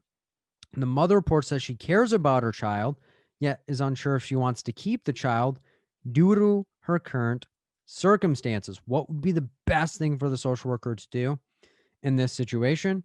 This is an application question. Why? Because it's a client scenario that we have to react to in the best way that we know how. So let's apply the acronym to each answer choice and each answer choice back to the question to see what we're looking at in particular. So A, contact Child Protective Services to ensure the baby is safe. That is going to be a safety intervene, depending on how we want to look at it. B, process the mother's feelings and facilitate discussion around what she feels is best in this situation. Feelings, why? Because it's getting her direct perspective of what she would like to see with and for her situation. C, provide information around various domestic violence shelters in the area to allow for the mother and her baby to have a safe place to stay. Educate, why? Because it's us providing her information that she can utilize in the session. right now. And then D, provide information to the woman regarding postpartum depression to allow for her to have more knowledge regarding what she is going through. That is going to be educate. Why? Because it's us providing her information that she can utilize in the session right now. Let's look back at the question and see what we're looking at in particular. So, quick review. Hospital social worker, the 2-year-old mother and her infant for discharge planning. After the mother's stay, she was hospitalized after physically harmed by her boyfriend last week, any length of time. Hop on top of it because it paints the picture of what we're looking at this given moment. She's been struggling with episodes of depression and thoughts to kill her baby since she gave birth 2 months ago, any length of time. Hop on top of it because it paints the picture of what we're looking at. So she has her child. The infant is 2 months old. She's having depression and thoughts to kill him, which could be postpartum depression, not homicidal ideation.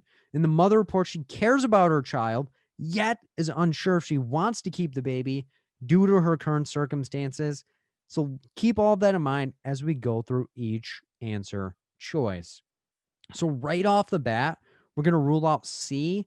Why? Way too fast. Slap the brakes. We're not just saying go to a DV shelter and everything is going great. We don't know if that's what she wants or what she wants to do in her situation. She said, I'm not sure what I want to do with my baby, but we haven't even got into where she would like to go within her situation. So that'd be us telling her where she needs to go. We're also going to rule out A. Why? Because if we look back at the question, it does say that she has thoughts to kill the baby since giving birth, but she cares about the child. She could be experiencing postpartum depression, and postpartum depression is outside of her control. So she's having intrusive thoughts that say, kill your baby, hurt your baby. She doesn't really want that. And we're not going to contact Child Protective Services because it doesn't say that she's going to go back into the abusive environment at this given moment. So they're not currently in an abusive environment in the hospital. She doesn't say that she's going to go back. So we're not going to contact Child Protective Services immediately and say, yup, because she may want to adopt her child out, and us contacting Child Protective Services for her adopting her child out isn't really going to be helpful, because if she's the only one that's going back to the DV situation, then that's up to her. So we do not want to wail on the gas pedal too fast because she says, I'm not sure if I want to keep the baby due to my current circumstances. So that's where we need to meet her where she's personally at right now, not where she once was, not where we think she is. Stay in the question. So now we're in between B, process her feelings of the postpartum depression and the uncertainty of what she would like to do, and discuss what she wants to do in her situation, or D, slap postpartum depression information on her and say, this is what you're currently going through. Where do you want to go? D is a decent idea, but it's way too fast, and saying, well, you want to kill your baby because postpartum depression. You don't really want to do that when she's not even sure if she wants to keep the child. And we don't know what she means by her current circumstances. That's assuming, jumping in conclusions. We need to meet our clients where they're at. If the information's not there, like eliciting that from the client. So the correct answer here is B, because we want to meet her where she's at, connect the answer back to the question, meet her where and what she's looking for. So the correct answer here is B. So that's how we look at that question in particular.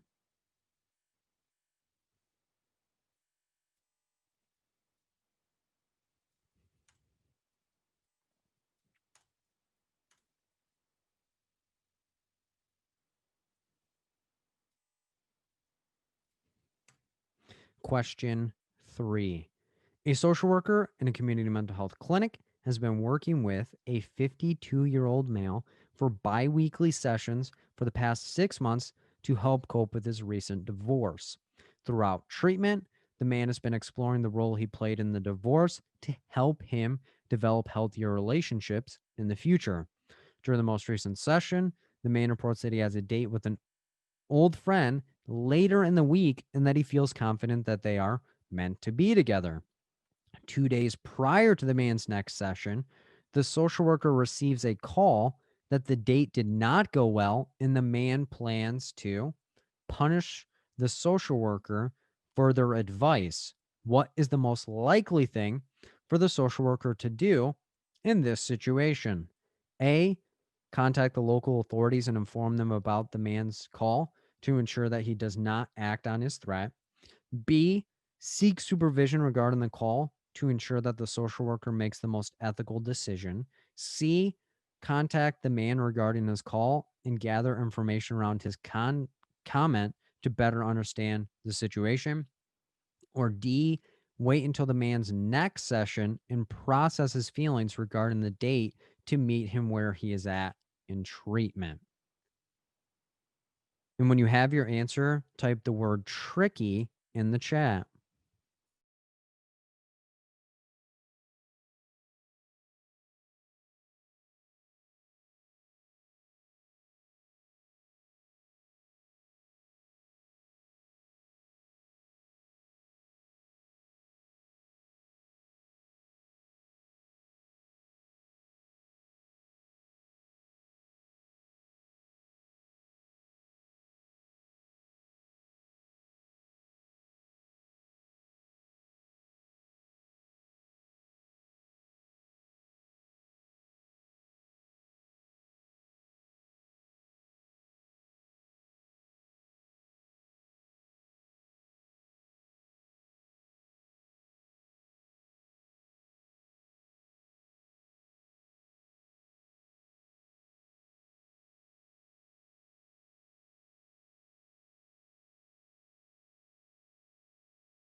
Opening the polls.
Twenty more seconds.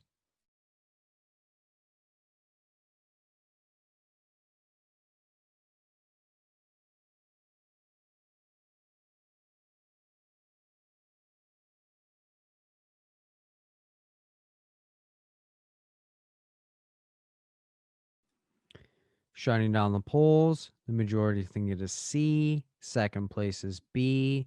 Third place is D. Fourth place is A. Let's look at it. We're a social worker in a community mental health clinic. So that's who we are and where we are at. We're working with a 52-year-old male for bi-weekly sessions, so twice a month for the past 6 months, any length of time. Hop on top of it because it paints the picture of what we're looking at this given moment to help cope with his recent divorce. Throughout treatment, any length of time, hop on top of it because it paints the picture of what we're looking at. The man has been exploring the role he played in the divorce to help develop healthier relationships in the future. So that's what he has been doing.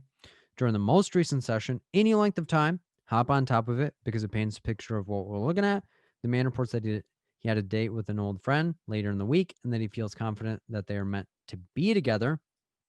Any length of time, hop on top of it because it paints the picture. So later in the week, and then 2 days prior, any length of time, hop on top of it because it paints a picture of what we're looking at. 2 days prior to the next session, social worker receives a call that the date did not go well, and the man plans to punish the social worker for their advice. What is the most likely thing for the social worker to do in this situation? So this is going to be an application question. Why? Because it's a client scenario that we have to react to in the best way that we know how. So let's apply the acronym to each answer choice and each answer choice back to the question to see what we're looking at in particular. A, Contact the local authorities and inform them about the man's call to ensure he does not act on his threat. This is going to mean intervene. Why? Because it's an action on our end, and we're not really sure what he's going to do in this situation. B, seek supervision regarding the call to ensure that the social worker makes the most ethical decision. Intervene. Why? Because it's an action on our end to progress the therapeutic process in some way, shape, or form. C, contact the man regarding this call and gather information around his comment to better understand the situation. So this is going to be an assess. Why? Because it's us gathering clinical data to see what is actually going on in the situation. Or D, wait until the man's next session and process his feelings regarding the date to meet him where he is at in treatment. This is going to be an intervene, but also a very, very bad move, bad vibes type answer. And we'll allude to that in just a little bit. So let's look back at the question to see what we're looking at in particular. So quick review. Social worker, community mental health clinic, 52-year-old male, bi-weekly sessions for the past 6 months. Any like the time, hop on top of it because it paints a picture of what we're looking at this given moment. He's coping with a recent divorce throughout treatment. Any like the time, hop on top of it because it paints a picture of what we're looking at this given moment. He's been exploring the role he played in this divorce to help him develop healthier relationships during the most recent session. Any like the time, hop on top of it because it paints a picture of what we're looking at. He reports that he had a date with an old friend later in the week. Any length of time, hop on top of it because it paints a picture of what we're looking at. He feels confident they're meant to be together 2 days prior to the man's next session. Any length of time, hop on top of it because it paints a picture of what we're looking at. We get a call and the date didn't go well and he wants to punish us for our advice. Keep all those details in mind as we go through each answer choice. So right off the bat, we're going to rule out D. Why? Because we're not just going to wait to see what this guy means, and we're not going to let him physically harm us if that's what he's trying to do. We're not going to be a punching bag or put our life in danger because he could whip out a knife, slice us up, or shoot us in the chest. So bad moves, bad vibes. We're not going to do that, even though it's 2 days. That's 2 days of that idea percolating, and we're not really sure what to expect, and that's going to be mentally draining on us. And we're also going to rule out A. Why? That's way too fast. Slap the brakes because we're not even really sure what he means by punish us in some way, shape, or form. So we're not going to call the cops and say, hey, this client said he was going to punish me. And they're going to say, well, what do you mean? What is he planning to do? When's it going to happen? What's it going to look like? We have no idea. And you can't really do anything based on the threat because it could be an empty threat or he's going to drive a tank through our office. But we can't call the cops yet because we don't know particularly what's going on. So that's why we would rule that one out. And now we're in between B and C. B, seek supervision regarding the call to ensure that the social worker makes the most ethical decision. Or C, contact the man regarding this call and gather information around his comment to better understand the situation. If we look back at the question, it does not say anywhere that we don't really understand what we need to do, or that we're struggling, or that we have any idea what we're planning to do. So for that reason, we're going to rule out B. Why? Just because it says supervision, don't go with the buzzwords. You're not a B. You're going to get stung. You're jumping in conclusions because we may know what we need to do, but we don't have enough details. What are we going to seek supervision about if there are no concrete information or details right now? He just simply gave us a call. I'm going to punish you. That's it. So the correct answer here is going to be C. Contact the man regarding this call to gather more information. So that way we can get what is your plan? Do you have means to do it? And do you actually have intent to execute this? Or are you simply mad or frustrated in some way? Because if he says, yeah, I have a gun, I'm bringing this to the office, we can call the cops, get the gun removed, and then get this cat hospitalized to protect our own life. So we never want to add to the questions. We want to stay in it and we want to make sure our answer connects back to the question. So the correct answer here is C. So that's how we look at that question in particular.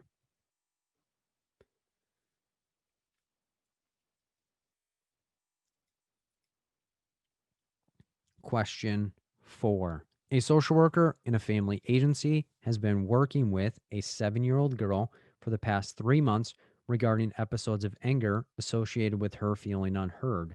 The girl has a history of physically harming other children and her parents when they do not listen to what she tells them to do. Throughout treatment, the girl has been willing to explore different strategies that she can utilize to better express her anger. The social worker receives a call from the girl's parents stating that the girl has a knife and is threatening to stab them.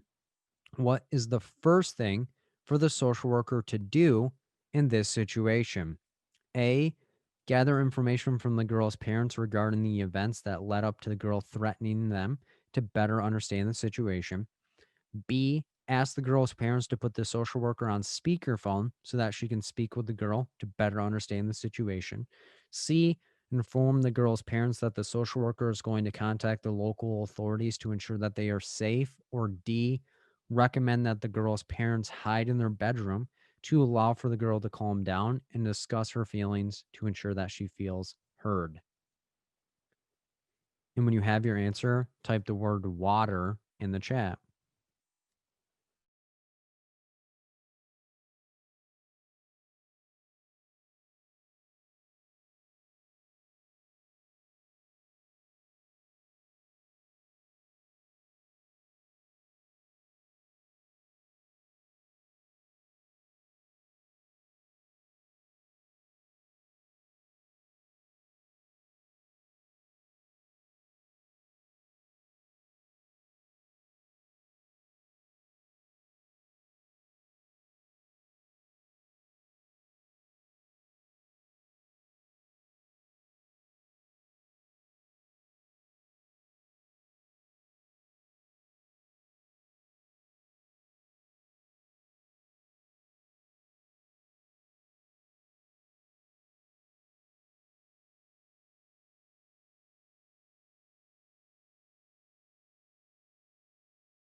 Opening the polls.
Twenty more seconds.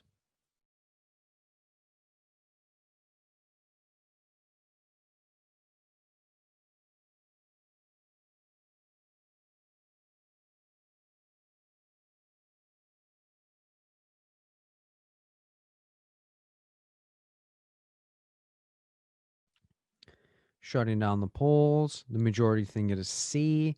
Second place is B. Third place is A. Fourth place is D. Let's look at it. We're a social worker in a family agency. So that's who we are and where we are at. We're working with a 7-year-old girl for the past 3 months. Any length of time, hop on top of it because it paints a picture of what we're looking at this given moment. And she engaged in services regarding episodes of anger when she feels unheard. So that's her biggest trigger. The girl has a history of physically harming other children and her parents when they do not listen when she tells them what to do. Throughout treatment, any length of time, hop on top of it because it paints the picture of what we're looking at this given moment. The girl has been willing to explore different strategies that she can utilize to better express her anger. The social worker receives a call from the girl's parents stating the girl has a knife and is threatening to stab them. What is the first thing the social worker should do in this situation? This is an application question. Why? Because it's a client scenario that we have to react to in the best way that we know how. So let's apply the acronym to the answer choices and the answer choices back to the question to see what we're looking at in particular. A, gather information from the girl's parents regarding the events that led up to the girl's threatening them to better understand the situation, assess why, because it's gathering clinical data of what's going on in the situation to better understand what happened prior to this. B, ask the girl's parents to put the social worker on speakerphone so that she can speak with the girl to better understand the situation, feelings, why, because it's getting our clients direct perspective of what they would like to see with and for their situation. C, inform the girl's parents that the social worker is going to contact the local authorities to ensure that they are safe. This is going to be a safety intervene depending on how we want to look at it, where we're going to let the question determine what we see at this given moment. And then D, recommend that the girl's parents hide in their bedroom to allow for the girl to calm down and discuss her feelings to ensure she feels heard. Intervene. Why? Because it's lack of action is still an action on our end. So let's look back at the question to see what we're looking at in particular. So, quick review: social worker, family agency, 7-year-old girl, past 3 months, any length of time, hop on top of it because it paints a picture of what we're looking at. Episodes of anger associated with feeling unheard. Biggest trigger is feeling unheard. She has physically harmed other children and her parents in the past when they did not do what she told them to do. Throughout treatment, any length of time, hop on top of it because it paints a picture of what we're looking at. So for the past 3 months, she's been willing to explore different strategies that she can utilize to better express her anger. Then we receive a phone call from her parents saying that she has a knife and ready to stab them. So keep all of that in mind as we go through each answer choice. So right off the bat, we're going to rule out D. Why? Because scared money don't make no money. Just kidding. But we're not going to tell the parents to hide in their own house and say, just let her calm down. She runs the roost. And you just need to make sure that you listen to everything that she has to say and things will work out. Bad moves, bad vibes, because the parents didn't call us to do nothing and just tell them hide out. Everything will be okay. She'll calm down. She'll put the knife down and she's not going to want to stab you tonight when you're sleeping. Bad moves, bad vibes. We're also going to rule out C. Why? Because even though it looks like a safety response, why are we about to tell the parents I'm about to call the cops and leave you guys hanging when they called us for assistance? So us doing nothing in this situation isn't really going to help out. And what are we going to tell the cops? Hey, I have the 7-year-old girl holding the parents hostage with a knife, and I'm not really sure what happened, but take her down. We're not going to do that immediately. We may end up doing that in the long term, but that's not what is most applicable right now because the parents did not call us for us to call the cops and then maybe escalate the situation, because if this 7-year-old girl knows the cops are coming, she may just shank through the door like Chucky and start ripping and tearing her parents apart and not really solve the situation. So now we're in between A, gather information from the girl's parents regarding the events that led up to her being threatened with the knife that she's going to kill them, or B, ask the girl's parents to put the social worker on speakerphone that she can speak with the girl to better understand the situation. So if we think about it, she has a history of physically harming the children and her parents. She's never physically harmed us. And for the past 3 months, she's been collaborating with us, identifying strategies and techniques to better express her anger. What would we want to do? Ask them about the events, or do we want to directly interact with our client, which is still the girl, and see where she's at with and for this situation? Because maybe we can redirect her and calm her down since we have that rapport. So for that reason, we're going to rule out A. We're going to go with B. See if we can understand what happened, maybe calm her down, maybe do a therapeutic intervention. But if she's still resistant and wanted Chucky through the door, we're then going to call the cops. But we want to do the least amount of restrictions in her situation, meet her where she's at, better understand the situation before proceeding. So the correct answer here is B. So that's how we look at that question in particular.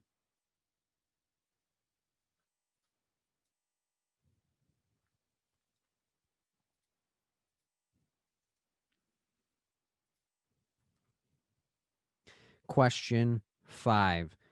A social worker in a private practice is completing an intake assessment with a 25-year-old male regarding conflicts he has been having with his girlfriend. The man reports that he feels like his girlfriend is cheating on him and that it is because he is not attractive enough for her. The man reports that after arguments with his girlfriend that he will stop eating to lose weight, which makes his girlfriend mad at him.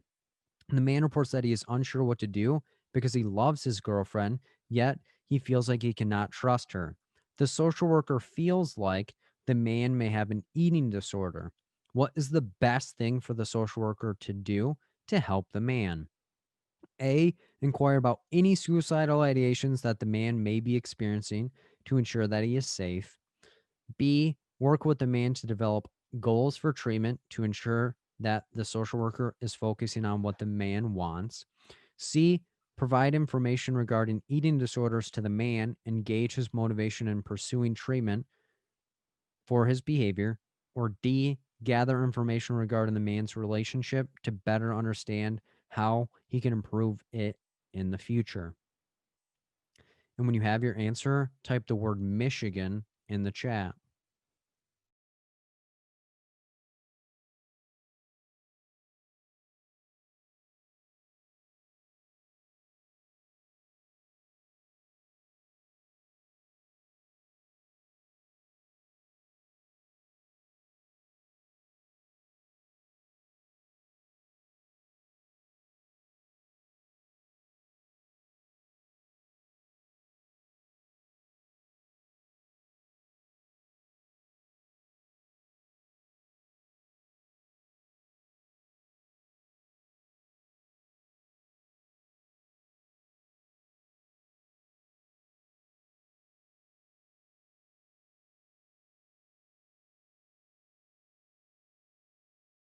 Opening the polls.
Twenty more seconds.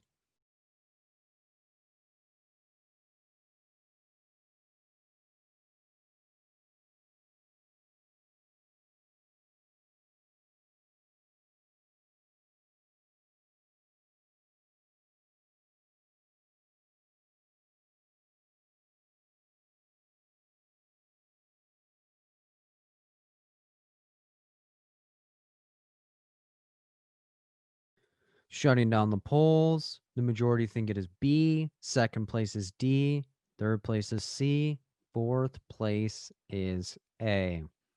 Let's look at it.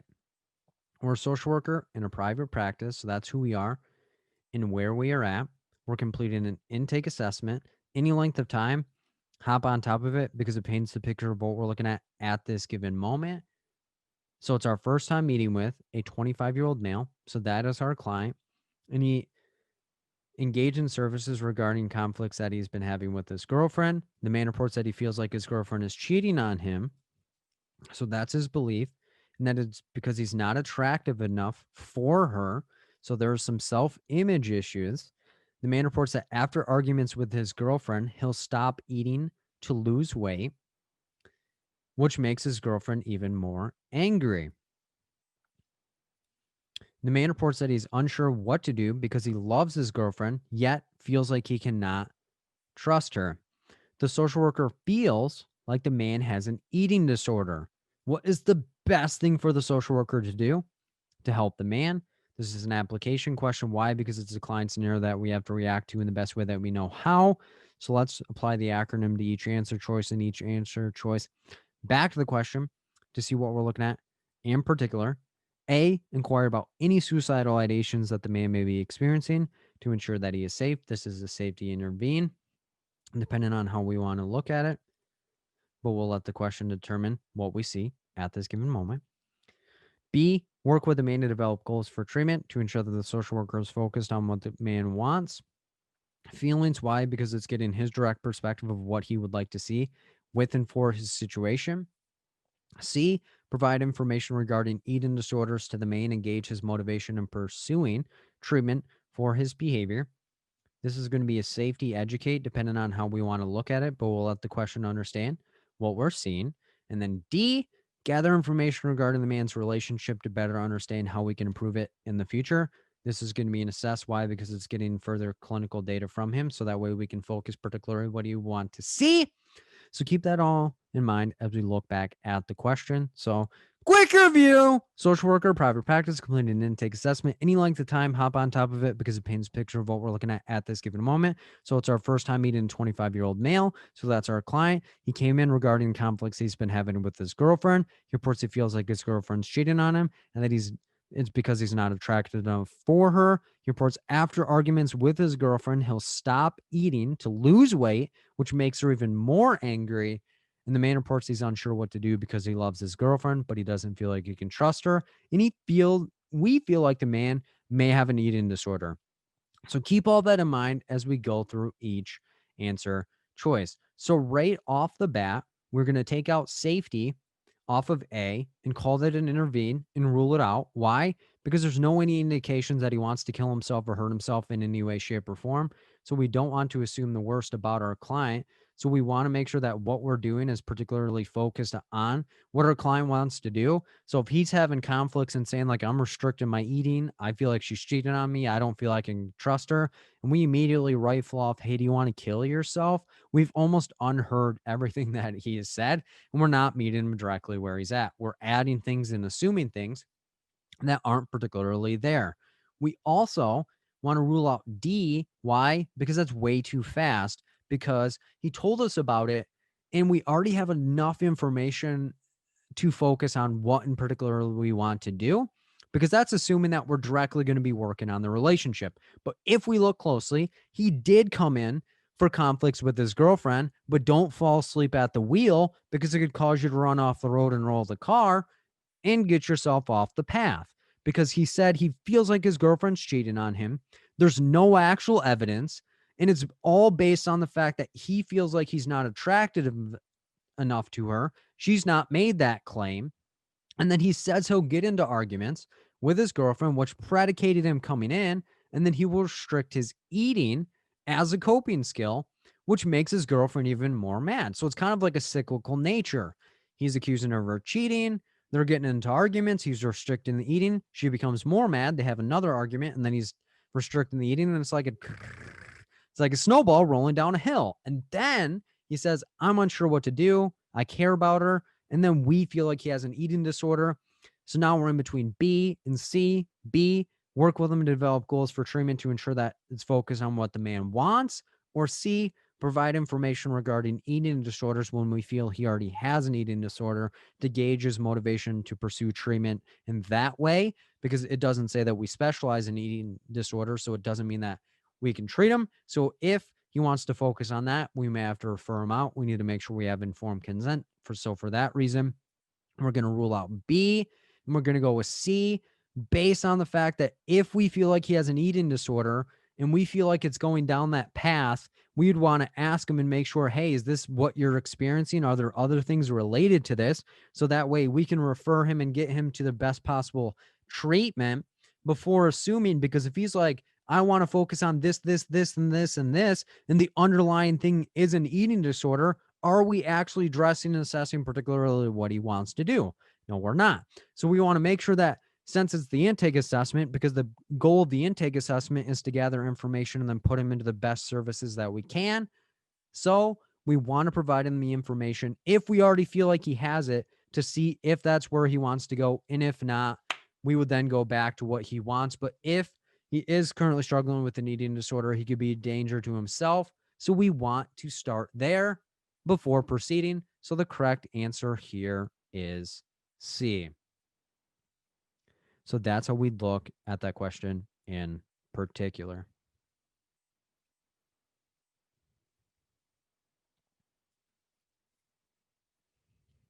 Question 6. A social worker in an outpatient clinic has been working with a 5-year-old girl upon referral of Child Protective Services for sexual abuse that she experienced while being babysat by her paternal uncle. The social worker has been utilizing play therapy with the girl for the past 2 months to help establish rapport and to foster a safe therapeutic environment. During the most recent session, the girl informs the social worker that her parents have been fighting and that it makes her scared. The girl reports that she will disappear during arguments. What should the social worker do first in this situation? A. Process the feelings that the girl has been experiencing around her parents' arguments. B. Contact Child Protective Services regarding the abuse the girl witnessed. C. Inquire about the girl's comment regarding disappearing to understand the situation. Or D. Provide information to the girl on grounding techniques to allow for her to better cope with her parents' arguments in the future. And when you have your answer, type the word courage in the chat.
Opening the polls.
Twenty more seconds.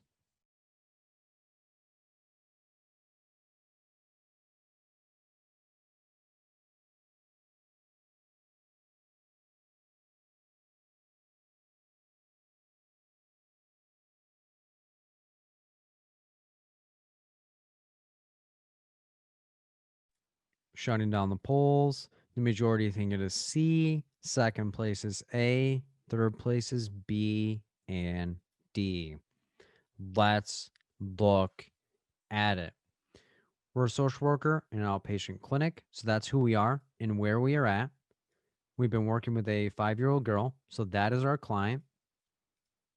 Upon referral, Child Protective Services. So CPS is already involved in the situation for sexual abuse that she experienced while being babysat by her paternal uncle.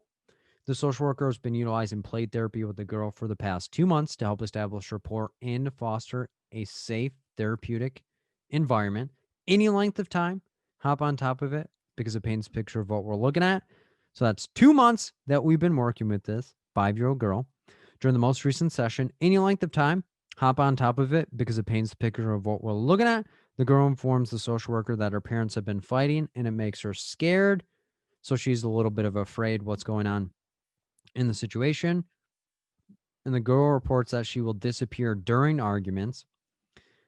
What should the social worker do first in this situation? This is an application question. Why? Because of the client scenario that we have to react to in the best way that we know how. So let's apply the acronym to each answer choice and each answer choice back to the question to see what we're looking at. A, process the feelings the girl has been experiencing around her parents' arguments. Feelings, why? Because it's getting her direct perspective of what she's experiencing at this given moment. B, contact Child Protective Services regarding the abuse the girl witnessed. This is going to be a safety intervene depending on how we want to look at it, and the question will determine what we see. C, inquire about the girl's comment regarding disappearing to understand the situation. Safety assess depending on how we want to look at it. And then D, provide information to the girl on grounding techniques to allow for her to better cope with her parents' arguments in the future. This is going to be educate. Why? Because it's allowing for us to be able to provide her information that she can utilize during the session right now. So keep all that in mind as we look back at the question. So quick review: social worker, outpatient clinic, working with a 5-year-old girl, upon referral, Child Protective Services. So CPS is already involved for sexual abuse that she experienced while being babysat by her paternal uncle. Social worker's been utilizing play therapy with the girl for the past 2 months. Any length of time, hop on top of it because it paints a picture of what we're looking at.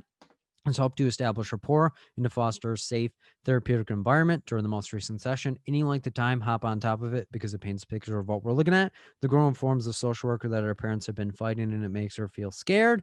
And the girl reports that she will disappear during the arguments. Keep all that in mind as we go through each answer choice. So right off the bat, we're going to take the safety off of contact Child Protective Services and rule that out. Why? Because they're already involved and they're already being monitored. So we're not going to make another report. So B is ruled out because that's bad moves, bad vibes. Make sure your answer connects back to the question because it already said that they're involved. So we're not going to open another case. We're also going to rule out D. Why? Because she's 5 years old and us giving her information about grounding techniques and not just walking her through and helping her through this. And do we want her to be more present during her parents' arguments? So that way we like force her to be in the situation. That's kind of a little bit backwards. And she's 5. So why are we going to give her information? Say, here's grounding techniques. This is how you can cope. Bad moves, bad vibes. So now we're in between A, process the feelings the girl has been experiencing around her parents' arguments, or C, inquire about the girl's comment regarding disappearing to understand the situation. So this is where it gets kind of tricky because do we want to process the feelings she has around the arguments, or do we want to understand what she means by disappearing, or do we want to assume the disappearing means dissociation? So if we look back in the question, she has past trauma. She's saying that she's disappearing. There's violence and fighting in the home. Do we want to understand, is she running outside the home? Is she dissociating? What does she mean by disappearing? Or do we want to say, what is your perspective of the arguments? So for that reason, we're going to rule out A. We're going to go with C. We're going to see what she means by disappearing and what in particular that means. Is she running outside the home and being unmonitored or supervised during that time? Is she dissociating? Is she having distressful thoughts? Anything like that. So we want to meet her where she's at, understand what she means, because that could be a safety issue. And we want to check in with her, and then we can help process. So it's not that we wouldn't process her feelings, but we want to understand what she meant by that, because that could be a very precarious situation. And we want to make sure she is safe. So the correct answer here is C.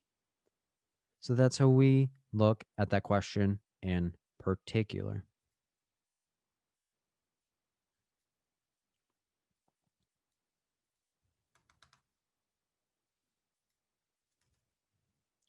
Question 7. A social worker is working in a residential treatment center for adolescent boys that struggle with substance abuse. A new resident has been telling other staff members false stories about themselves and other boys in the center, which has negatively impacted the environment at the treatment center. During the boy's most recent session with the social worker, he informs the social worker that a group of boys plan to sneak out of the treatment center. The social worker feels that the boy is testing to see whether he can trust him or not. What should the social worker do next in this situation? A, don't say anything about the boy's comment as he is likely lying to establish rapport. B, consult with the supervisor to ensure that he does the most ethical action in this situation. C, assess the runaway plans that the group of boys have to better understand the situation. Or D, facilitate discussion around the boy's experience at the treatment center and how he feels he fits in to better understand his perspective. And when you have your answer, type the word determination in the chat.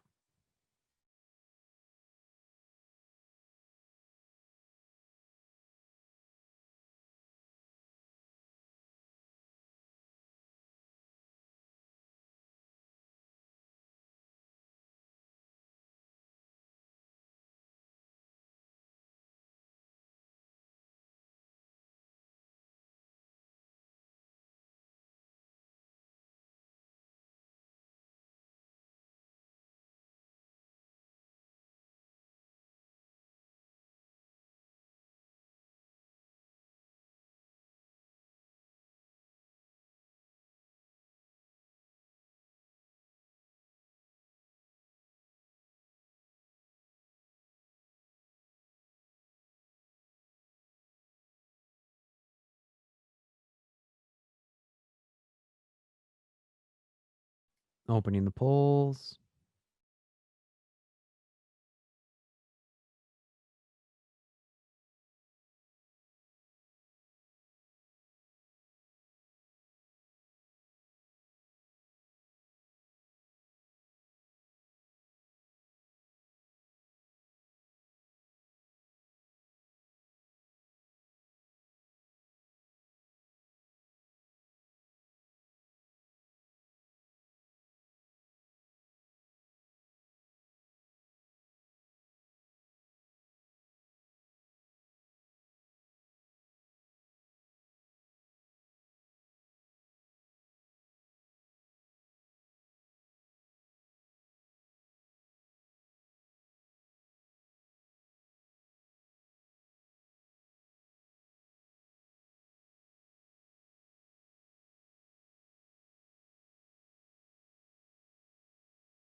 Twenty more seconds.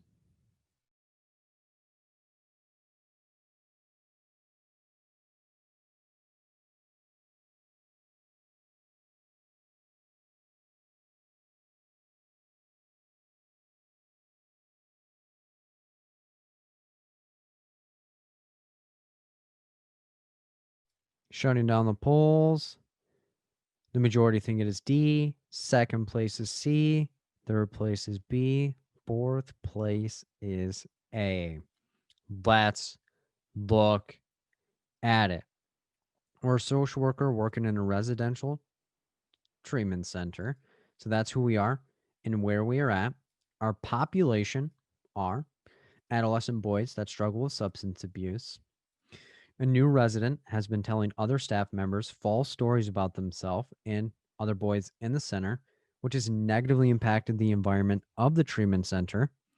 During the boys' most recent session, any length of time, hop on top of it because it paints the picture of what we're looking at this given moment. He informs the social worker that a group of boys plans to sneak out of the treatment center. And the social worker feels that the boy is testing to see whether he can trust him or not. What should the social worker do next in this situation? This is an application question. Why? Because it's a client scenario that we have to react to in the best way that we know how. So let's compare the acronym to each answer and each answer back to the question to see what we're looking at. In particular, A, don't say anything about the boy's comment as he is likely lying to establish rapport. Intervene. Why? Because lack of action is still an action. B, consult with his supervisor to ensure that he does the most ethical action in this situation. Intervene. Why? Because It's an action on our end to progress the therapeutic process in some way, shape, or form. C, assess the runaway plans that the group of boys have to better understand the situation. This is assess why, because it's gathering clinical data in the situation. And then D, facilitate discussion around the boy's experience at the treatment center and how he feels he fits in to better understand his perspective. This is going to be feelings. Why? Because it's getting his direct perspective of his experience at the treatment center.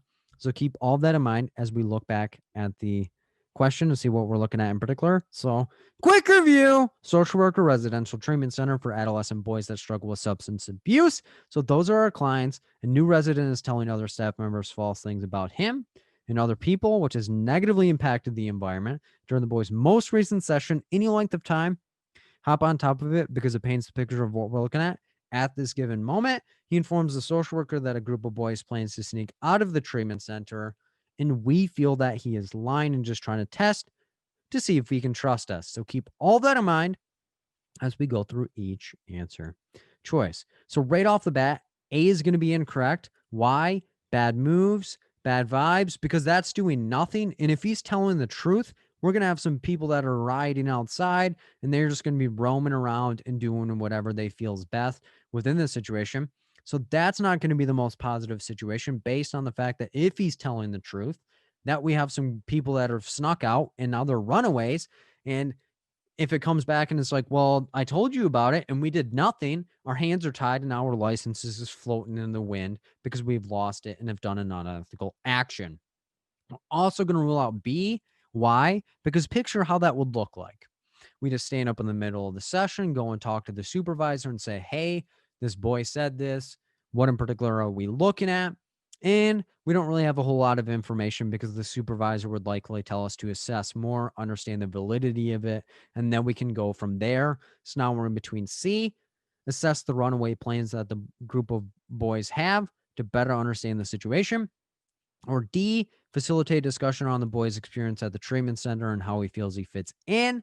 So this is where it gets very, very tricky. Do we want to trust the acronym or do we want to compare the answer back to the question and see if the acronym is actually just useful in the situation? So let's look back at it. So we have a new resident. He's telling false stories and it's negatively impacted. He tells us during our session that people are planning to run away and we feel he's just testing us. Do we want to get more information to see if we're correct, or do we want to divert off of the subject matter and the topic at hand and say, how do you feel like you're fitting in here? So that's where we're going to rule out D, because D is not specifically discussing what he's brought up. D is like, I hear you, but how do you feel you're fitting in? When if he's telling the truth and people are planning to breach the walls and get out, we have ignored it and told them like that's not a big action. People do that all the time, essentially. So the correct answer here is going to be C. Gather more information about the plans to understand what that looks like. So if he is telling the truth, we can kind of delegate and keep an eye out, and then we can work with whatever he's going with, but we want to meet him where he's at and not just throw away and allow for the acronym to be the law, but it's simply a tool. So the correct answer here is C. So that's how we look at that question in particular.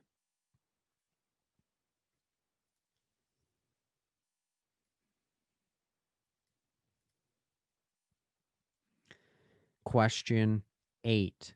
A social worker in a community mental health clinic is running a newly developed group for court-ordered single parents who have lost their licenses due to drug-related offenses. During the first session, one of the parents shows up to the group meeting late and starts being disruptive towards other members of the group. What is the most likely thing for the social worker to do in this situation? A, dismiss the member from the group to ensure a positive group environment. B, inform the member of the group rules and requirements of the program. C, ask the other members of the group to share their thoughts about the group members' behavior to increase group cohesion.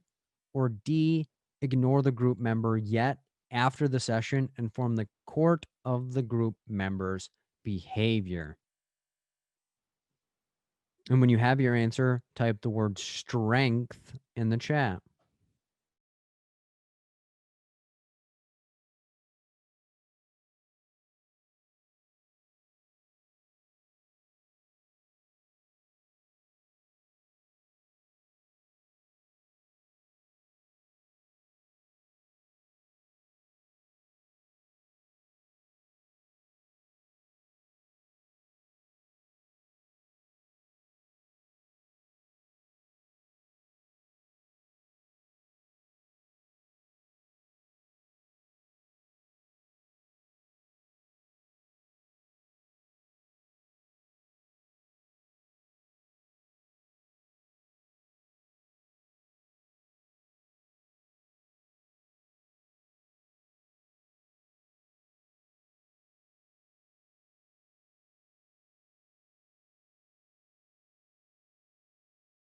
Opening the polls.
Twenty more seconds.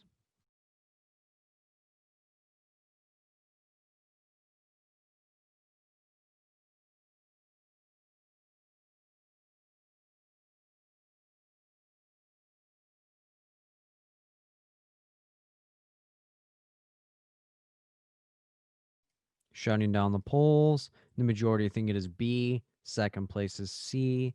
Third place is A. Fourth place is D. Let's look at it.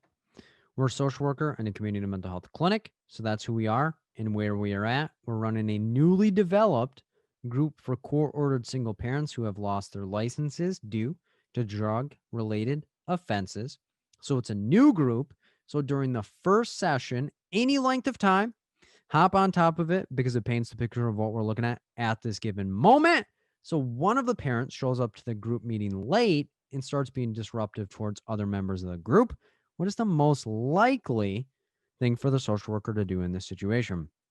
So this is going to be a reasoning question. Why? Because we have to be able to come up with the most ethical decision and no group dynamics. So we're not going to be able to apply the acronym to each answer choice and each answer choice back to the question. We'll simply just compare the answer choices back to the question. So let's look at the answer choices again. A, dismiss the group member from the group to ensure a positive group environment. B, inform the member of the group rules and requirements of the program. C, ask the other members of the group to share their thoughts about the group members' behavior to increase group cohesion. Or D, ignore the group member, yet after the session, inform the court of the group member's behavior. So let's look back at the question to see what we're looking at in particular. So quick review. Social worker, community mental health clinic, newly developed group for court-ordered single parents who have lost their licenses due to drug-related offenses during the first session, any length of time. Hop on top of it because it paints a picture of what we're looking at this given moment. So it's the first time everyone's in the same room and we're convening. One of the parents shows up late and starts being disruptive towards other members of the group. What is the most likely thing for the social worker to do in this situation? So let's look back at the answers. So keep all that in mind and see what we got. So right off the bat, we're going to rule out D. Why? Because we're not just going to be like, all right, just keep being disruptive. We don't really care about the group. And then we'll tell the courts and then they'll handle you afterwards. Bad moves, bad vibes, because you need to address what's in front of you at this given moment. And it's going to ruin the experience for every other person because it's our first session. And if you don't stand up to this person and you don't lay down the law, then people may not want to come back. We're also going to rule out A. Why? Because that's way too fast. We can't just be kicking people out willy-nilly because they don't really understand what's going on. It's their first group meeting. It's everyone's first group meeting. And if you start just throwing people out of the group without having any ground rules or any barriers or anything like that right up front, you're not really going to be able to keep members because they're going to feel blindsided at that moment. It's not on between B, inform the member of the group rules and requirements of the program, or C, ask the other group members of the group to share their thoughts about the group members' behavior to increase group cohesion. So if we think about it, it's our first session. No one really knows anybody. Are we going to put this person in front of everyone in the group and have them share their feelings? Or are we going to take the reins and say, hey, these are the group rules. This is the requirements. You don't want to follow these, then you can get out. So for that reason, we're going to rule out C. And yes, we typically want groups to handle things, but it's not an established group. No one really knows the rules. No one really knows what the heck they're supposed to be doing because it's our first session. So for that reason, we would have to interject as the leader and inform them of the rules and the requirements. If they don't want to follow them, then they can get the heck out of here. But the other group members are just in the same boat. They're not being disruptive and out of hand, but they don't really know the rules, so we can't have them enforce them at this given moment. So the correct answer here is B. So that's how we look at that question in particular.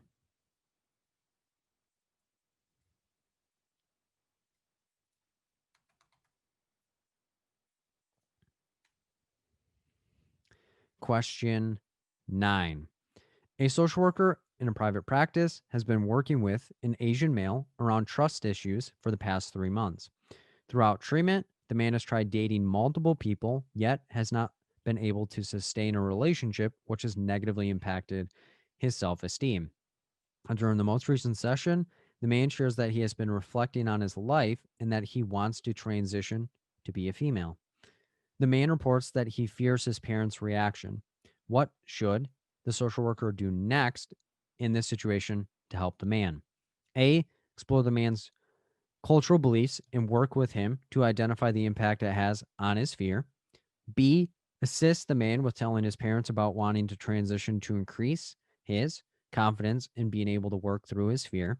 C. Connect the man with resources in the community that could assist him with transitioning to become a female. Or D. Refer the man to a different therapist in the area that specializes in gender identity that could better assist him. And when you have your answer, type the word hat in the chat.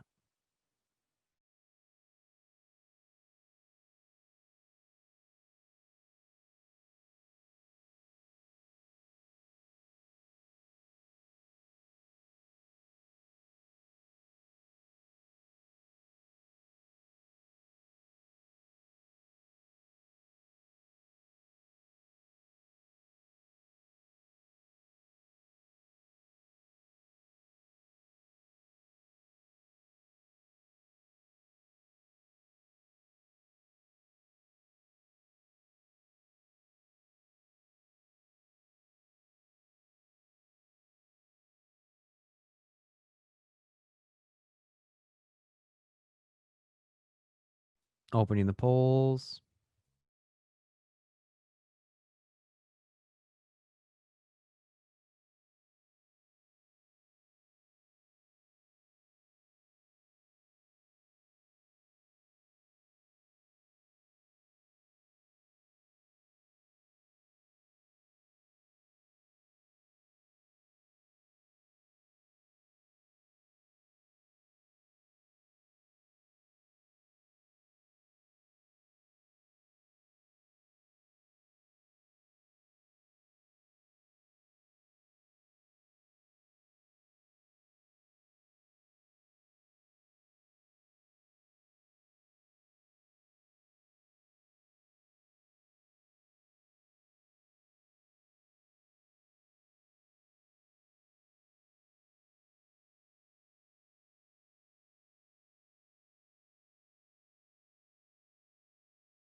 20 more seconds.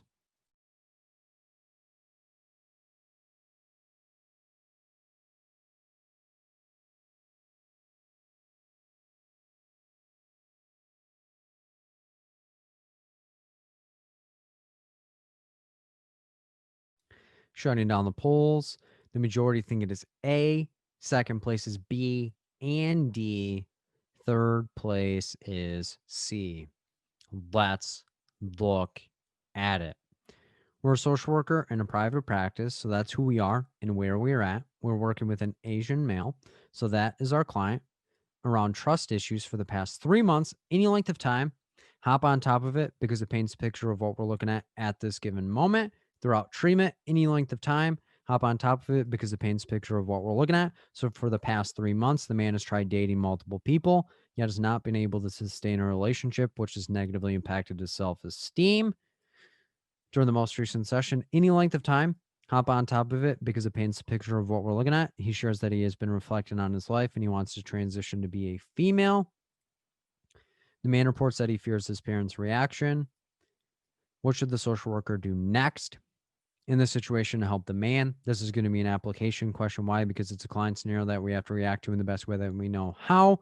So let's apply the acronym to each answer choice and each answer choice back to the question to see what we're looking at in particular. A, explore the man's cultural beliefs and work with him to identify the impact it has on his fear. Assess why, because it's getting the clinical data around what could be impacting the situation. B, assist the man with telling his parents about wanting to transition to increase his confidence and being able to work through his fear. Intervene. Why? Because that's an action on our end to help progress the therapeutic process. C, connect the man with resources in the community that could assist him with transitioning to become a female. Facilitate. Why? Because it's us connecting him to another professional in the community, but he'd ultimately still be working with us. Or D, refer the man to a different therapist in the area that specializes in gender identity that could better assist him. This is going to be a refer. Why? Because it's us sending him away. R equals no return. So let's look back at the question to see what we're looking at in particular. So quick review: social worker, private practice, Asian male, trust issues, 3 months, any length of time. Hop on top of it because it paints a picture of what we're looking at. Throughout treatments over the past 3 months, any length of time. Hop on top of it because it paints a picture of what we're looking at. He's tried dating multiple people, is not seen to sustain a relationship, it's negatively impacted self-esteem.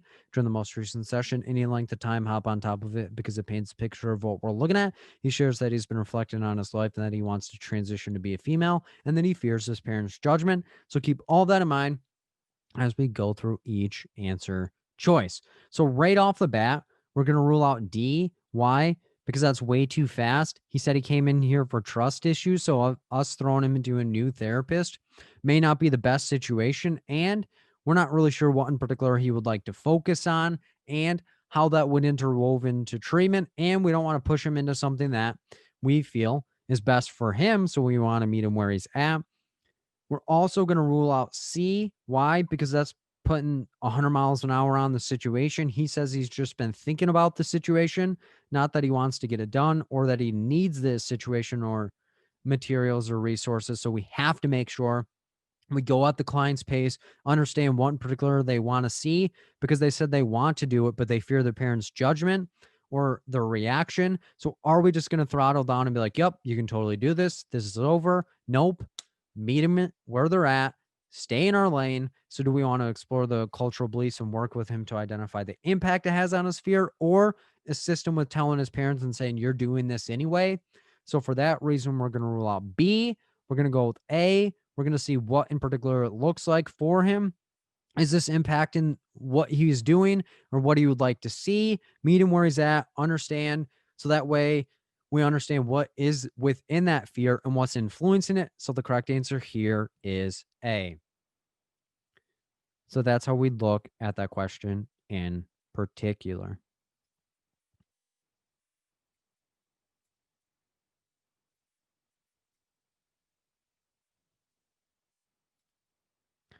Question 10. A social worker in an outpatient clinic is completing an intake assessment with a 44-year-old female that engaged in services to address her depressive symptoms. The woman reports that she finds it difficult to stay focused on things, that she wants to accomplish and that she often becomes unmotivated after she starts things. The woman reports that she does not have many friends and that her depression has caused people to isolate from her.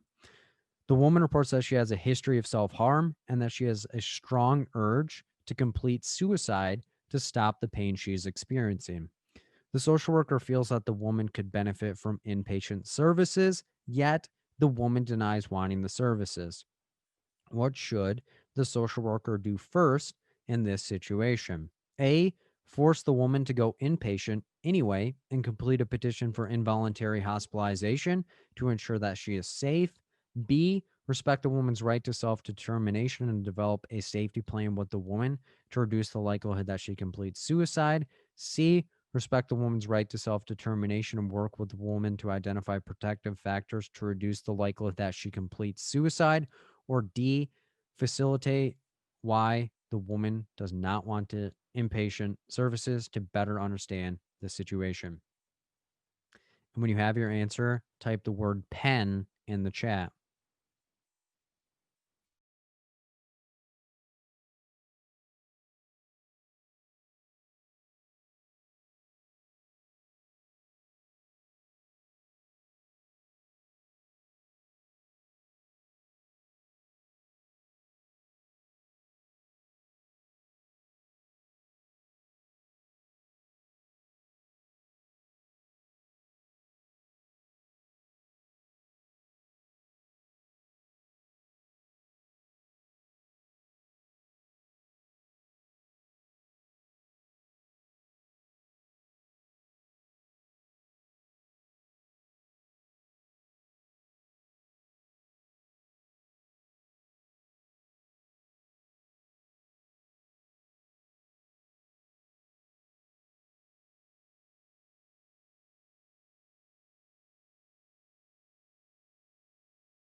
Opening the polls.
Twenty more seconds.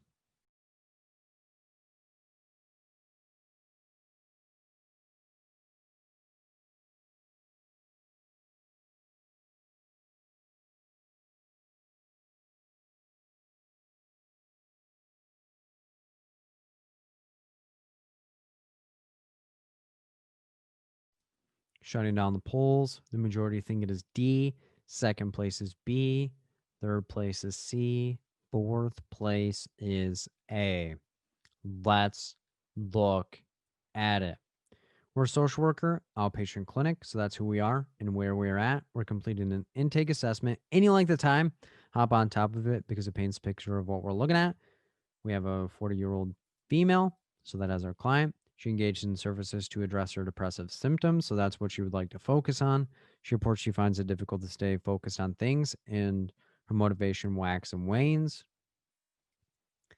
And the woman reports that she does not have many friends, and that her depression has made her isolate from people. And the woman reports that she has a history of self harm, and she has a strong urge to complete suicide to stop experiencing the pain. The social worker feels like the woman could benefit from inpatient services. She says, no, thank you. I'm doing okay. This is an application question. Why? Because it's a client scenario that we have to react to in the best way that we know how.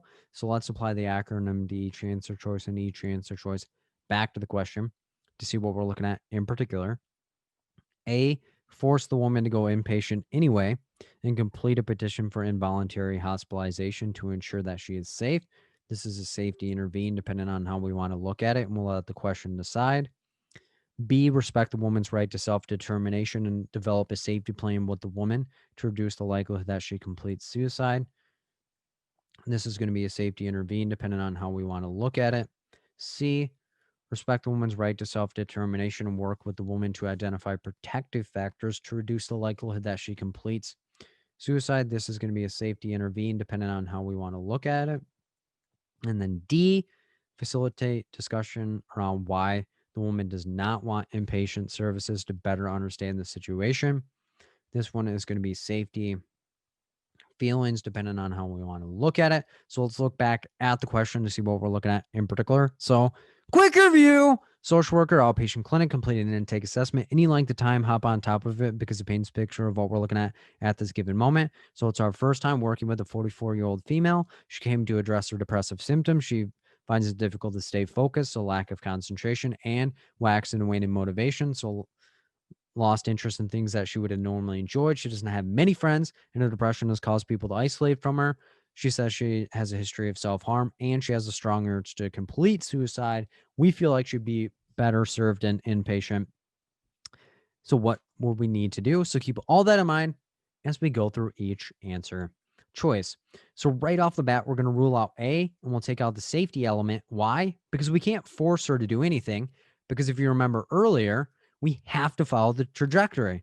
She has an idea, she has a plan, she has means, and she has intent. She just said she has a strong urge. That doesn't mean that we know specifically like how she's going to do it, what in particular she would need to do to complete suicide. It's way too early. So A is way out of line because she just says, I have a strong urge.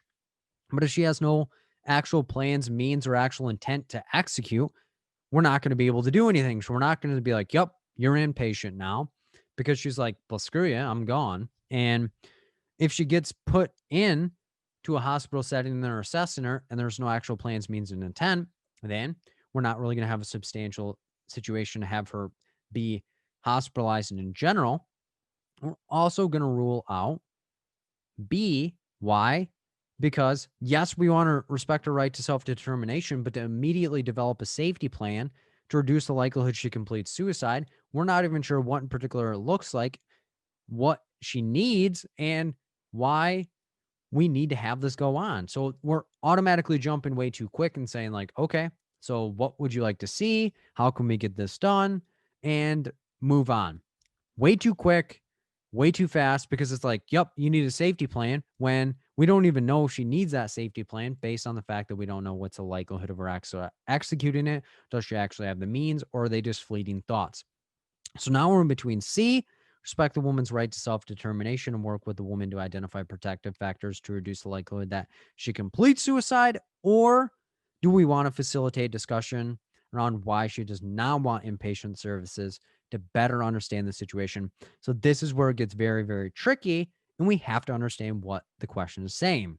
So she came for depressive symptoms. She's finding it difficult to stay motivated, and her concentration is off. People are isolating from her, so she doesn't have a lot of supports that we know of yet.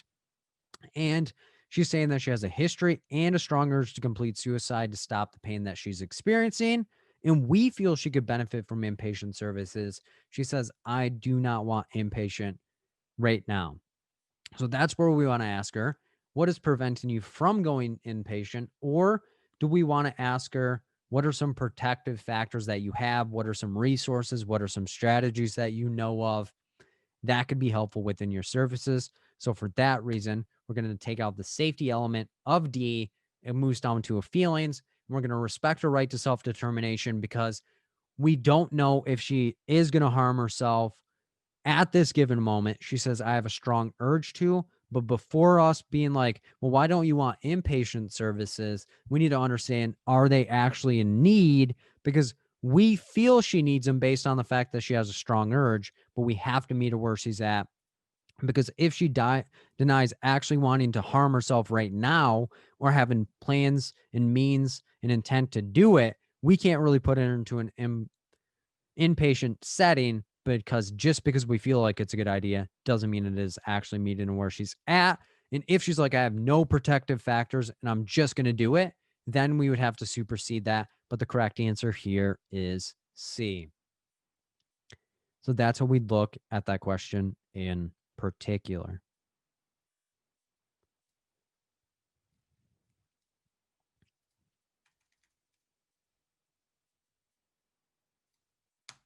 Question 11.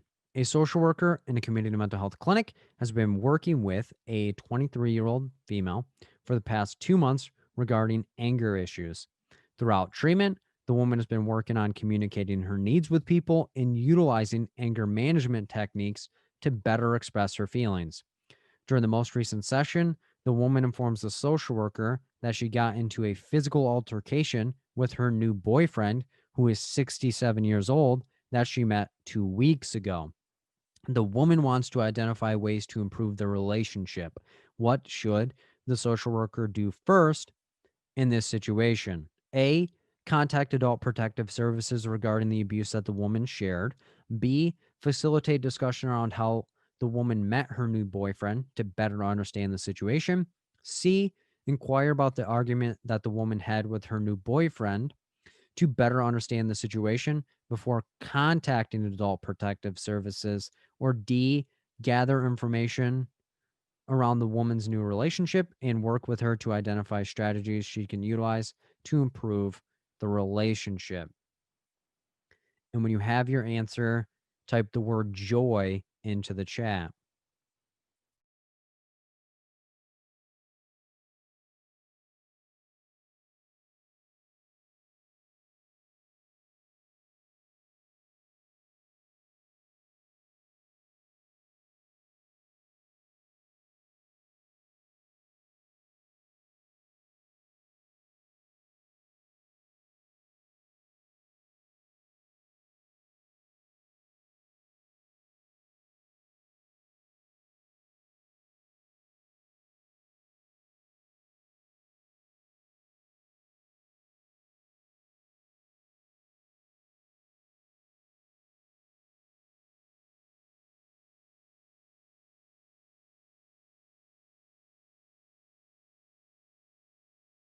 Opening the polls.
Twenty more seconds.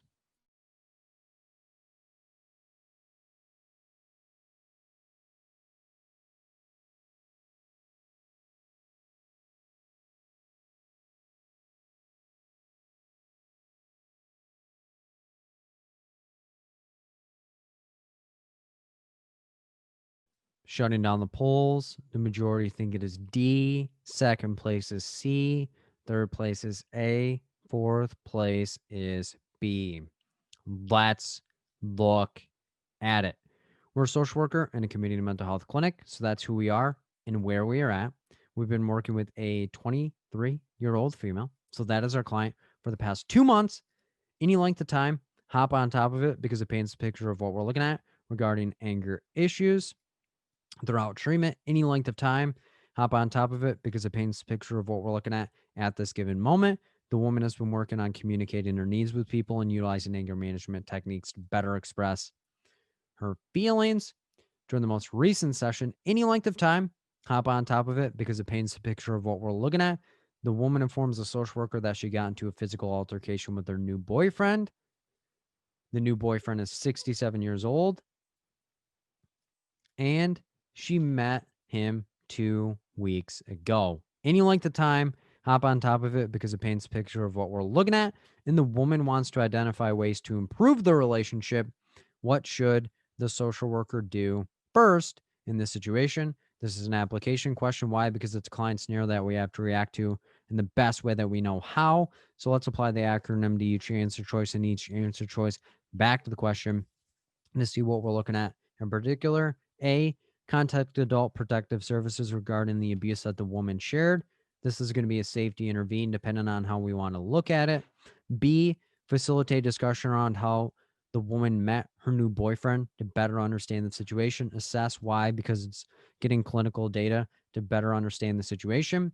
C, inquire about the argument the woman had with her boyfriend to better understand the situation before contacting adult protective services. This is a safety assess depending on how we want to look at it, and the question telling us what we need to do at this given moment.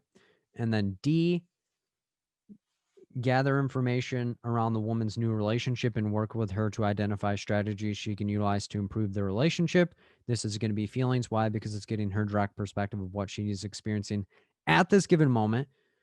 So let's look back at our question to see what we're looking at in particular. So quick review. Social worker, community mental health clinic, working with a 23-year-old female. Past 2 months, any length of time, hop on top of it because it paints a picture of what we're looking at. It's regarding anger issues throughout treatment. Any length of time, hop on top of it because it paints a picture of what we're looking at this given moment. She's been working on communicating her needs with people and utilizing anger management techniques to better express her feelings. So for the past 2 months, she's been working on that. During the most recent session, any length of time, hop on top of it because it paints a picture of what we're looking at this given moment. The woman informs the social worker that she got into a physical altercation with her new boyfriend. Her new boyfriend is 67 years old, and they met 2 weeks ago. Any length of time, hop on top of it because it paints a picture of what we're looking at. What should the social worker do first? So keep all that in mind as we go through each answer choice. So right off the bat, we're going to rule out A, take out the safety component, because if we look back at the question, it is a trick move because it said she got into a physical altercation, but it does not say that she physically harmed him or that she's in a caretaking role and that the person was in a vulnerable situation. So you're not going to contact adult protective services on every single situation. And the 67-year-old could have put his hands on our client and she didn't react, but we don't have enough information before leaping into action. And for the same reason, we're going to rule out C. Why? Because the first part of the answer is good. Inquire about the argument she had with her boyfriend to better understand the situation. But we're not going to be contacting adult protective services because that's presumptuous that our client that's working on anger issues is the one that is the assailant and the one that actually physically harmed the person. Bad moves, bad vibes, jumping to conclusions, adding things that aren't there. She just simply said physical altercation. She didn't physically assault him. We don't know that, possibly, but that's where we want to meet our client where they're at rather than where we think they are. So now we're in between B, facilitate discussion around how the woman met her new boyfriend to better understand the situation, or D, gather information around the woman's new relationship and work with her to identify strategies she can utilize to improve the relationship. So this is where we have to remember that she wants to focus on her anger, but she also said, I want to identify ways to improve the relationship. So for that reason, we're going to rule out B because B is not our business. We're not going to say, where'd you meet your boyfriend? That's not our business. We got to stay in our lane. We have to stay clinical and stay where the client is at unless there's abuse, neglect, self-to-harm, self to others, and she's not in a vulnerable situation. Her boyfriend is potentially in a vulnerable situation, but if we investigate the new relationship, that will tell us if he's abusive or if she's abusive towards him. So the correct answer here is D. We need more information, and that's going to give us the information we need to know if he's abusive or she's abusive or what particularly happened. Stay in our lane. So the correct answer here is D. So that's how we look at that question in particular.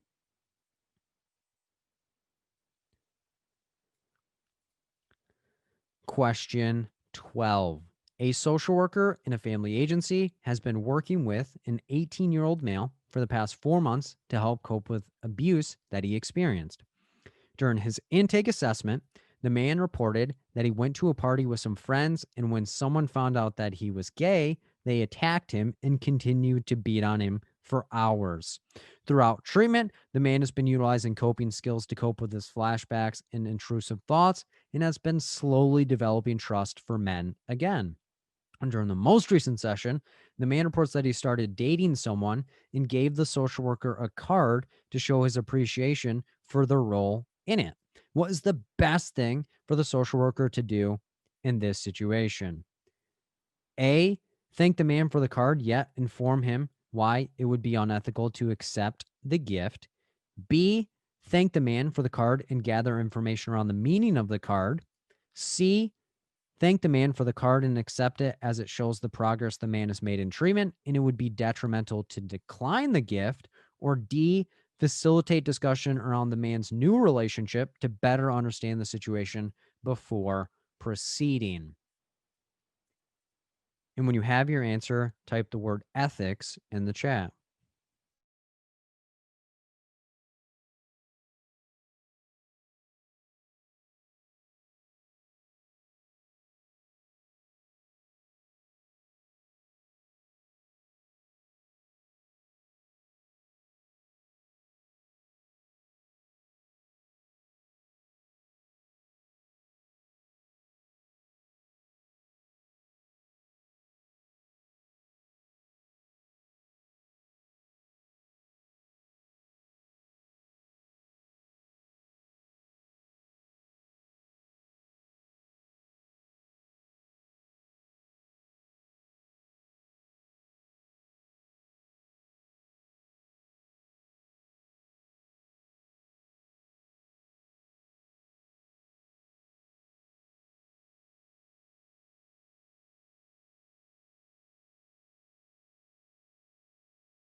Opening the polls.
Twenty more seconds.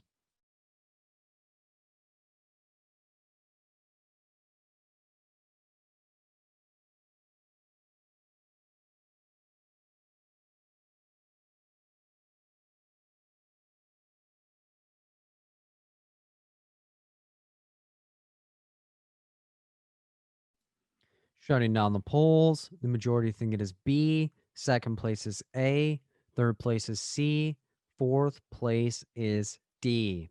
Let's look at it. We're a social worker in a family agency working with an 18-year-old male for the past 4 months. Any length of time, hop on top of it because it paints the picture for what we're looking at to help cope with the abuse that he experienced during his intake assessment. Any length of time, hop on top of it because it paints a picture of what we're looking at. During his first session with us, the man reported that he went to a party with some friends. And when someone found out that he was a gay, they attacked him and kept beating on him for hours. So it's a pretty traumatic event for him throughout treatment. Any length of time, hop on top of it because it paints the picture of what we're looking at. So for the past 4 months, he's been utilizing coping skills to cope with the flashbacks and intrusive thoughts. He's been developing trust for men again as well. During the most recent session, any length of time, hop on top of it because it paints the picture of what we're looking at this given moment. The man reports that he started dating someone and gave the social worker a card to show his appreciation for their role in it. So they want to show their appreciation and tell us thank you for allowing for this to happen. What is the best thing for the social worker to do in this situation? This is a reasoning question. Why? Because it's an ethical situation that we have to react to in the best way that we know how. So we're going to set the acronym aside and we're simply going to compare our answers back to the question to see what we're looking at in particular. A, thank the man for the card, yet inform him why it would be unethical to accept the gift. B, thank the man for the card and gather information around the meaning of the card.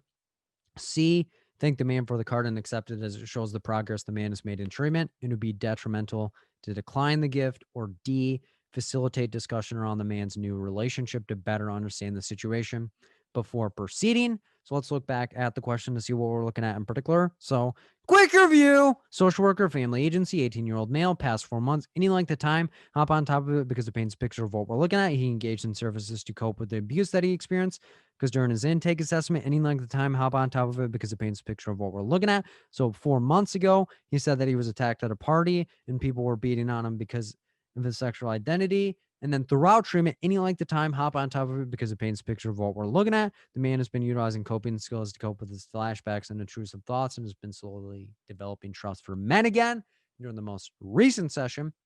Any length of time, hop on top of it because it paints the picture of what we're looking at. He started dating someone and he gave the social worker a card to show his appreciation, to show his appreciation, to show his appreciation for the role in it. What is the best thing for the social worker to do in this situation? So keep all that in mind as we go through each answer choice. So right off the bat, we're going to rule out D. Why? Because it's not leading us within the current situation. He gives us a card for his appreciation. We're not just going to ignore the card and throttle down and say, tell me about the new relationship. So that way I can understand what's going on in the situation. We're also going to rule out A. Why? That's way too fast and untrue because we are able to accept gifts from clients as long as it's not going to be detrimental towards treatment and we're not benefiting from our client in any way, shape, or form. So he simply gave us a card to show his appreciation. It's not like the card's worth $1 million. It's not like it's loaded or anything like that. It's simply, here's a card. Thank you for everything. And now we're in between B, thank the man for the card and gather information around the meaning of it, or C, thank the man for the card and accept it as it shows progress the man has made in treatment, and it would be detrimental to decline the gift. So if we look back at the entire question, he came in to cope with the abuse. So he has some trauma history, and he's been working on coping with flashbacks and developing trust for men. And he got into a relationship. And now he's like, I want to show my appreciation. So is our next comment going to be, thank you for the card, I appreciate that? Or what does this card actually mean? So for that reason, we are going to rule out B and we are going to go with C because it shows the progress that he's willing and able to trust us, and he was able to get into a relationship, and it could be detrimental if you turn down somebody that has a trauma history and tell them, no, thanks, I'm good, I don't need that, because that could be negatively impactful towards his treatment and cause some negative things to occur. So the correct answer here is C. So that's how we look at that question in particular.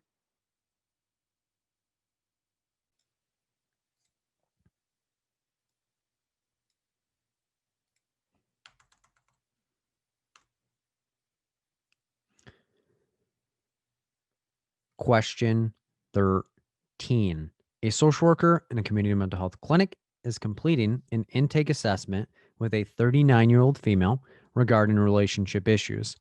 The woman reports that she finds it difficult to be alone, and when her husband goes on business trips, that she will constantly call him to confirm that a decision she is making is a good one.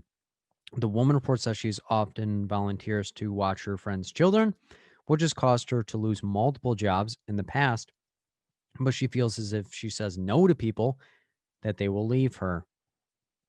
The woman reports that she feels like her behavior is going to make her husband want to divorce her and that she does not see how she could live without him because he's my rock. What diagnosis best explains the woman's situation? A, antisocial personality disorder. B, obsessive compulsive personality disorder. C, borderline personality disorder. Or D, dependent personality disorder. When you have your answer, type the word power in the chat.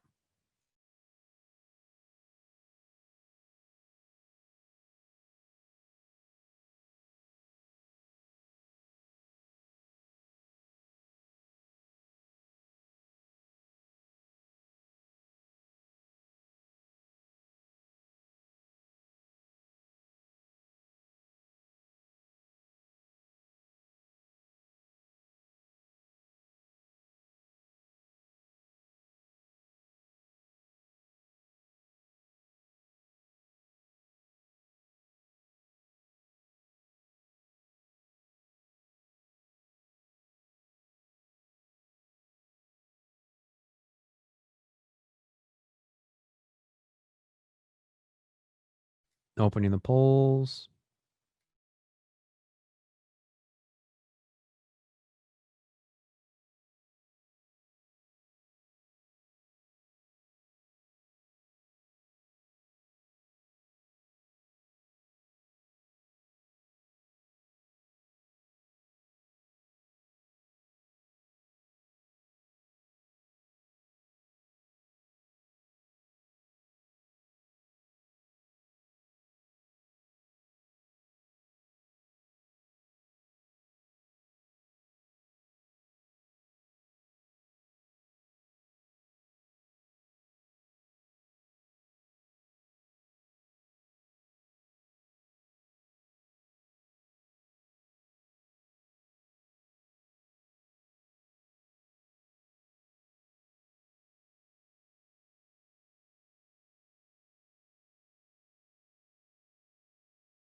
Twenty more seconds.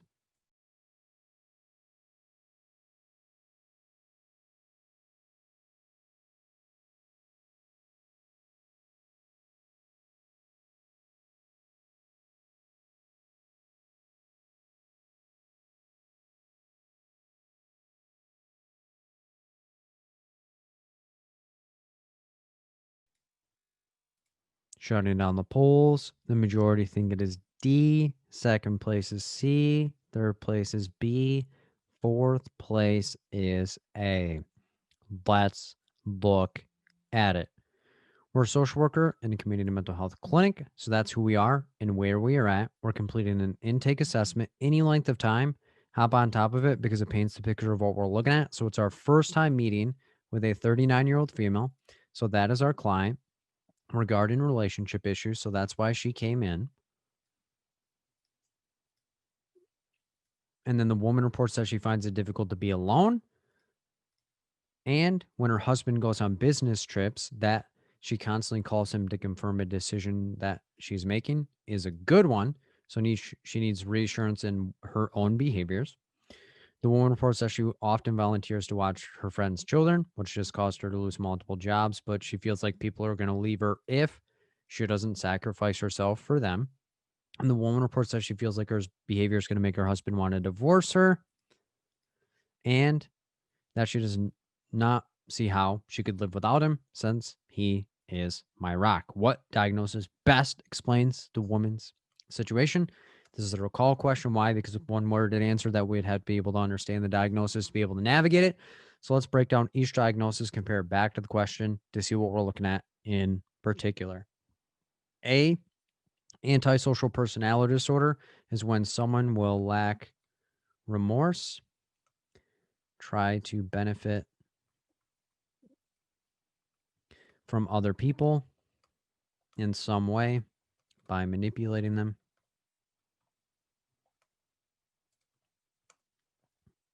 They will do things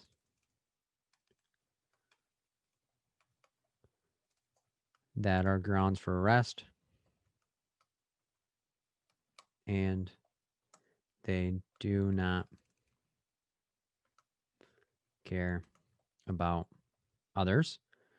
Obsessive compulsive personality disorder is when someone is fixated on rules, structure, and hoards money. They overly devoted to work, and they tend to be set in their ways and want others to do what they do.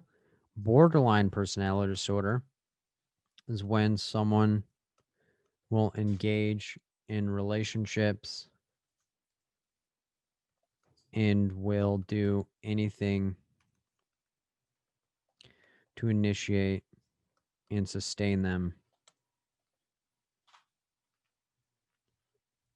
regardless of the negative consequence that it has on them. And then dependent personality disorder is where someone will need others to make decisions for them and to take care of them. And they have low self-esteem, low mood, and find it difficult to do things on their own. So let's look back at the question to see what we're looking at in particular. So, quick review. Social worker, community mental health clinic, completed an intake assessment, 39-year-old female, regarding relationship issues. The woman reports that she finds it difficult to be alone, and her husband goes on business trips. She constantly calls him to get the decisions affirmed. The woman reports that she volunteers to watch her friends' children, which causes her to lose multiple jobs. She feels like when she says no to people, they will no longer want to have her in her life. And she reports that her husband's going to divorce her. Doesn't know if she could handle it because he is a rock. So let's look back at the question to see what we're looking at in particular. So right off the bat, we're going to rule out A. Why? Because she's not breaking the rules. She's not lacking remorse, not trying to benefit from people. They're not trying to get arrested. They do not care about people. And when it comes down to it, we're not having that. She's over caring about people. She's trying to do everything that she can. And that's not what this is.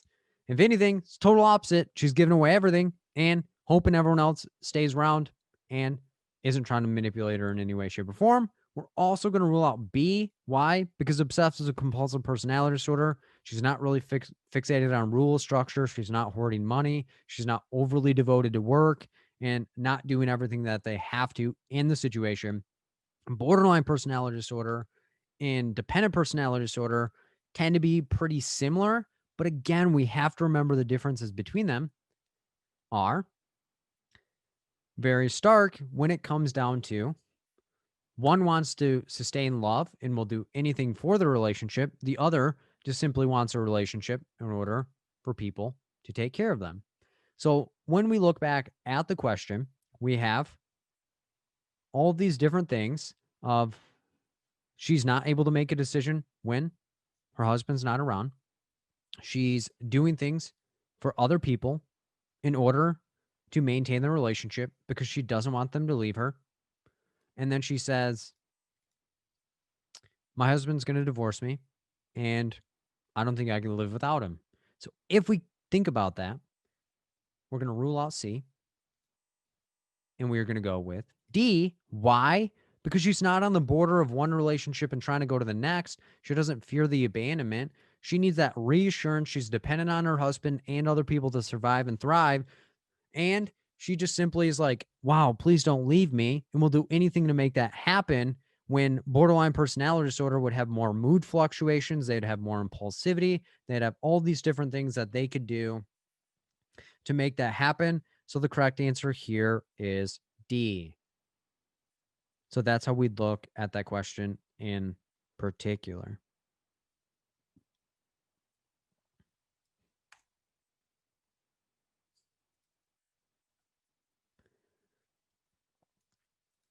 Question 14.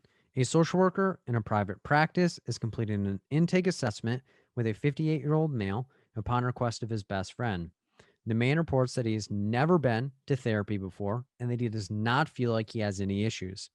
The man reports that he feels like his best friend has severe anxiety and that she believes everyone else has problems when she's the one who needs to seek assistance. What should the social worker do first in this situation? A, inquire about what made the man schedule and attend the session. B, gather information around current life stressors in the man's life and the benefit of treatment for the man. C, work with the man to identify coping skills that he can utilize to better handle the stressors in his life and to improve his relationship with his best friend. Or D, assess the man utilizing multiple mental health assessment tools to identify any mental health symptoms he experiences. And when you have your answer, type the word coffee in the chat.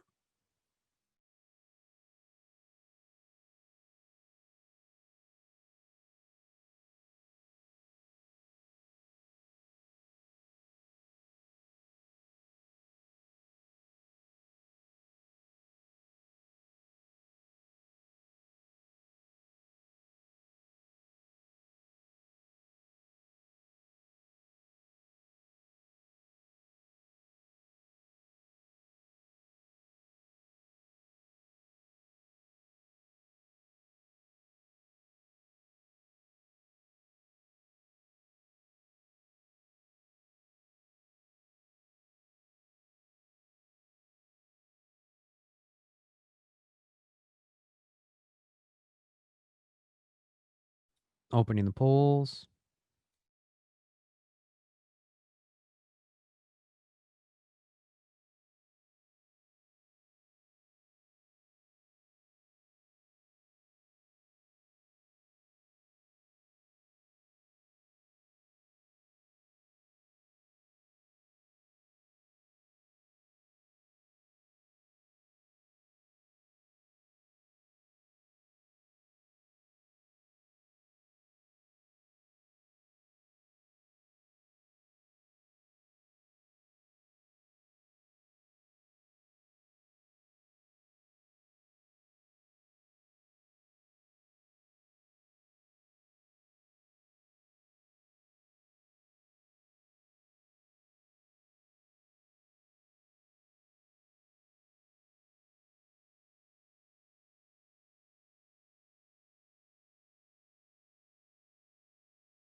Twenty more seconds.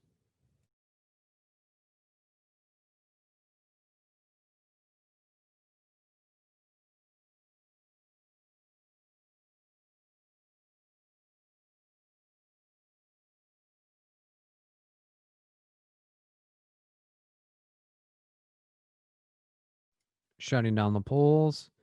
The majority think it is A. Second place is B. Third place is D. Fourth place is C. Let's look at it. We're a social worker in a private practice, completing an intake assessment any length of time. hop on top of it because it paints a picture of what we're looking at. So it's our first time meeting with a 58-year-old male upon request of his best friend. So that's why he's coming into the services. The man reports that he's never been to therapy before, and he does not feel like he has any issues that he needs to discuss. The man reports that he feels like his best friend has severe anxiety and that she believes everyone else has problems when she is the one who needs to seek assistance. What should the social worker do first in this situation? This is an application question. Why? Because it's a client scenario that we have to react to in the best way that we know how. So let's apply the acronym to each answer choice and each answer choice back to the question to see what we're looking at in particular. A, inquire about the man. What made the man schedule and attend the session? Feelings, why? Because getting his direct perspective of what he's experiencing at that moment. B, gather information around current life stressors in the man's life and the benefit of treatment for the man. Assess why, because it's getting clinical measures and understanding where he would like to go in services. C, work with the man to identify coping skills that he can utilize to better handle the stressors in his life and to improve his relationship with his best friend. Intervene. Why? Because it's an action on our end to progress the therapeutic process in some way, shape, or form. Or D, assess the man utilizing multiple mental health assessment tools to identify any mental health symptoms he's experienced. Assess. Why? Because it's gathering clinical data about his mental health symptoms. So let's look back at the question to see what we're looking at in particular. So quick review: social worker, private practice, completing an intake assessment. Any length of time, hop on top of it because it paints a picture of what we're looking at this given moment. 58-year-old male. Upon request of his best friend, he denies any issues or wanting to even engage in services. He reports that his best friend has severe anxiety. He only came to kind of appease her. She has issues. She needs to come. And keep all that in mind as we go through each answer choice. So right off the bat, we're going to rule out C. Why? Because that's way too fast. That's jumping. That's assuming bad moves, bad vibes, because that's us telling him exactly what he needs to do and kind of convince him that he needs to come. We're also going to rule out B. Why? Because that's kind of backdooring our way into what benefit he could get from treatment when he says, yeah, I have zero issues in my life. So that's kind of adding things that aren't there to like pin him in to service. Now we're in between A, inquire about what the man schedule and attend the session, or assess the man utilizing multiple mental health assessment tools. So if we think about it, he says, I have no issues. I'm not experiencing anything. So for that reason, we're going to rule out D. Why? Because we simply want to understand what made him come and why he attended. Because if he doesn't want to engage or do anything in any way, shape, or form, we're not just going to back him into it. And we're not going to start asking him about mental health symptoms because he could be looking like, why are you trying to do this? So bad moves, bad vibes. And the correct answer here is A.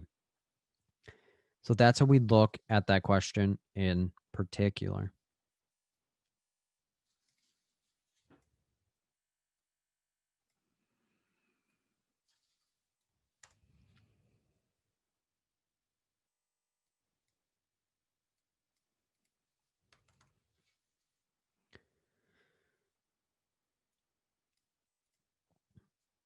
Question 15. A community-based social worker has been exploring the prevalence of miscarriages in her area and found that substance use has been a contributing factor to the rising number of them.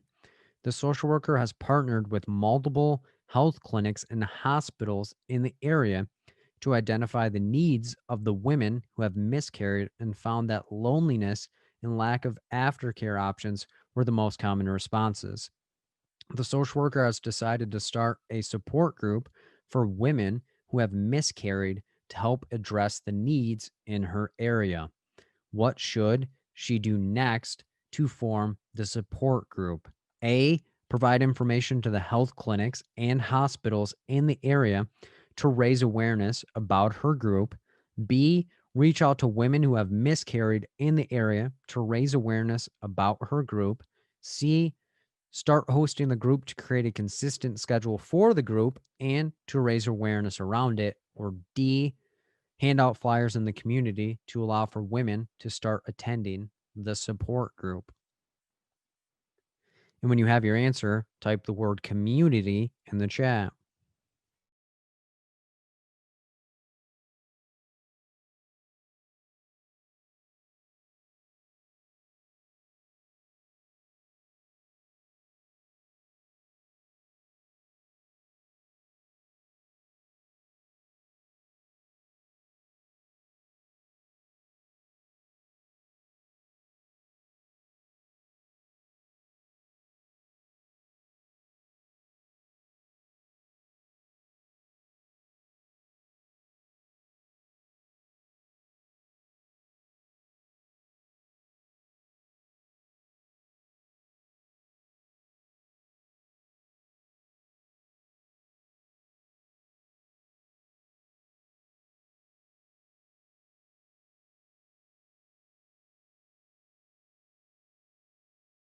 Opening the polls.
Twenty more seconds.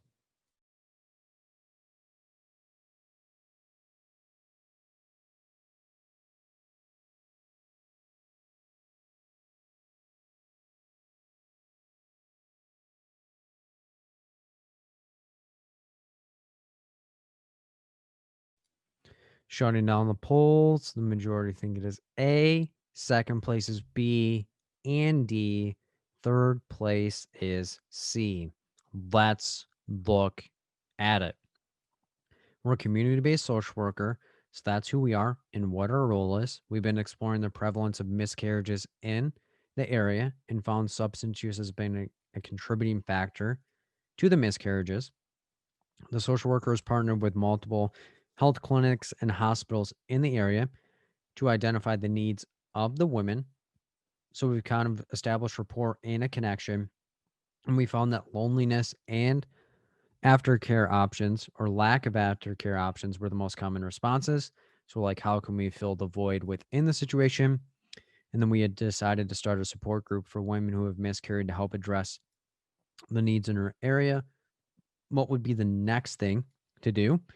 It's going to be a reasoning question. Why? Because we have to come up with the best solution to a problem. And it's kind of a community based question. So we're not going to be able to utilize the acronym here. So let's look at the different answer choices and then compare back to the question to see what we're looking at. A, provide information to the health clinics and hospitals in the area to raise awareness about our group.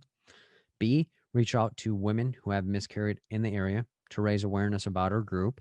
C, start hosting the group to continue or to create a consistent schedule for the group and to raise awareness around it. Or D, hand out flyers to the community to allow for women to start attending the group. Let's look back at the question. So, quick review. Community-based social worker exploring the prevalence of miscarriages in the area, found the substance use has been a contributing factor. We've partnered with multiple health clinics and hospitals to assess what our clients particularly could need. They said loneliness and lack of healthcare options or aftercare options were the most common thing. And then we're like, let's start a support group so we can fill in the gaps and get the jobs rolling. So keep all that in mind as we go through each answer choice. So right off the bat, we're going to rule out C. Why? Because we don't really have a group running. So we're just going to be showing up to a different location without any exposure or anything or anyone knowing that we want to do it. Bad moves, bad vibes. Since we just created it, no one has really known about it because we just decided to start. So when we decided to start, we have no exposure or anything. So our next goal here would be able to raise awareness and get people to come to our group and know about our group. So for that reason, we're also going to hand out D. Why? Because we're not just going to be handing out flyers. So we're going to throw that one out based on the fact that we're not just going to be standing in the middle of the community handing out flyers about miscarriages, because if people are taking it, that's having them discuss confidential information in the public with us, and other people are going to become aware of that information. So that may not be as successful of a strategy as if we went directly to the source that we did in the previous stages of developing this, because we have a reputation and rapport in a particular clinic and or hospital. These women have already interacted us with in that situation. So for that reason, we're not just going to reach out to people that have miscarried in the area and say, hey, My name is Phil. I'm starting a group. I just want to help out, based on the fact that that's going to be kind of a strange response. So the correct answer here is going to be A, providing information to the health clinics and hospitals we already formed that partnership with, and allowing for them to ask if their patients are interested in the situation, because the hospitals and health clinics have that rapport with the clients as well, based on the fact that if you get information from a health clinic and or hospital that you're already trusting, they may have a higher likelihood of following up on that. And we have a small reputation, so we might as well foster it. So the correct answer here is A. So that's how we'd look at that question in particular.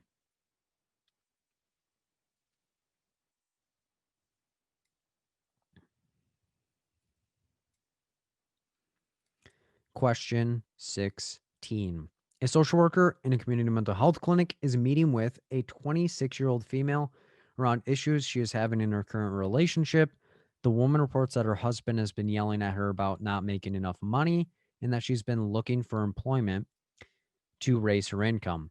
The woman reports that during their most recent argument that he pushed her up against a wall and choked her. The woman does not understand why her husband's behavior has changed towards her and would like to identify ways to improve the relationship. What should the social worker do first to help this woman? A, refer the woman to a domestic violence shelter to ensure that she is safe.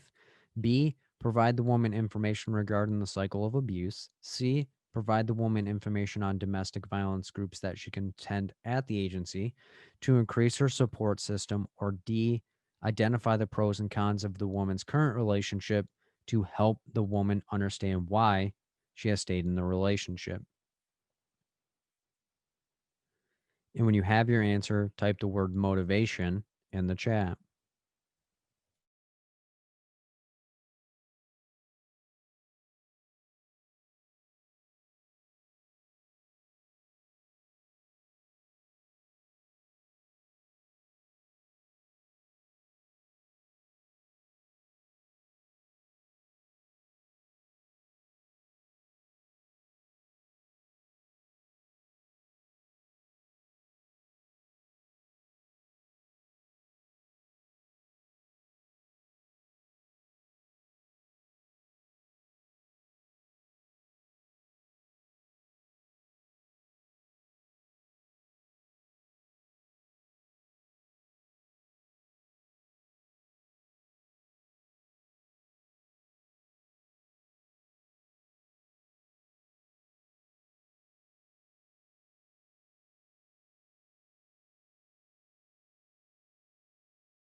Opening the polls.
Twenty more seconds.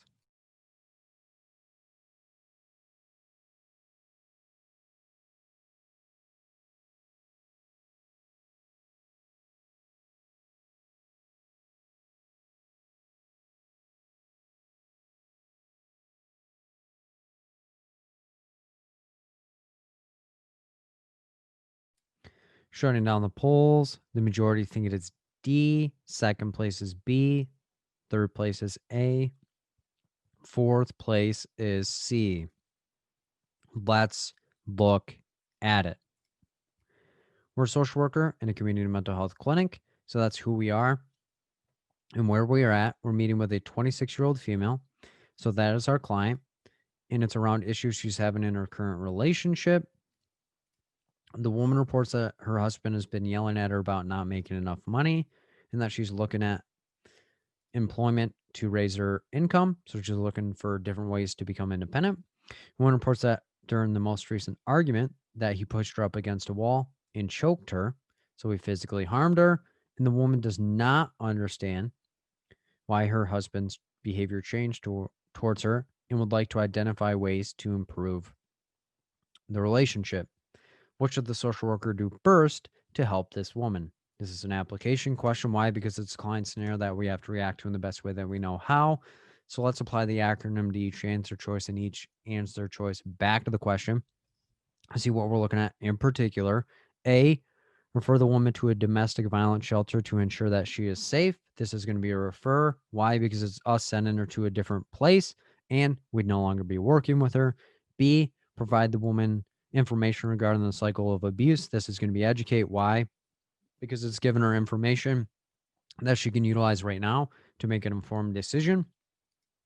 C, provide the woman information on domestic violence groups that she can attend at the agency to increase her support system. Educate. Why? Because it's us giving her information that she can make a decision at this given moment. And then D, identify the pros and cons of the woman's current relationship to help the woman understand why she has stayed in the relationship. This is an intervene.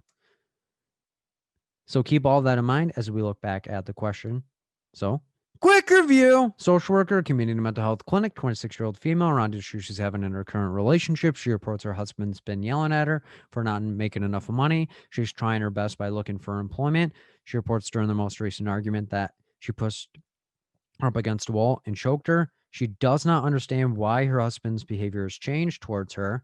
So it's kind of a shocker that his behavior is just different and would like to identify ways to improve the relationship. So keep all that in mind as we look back at the answer choices. So right off the bat, we're going to rule out A. Why? Because she doesn't know that it is domestic violence, because she's like, I'm not really sure why his behavior is this way towards me. So she's likely not just going to want to back off and go to a DV shelter because she wants to find ways to improve the relationship. So A is automatically going to be ruled out. We're also going to rule out C. Why? Because if she doesn't know why his behavior changed, she likely doesn't know that she's experiencing domestic violence. So why would she think that she has to go to a domestic violence group? So that's way too fast. So now we're in between B, provide the woman information regarding the cycle of abuse, or D, identify the pros and cons of the woman's current relationship to help the woman understand why she has stayed in the relationship. D may look like an assess, but do we want her questioning why she has stayed in her current relationship if she says, I want to improve the relationship? Most likely not, because that's us trying to convince her to leave her relationship. So for that reason, we're going to rule out D and we're going to go with B because she said, I'm not really sure why this happened to me. And I want a little bit more information to change the situation. But if she doesn't understand why he's pushing up against the wall and choking her and like using financial motives towards her, then we want to circle around and give her that information so that way she can make the informed consent. So the correct answer here is B. So that's how we'd look at that question in particular.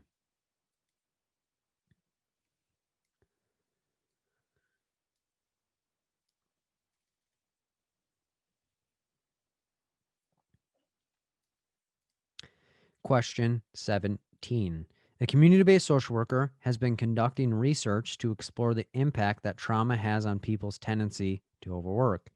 The social worker chose the target population as college students who have one or both parents that have an addiction. During one of the follow-up interviews, a participant informs the social worker that one of the researchers groped her and offered her additional money to have sexual intercourse. The social workers had multiple complaints against the researcher and confronted them regarding their behavior. What should the social worker do next in this situation? A, assure the participant that they have nothing to worry about as the researcher will be fired from the team. B, gather information around the woman regarding the situation to better understand what occurred before confronting the researcher. C, apologize to the participant and assure her that she has nothing to worry about.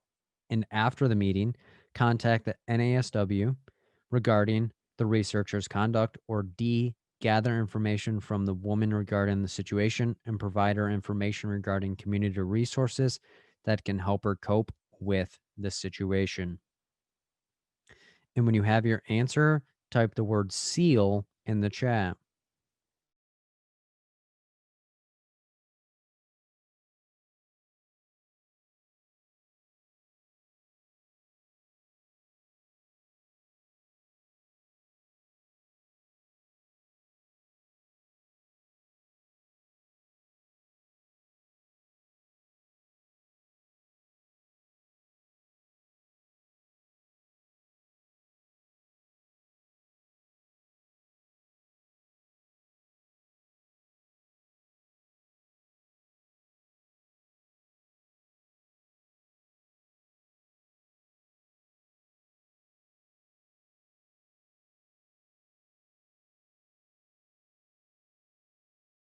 Opening the polls.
Twenty more seconds.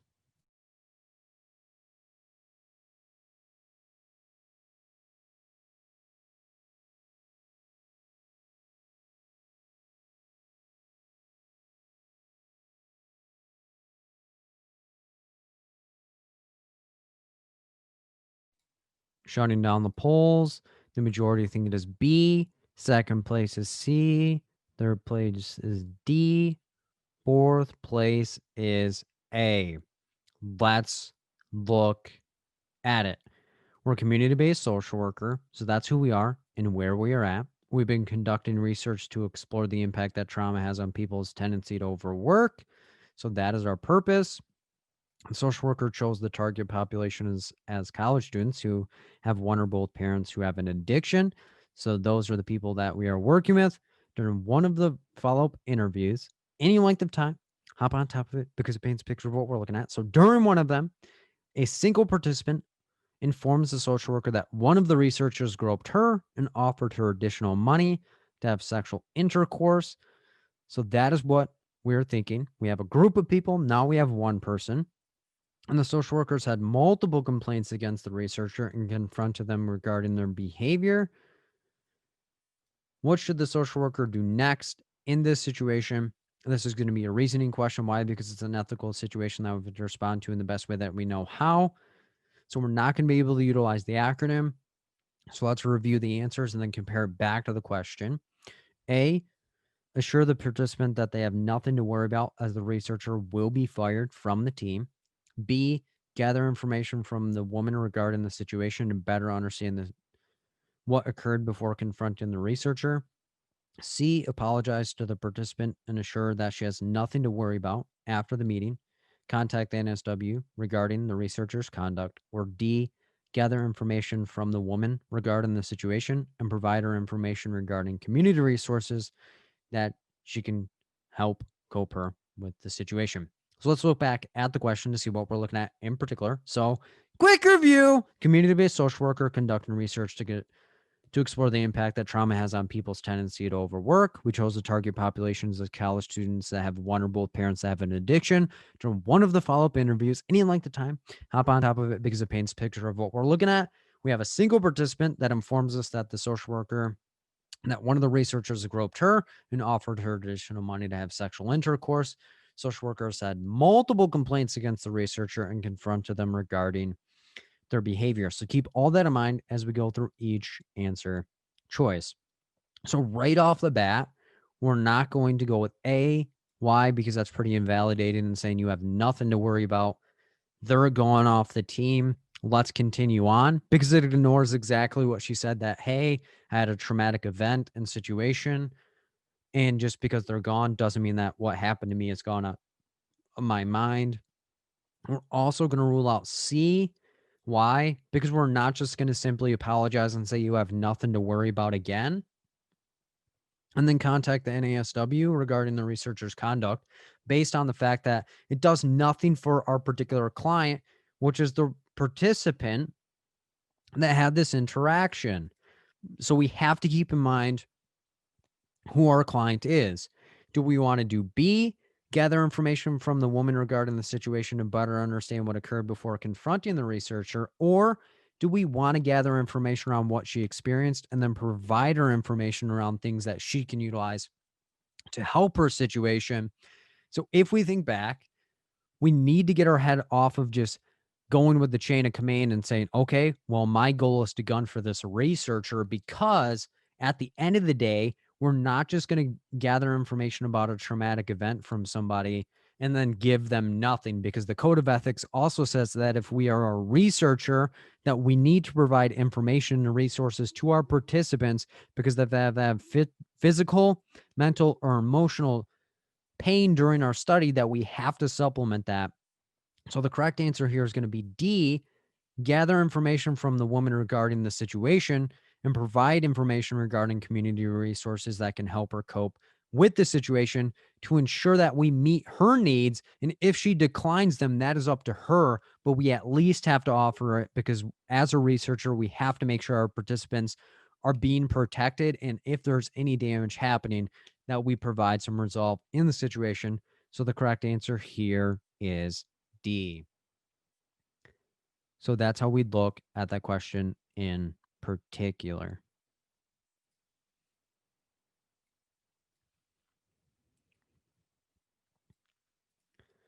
Question 18.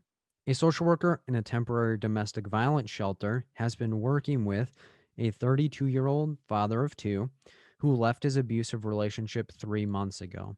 Prior to coming to the domestic violence shelter, he and his 2 children were homeless for 2 months.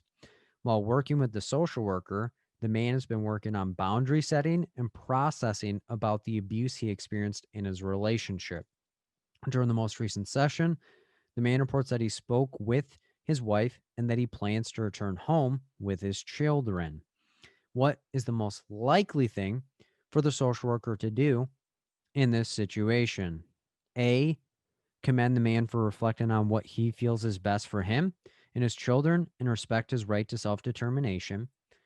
B, facilitate discussion around the man's decision and encourage him to reflect on what he has gained from treatment. C, provide information to the man regarding the negative impact domestic violence has on his 2 children to better inform his decision. Or D, inform the man of the necessity of contacting Child Protective Services if he will return home with his wife. And when you have your answer, type one positive thing about yourself in the chat.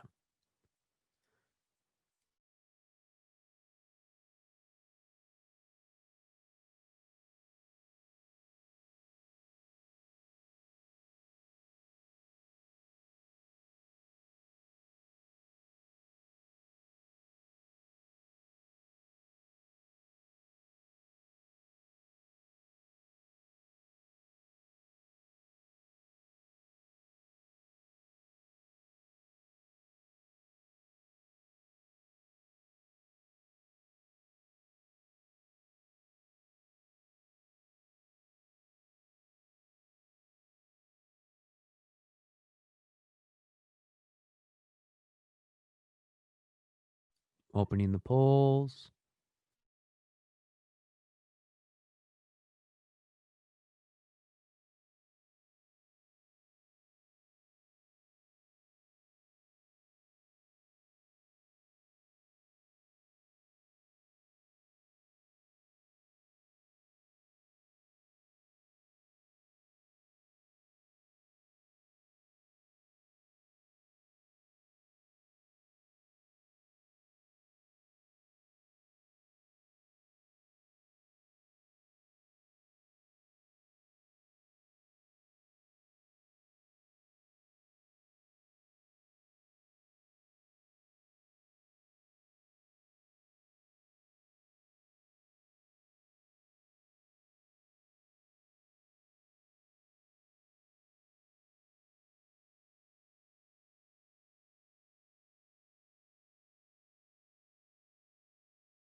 Twenty more seconds.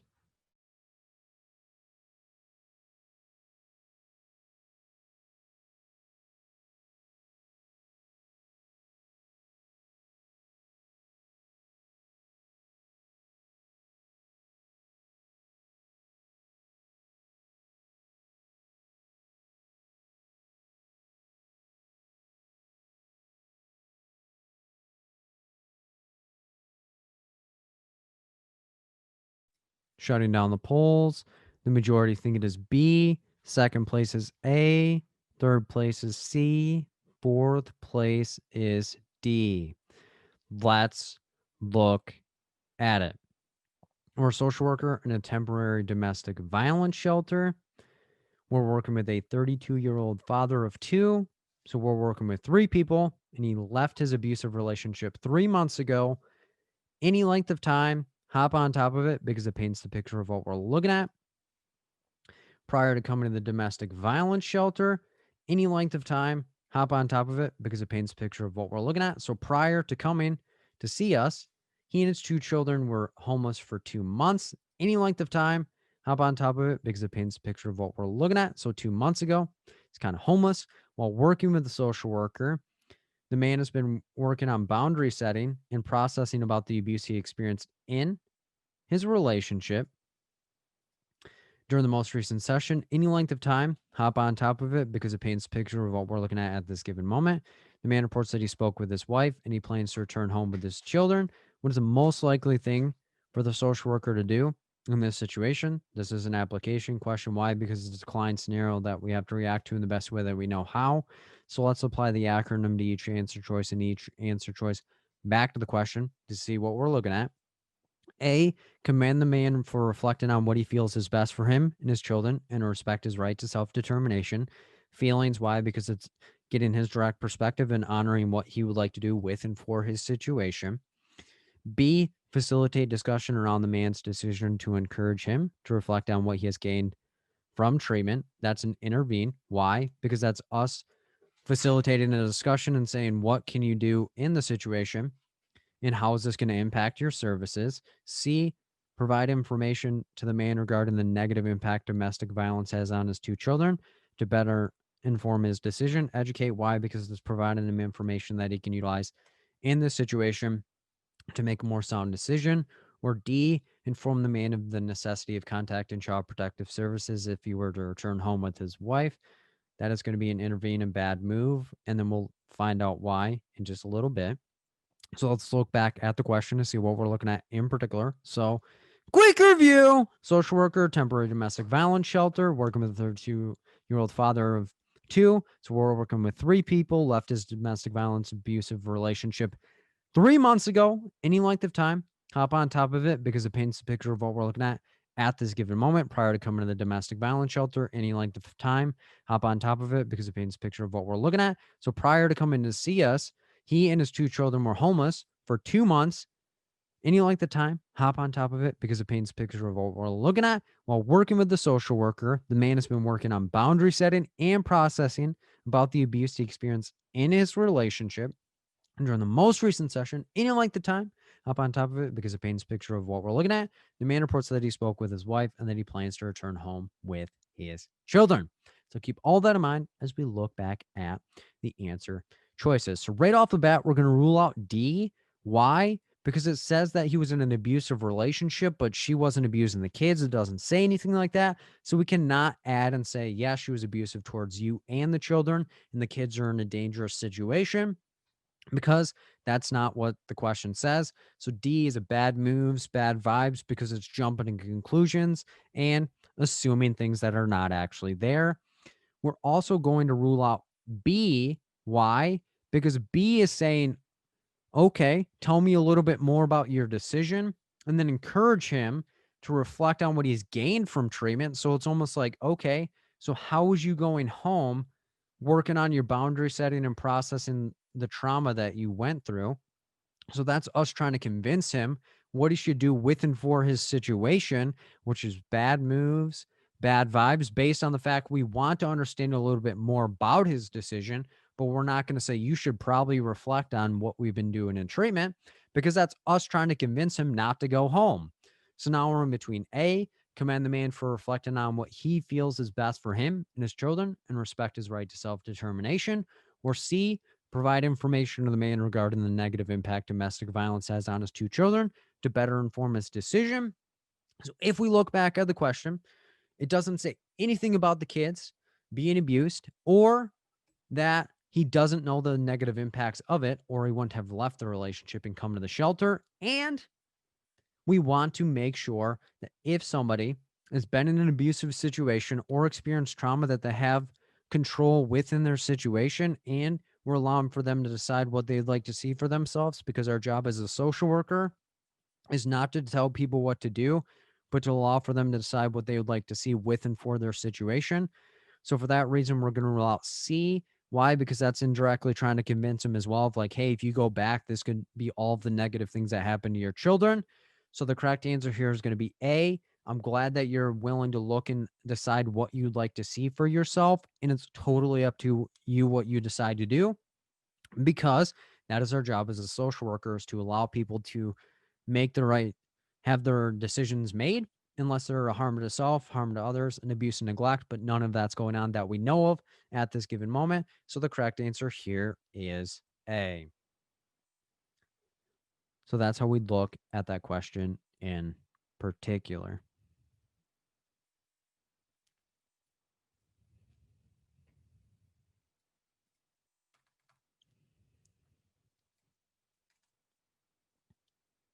Question 19.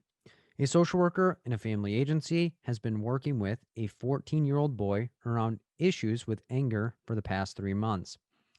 At the beginning of treatment, the boy was getting into fights daily and was at risk for being expelled from school. Throughout treatment, he has been utilizing anger management techniques and has been finding therapy helpful. During the most recent session, the boy reports that his father overdosed on heroin last week and that he's been taking care of his siblings. The boy reports that he is mad at himself because during the last interaction he had with his dad, he told him that he wished he were dead. What would be the best thing for the social worker to do in this situation? A. Validate the boy's feelings around his father's death and allow for him to process his thoughts about their last interaction. B. Gather information around what the boy meant when he said he was taking care of his siblings. C. Contact Child Protective Services regarding the neglect that the boy and his siblings have experienced. Or D. Assess the anger management techniques that the boy utilized during the argument with his father to better understand the situation. And when you have your answer, type the word dexterity into the chat.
Opening the polls.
Twenty more seconds.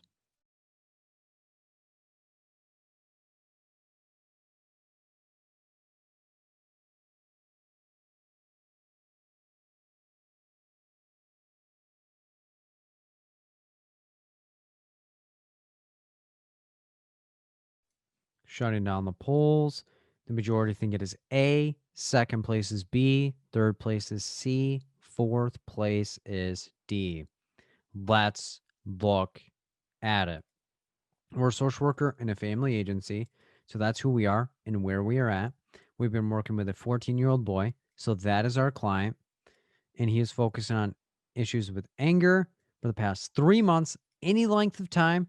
Hop on top of it because it paints a picture of what we're looking at this given moment. At the beginning of treatment, any length of time, hop on top of it because it helps paint the picture of what we're looking at. So when he first started 3 months ago, he was getting into fights daily and at risk for being expelled from school. Throughout treatment, any length of time, hop on top of it because it paints a picture of what we're looking at. So for the past 3 months, he's been utilizing anger management techniques and has been finding hair therapy helpful. During the most recent session, any length of time, hop on top of it because it paints a picture of what we're looking at right now. The boy reports that his father overdosed on heroin last week and he's been taking care of his siblings. Any length of time, hop on top of it because it paints a picture of what we're looking at. So last week, his father overdosed on heroin. And the boy reports he's mad at himself because during the last interaction he had with his dad, he told him he wished he were dead. What would be the best thing for the social worker to do in this situation? This is an application question. Why? Because it's a client scenario that we have to react to in the best way that we know how. So let's apply the acronym to each answer choice and each answer choice back to the question to see what we're looking at in particular. A, validate the boy's feelings around his father's death and allow for him to process his feelings about their last interaction. Feelings, why? Because it's getting his direct perspective and recognizing where he's at right now. B, gather information around what the boy meant when he said he was taking care of his siblings. Safety assess, depending on how we want to look at it. C, contact Child Protective Services regarding the neglect that the boy and his siblings have experienced. Safety intervene, depending on how we want to look at it.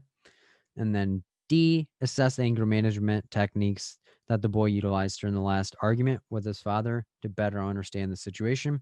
Assess, why? Because it's clinical data that we're gathering to better understand how our client is doing. So let's look back at the question to see what we're looking at in particular. So, quick review: social worker, family agency, 14-year-old boy, issues with anger, past 3 months, any length of time, hop on top of it because it paints the picture of what we're looking at the beginning of treatment. Any length of time, hop on top of it because it paints a picture of what we're looking at this given moment. So 3 months ago, he was getting into fights daily. He was about to get expelled from school. Throughout treatment, any length of time, hop on top of it because it paints a picture of what we're looking at. So for the past 3 months, he's been utilizing anger management techniques and has been finding therapy helpful. During the most recent session, any length of time, hop on top of it because it paints the picture of what we're looking at right now. He reports his father overdosed on heroin last week and has been taking care of his siblings.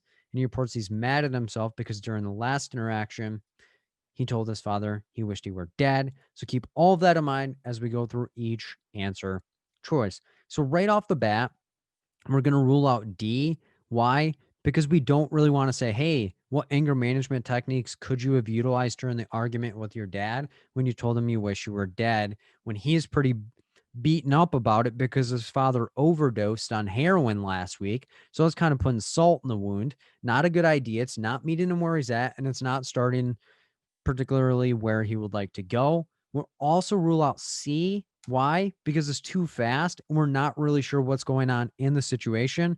And we don't know if any neglect has happened because that's way too quick. And nothing in the question points out that there's any neglect going on in any way, shape, or form. So now we're in between A and B. A, validate the boy's feelings around his father's death and allow for him to process his thoughts about their last interaction. Or B, gather information around what the boy meant when he said that he was taking care of his siblings. So if we look back at the question, he's been with us for 3 months, anger management techniques. He finds therapy helpful. He's told us that his father overdosed on heroin last week and he's taken care of his siblings. So we have a 14-year-old boy taking care of his siblings and he's mad at himself based on the last interaction. So do we want to validate the boy's feelings around his father's death and allow for him to process his thoughts? So if we look back at the question, it does not say his dad died. It does not say his dad is dead. It said he overdosed. It doesn't say that he is dead. So if we do A, we may be adding something to the situation and saying, hey, what's it like to have your dad pass away when his dad could be entirely alive? Someone overdosing does not mean that they have died. It just means that they overtook a substance and he could still be alive. So us validating the feelings and saying, hey, what's it like to have your dad pass away is not a good idea because it may not be true and it could be very triggering and very exhaustive. And we also don't want to process the feelings about his last interaction because he already told you, I'm mad at myself. So we're not going to be like, okay, tell me a little bit more about how you're mad at yourself. So the correct answer would be B. And why is a 14-year-old boy taking care of his siblings? And does he mean that he's doing it on his own?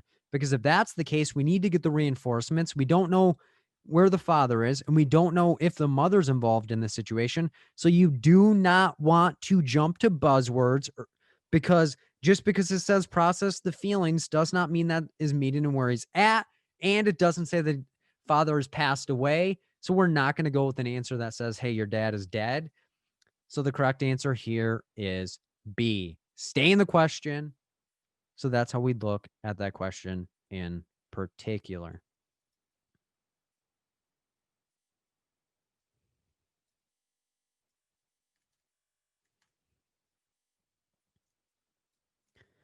Question 20. A social worker in a community mental health clinic is completing an intake assessment with a 40-year-old female that was recently discharged from the hospital. The woman reports that she has stopped taking her medications and that her boyfriend took her to the hospital because I was talking to myself and not making sense. The woman reports that she hears voices that tell her to kill herself and other people, yet denies any motivation to act on them. The woman reports that she smokes marijuana and at times it makes her mental health symptoms worse. The woman reports that she would like to find employment to improve her situation. What should the social worker do first in this situation? A, gather information regarding the voices that the woman hears and gauge the likelihood that she will act on them.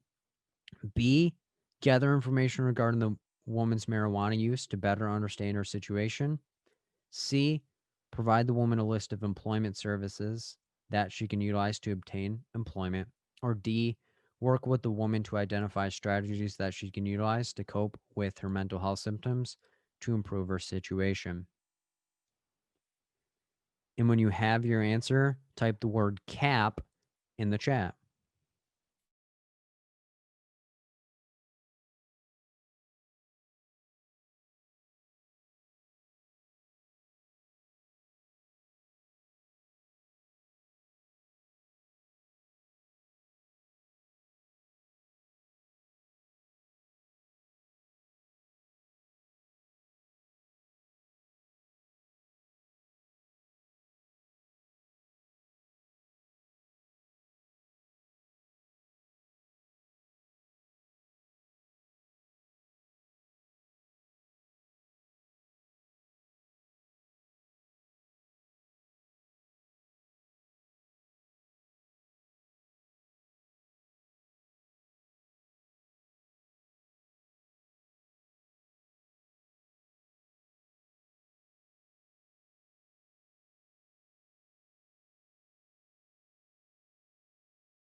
Opening the polls.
Twenty more seconds.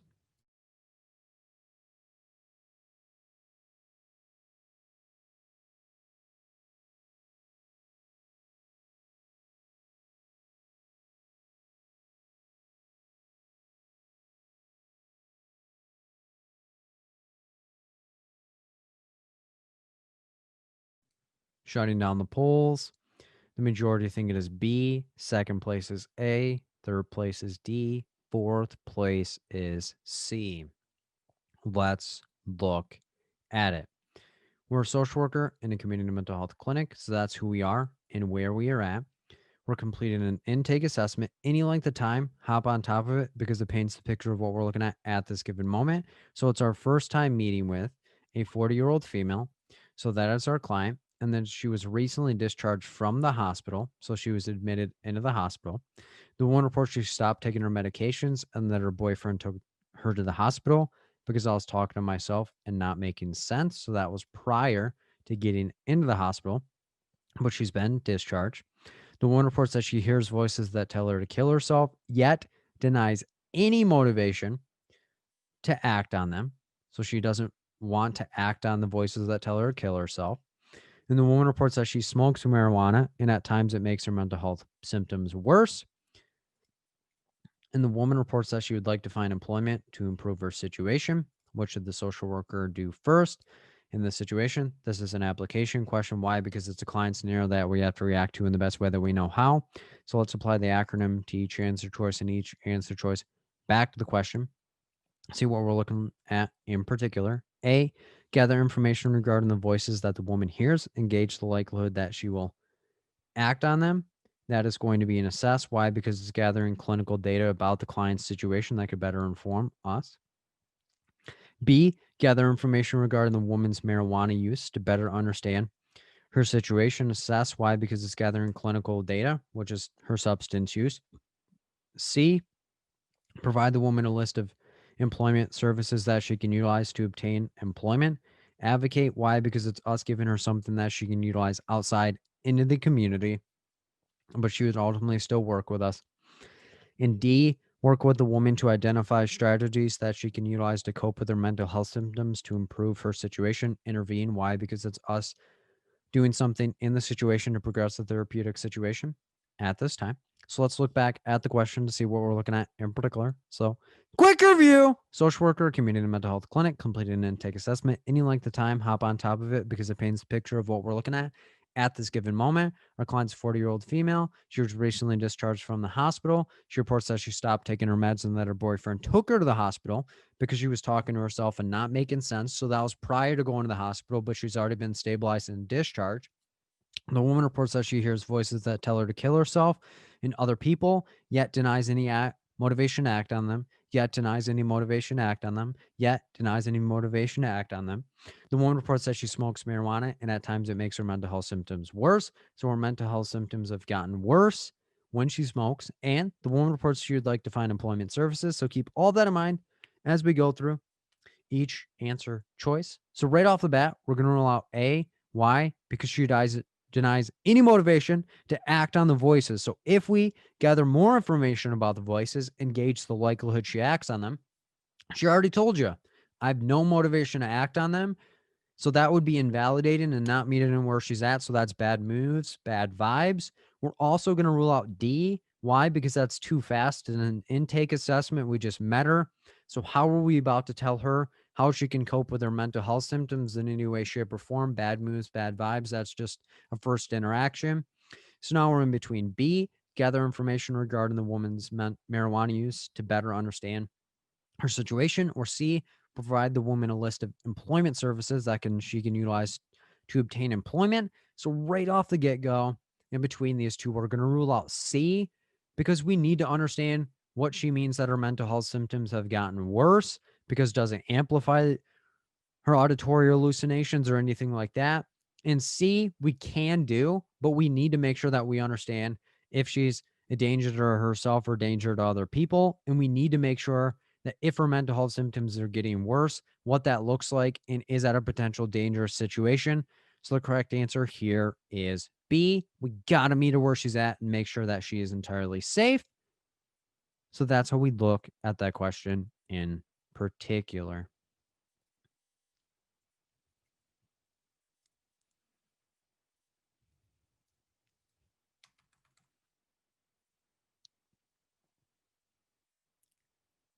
Question 21. A social worker in a community mental health clinic has been working with a 45-year-old male regarding a recent domestic violence charge for the past 3 months. The man provided a release of information for his lawyer for their upcoming court case to appeal the charges he received. The man reports that he has a history of anger, yet did not hit or even yell at his girlfriend the night he was charged. The man has been willing to explore his anger and utilize anger management techniques throughout his time in treatment. The social worker receives a subpoena from the man's lawyer regarding the upcoming court case. What should the social worker do next in this situation? A, provide the least amount of information regarding the man's treatment to the lawyer since we have a release of information. B, provide all the information regarding the man's treatment to the lawyer since we have a release of information. C, advocate on behalf of the man to ensure the records remain confidential to avoid causing harm to him in the court case. Or D, assert privilege on behalf of the man and contact him regarding the subpoena request. And when you have your answer, type one thing that you're looking forward to next week.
Opening the polls.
Twenty more seconds.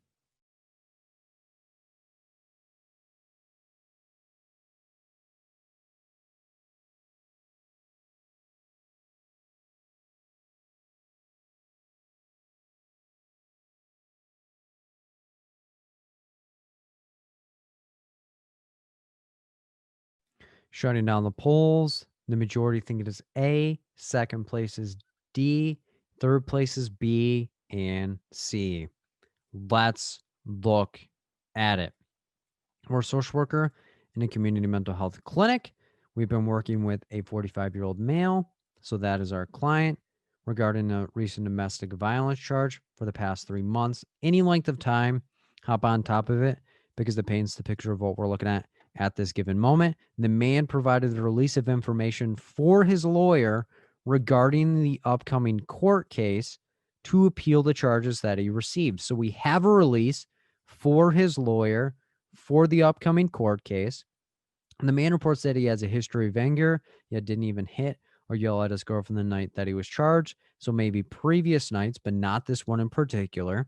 The man has been willing to explore his anger and utilize anger management techniques throughout his time in treatment. So he's been compliant with his requirements.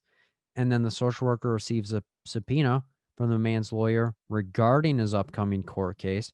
So we have a subpoena from the lawyer and we have a release of information from the lawyer. And this is going to be a reasoning question. Why? Because it's an ethical situation that we have to know how to respond to in the best way. So let's look at the answers and then we'll compare the answers back to the question. A, provide the least amount of information regarding the man's treatment to the lawyer since we have a release of information. B, provide all the information regarding the man's treatment to the lawyer since we have a release of information. C, advocate on behalf of the man to ensure the records remain confidential to avoid causing harm to him in the court case. Or D, assert privilege on behalf of the man and contact him regarding the subpoena request. So let's look back at the question to see what we're looking at in particular. So quick review. Social worker, community mental health clinic, 45-year-old male, recent DV charge, past 3 months, any length of time, hop on top of it because it paints a picture of what we're looking at this given moment. He provided a release of information for his lawyer. He provided a release of information from his lawyer. He provided a release of information for his lawyer to appeal the charges he received. He's been compliant in treatment by utilizing anger management techniques. He denies even hitting or yelling at his girlfriend that particular night. Doesn't say anything about the other nights, but that's not a judgment call. And then we receive a subpoena from the man's lawyer regarding the upcoming court case. So we have a release. The lawyer calls us on the release, and now the question's asking us what we should do. So keep that in mind as we go through each answer choice. So right off the bat, we're going to rule out B. Why? Because in no way, shape, or form do we ever release all of the information regardless if we have a release or not, because not all of the information is relevant for particular situations. We're also going to rule out C. Why? Because we're not going to be able to advocate on behalf of the man because it's a subpoena from the man's lawyer, and we're only able to advocate when it is a court order, and this isn't a court order at this particular time, and we don't have to release the information unless we have a release of information because if we assert privilege, it's saying I can't confirm or deny that they're a client here, and then we'd go to our client to see what they want in particular. So let's look back at the question to see what we're looking at. So he provides us a release. So we're not going to be able to assert privilege. And then the man's lawyer reaches out. So we're not going to be able to assert privilege. For that reason, we're going to rule out D. And we're going to go with A. Why? Because remember, asserting privilege just means I can't confirm or deny they're a client here unless, and it just buys us time to see what our client wants us to do. So don't word associate. Don't jump to conclusions just because you saw a subpoena. Don't jump like a cat that got squirted with water. You got to stay in the question. And you got to stay true to what you know to be true. So the correct answer here is A. So that's how we look at that question in particular.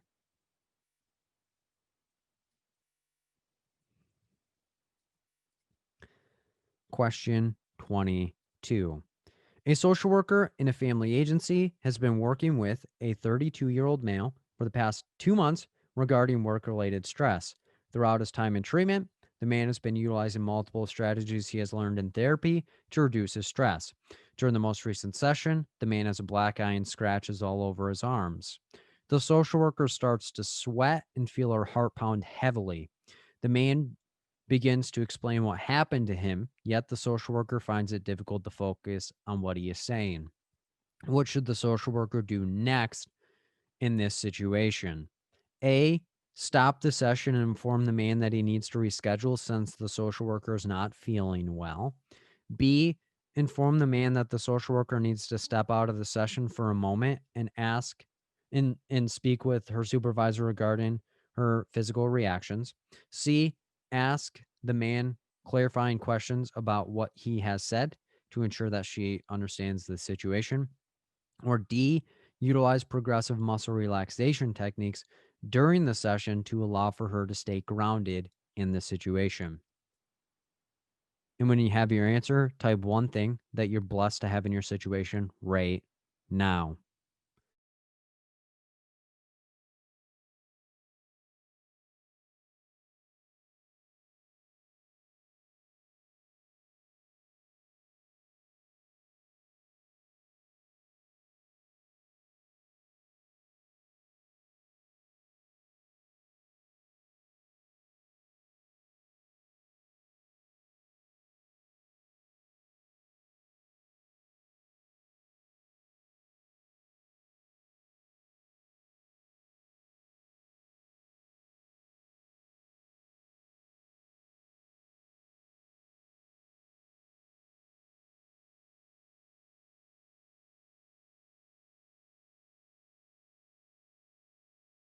Opening the polls.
Twenty more seconds.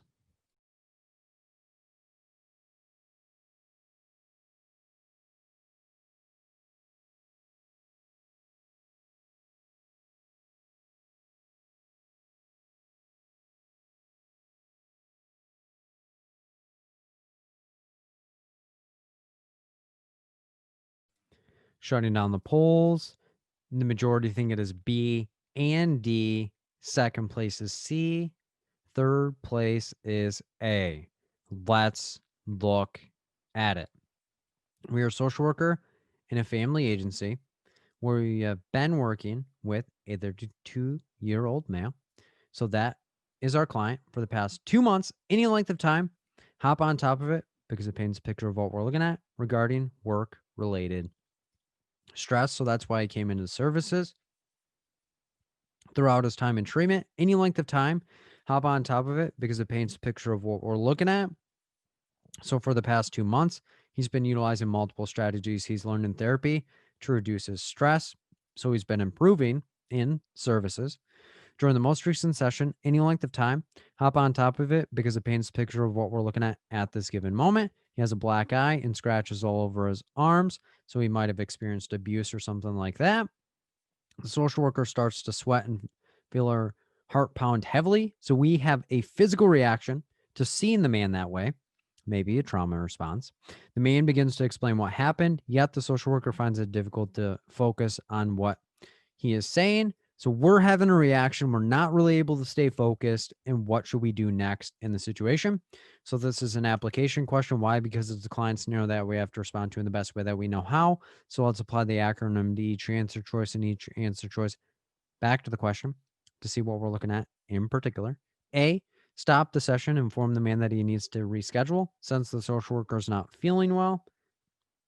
This is going to be an intervene. Why? Because it is up to us to decide what is going on within the man's situation. B, Inform the man that the social worker needs to step out of the session for a moment, speak with her supervisor, gardener, physical reaction, intervene. Why? Because it's an action on our end to impact the therapeutic process. C, ask the man clarifying questions about what he has said to ensure that she understands the situation. It's going to be assessed. Why? Because it's getting information about the situation to keep us on the same page as the man. And then D, utilize progressive muscle relaxation techniques during the session to allow for herself to stay grounded in the situation. It's going to be feelings. Why? Because it's us utilizing something to meet our client where they're at in a particular situation. So let's look back at the question to see what we're looking at in particular. So, quick review: social worker, family agency, 32-year-old male, past 2 months, any length of time. Hop on top of it because it paints a picture of what we're looking at this given moment. Came for work related stress throughout his time in treatment. The man has been utilizing multiple strategies he learned in therapy to reduce his stress during the most recent session.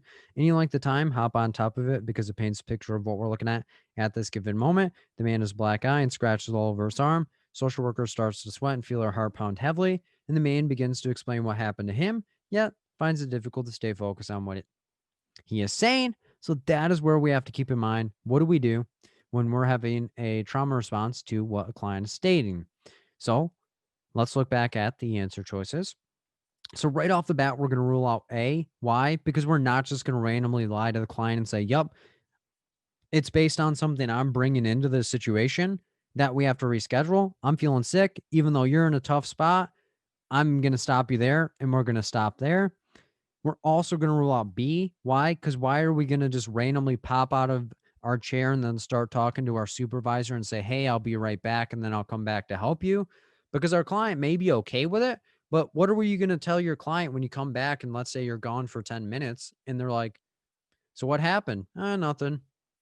Because you don't want to tell them like, "Yeah, to seek supervision because of the way that you look and something that I'm bringing in," because drum roll, that is us putting countertransference onto this person, and that's not their responsibility. So that's the ethical kind of undertone within the situation. And then right off the bat, are we going to ask them clarifying questions? Or are we going to utilize progressive muscle relaxation during the session? So if we look back up, it's saying that we're finding it difficult to see and stay focused on what he's saying. So are we going to be able to provide and utilize clarifying questions to understand what's going on? Because we may ask him a question that he's already provided the answer to, and he's going to be like, "Are you even listening to me?" And the answer to that's no, I'm not. But we're not going to tell them that. So we're going to rule out C and we're going to do D based on the fact that we need to keep ourselves in the moment in the session because it's not the client's responsibility for us to do something, because it's something that we're bringing into the session, not they're bringing into the session. And that's where our countertransference riles up because it's counter to the therapeutic process. So we would have to utilize progressive muscle relaxation, keep ourselves grounded, keep ourselves into the situation, meet our client where they're at, and service them the best way that we can. So the correct answer here is D. So that's how we'd look at that question in particular.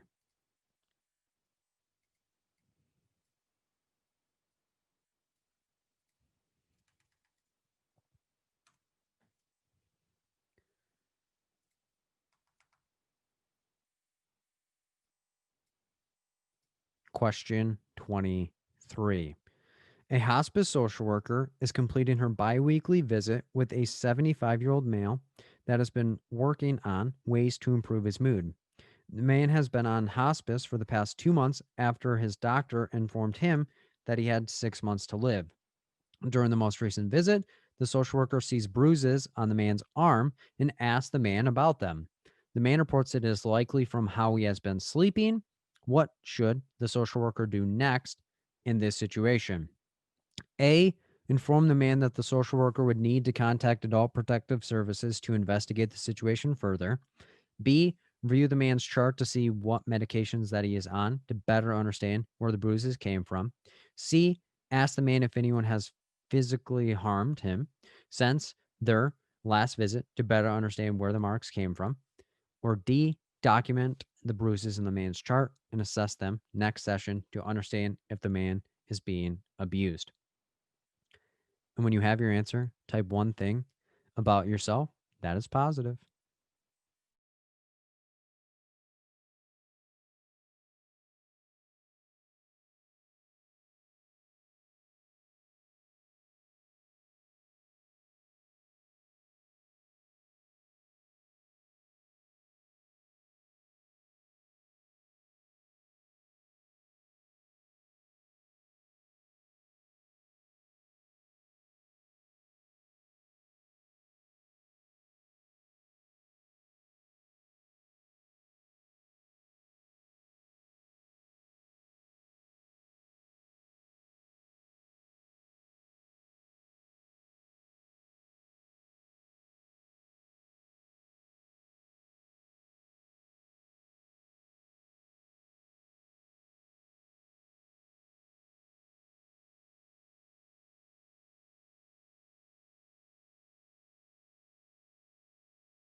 Opening the polls.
Twenty more seconds.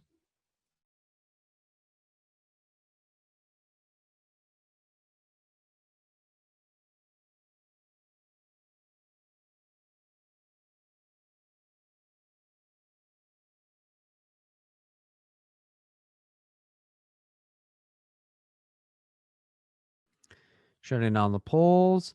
The majority think it is C. Second place is D. Third place is B. Fourth place is A. Let's look at it. We're a hospice social worker, so that's who we are and what our role is. We're completing our bi-weekly visit, any length of time. Hop on top of it because it paints the picture of what we're looking at with a 75-year-old male, and it's to improve his mood. So that's the purpose of us meeting with our 75-year-old male for the bi-weekly visit. He's been on hospice for the past 2 months. Any length of time, hop on top of it because it paints a picture of what we're looking at this given moment. And this is after his doctor informed him that he had 6 months to live. Any length of time, hop on top of it because it paints a picture of what we're looking at this given moment. And during the most recent visit, any length of time, hop on top of it because it paints a picture of what we're looking at this given moment. Social worker sees bruises on the man's arm and asks him about them. And then the man tells us it's likely from how he's been sleeping. What should the social worker do next in this situation? And this is going to be an application question. Why? Because it's a client scenario that we have to react to in the best way that we know how. So let's apply the acronym to each answer choice and each answer choice back to the question to see what we're looking at in particular. A, inform the man that the social worker need to contact adult protective services to investigate the situation further. Safety intervene, depending on how we want to look at it. And the question will tell us what we need to do within our situation. C, review the man's chart to see what medications that he is on to better understand where the bruise came from. Intervene. Why? Because it's an action on our end to progress the therapeutic process. C, ask the man if anyone has physically harmed him since their last visit to better understand where the marks came from. This is going to be a safety assess depending on how we want to look at it. And then D, document the bruises in the man's chart and assess them next session to understand if the man is being abused. Feelings, why? Because it's meeting him directly where he's at and respecting his right to self-determination. So let's look back at the question to see what we're looking at in particular. So quick review: hospice social worker, bi-weekly visit, 75-year-old male, been working on improving his mood. We've been seeing him for the past 2 months. Any length of time, hop on top of it because it paints a picture of what we're looking at. After his doctor informed him that he had 6 months to live, any length of time, hop on top of it because it paints a picture of what we're looking at this given moment. And during the most recent visit, so what's going on right now, any length of time, hop on top of it because it paints a picture of what we're looking at. Social worker sees bruises on the man's arm. He reports it's likely from how he's been sleeping. So keep that in mind as we go through each answer choice. So right off the bat, we're going to rule out the safety on A. Why? Because we can't assume that he's being abused in any way, shape, or form because we asked him about it. And he said, it's likely how I've been sleeping. Doesn't say anyone's harming him. Doesn't say anyone's abusing him. Doesn't say anything along those lines. So we're not going to jump to conclusions. We're not going to get exhausted. We're not going to do any of these wild things. We have to simply meet our client where he's at based on the fact he said nothing has happened to me. So for that reason, we're also going to take out the safety from C because we're not just going to in our next breath, after we ask him, so what's up with the bruises on your arm? And he's like, it's likely how I've been sleeping. Us jump and go, anyone harming you, buddy? And he's going to be like, did you not hear me? What are we doing here today? I told you no one is hurting me. It's likely how I'm sleeping. And if we've been working with this guy for 2 months for biweekly visits, he's likely trusting us and willing to work with us, because if he wanted to omit information, he likely wouldn't have said anything at all. But we're not just going to jump to conclusions and say, hey, you're being abused. I got to protect you. Bad moves, bad vibes. And we're also going to rule out B. Why? Because we're not going to assume any medications are causing this and just go to the chart. And that's where D is going to be the best answer. And it may seem like, wow, how is documenting an action of feelings? Because it's meeting him where he's at and doing specifically what he needs and respecting what he's told us. He's like, hey, these marks are likely from how I've been sleeping. Us documenting it is taking his word as the truth, but then assessing next session to understand if he's being abused, because if it's not getting better, he may be getting abused. But if it's getting better, then what he said is true. But we got to meet our clients where they're at, not add anything, not assume anything, not jump to conclusions, stay in the question. So the correct answer here is D. So that's how we look at that question in particular.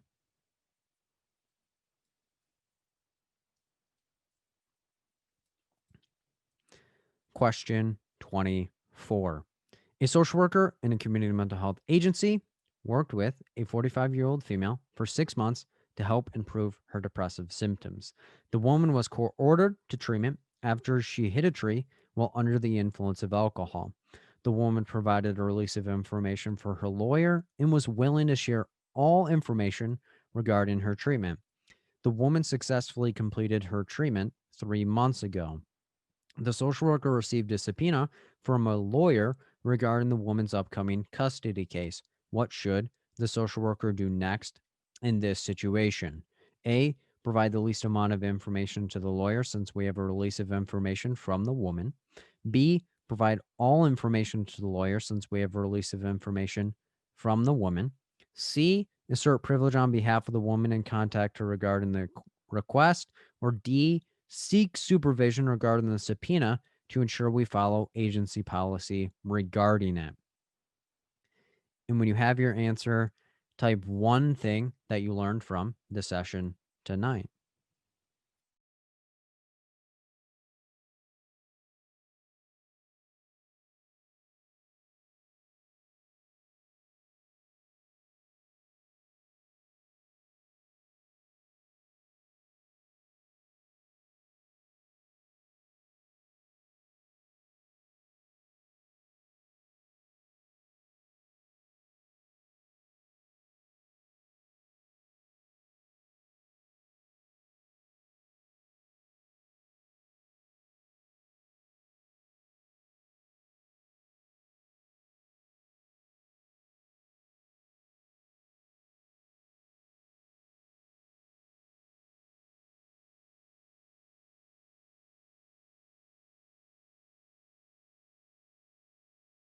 Opening the polls.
20 more seconds.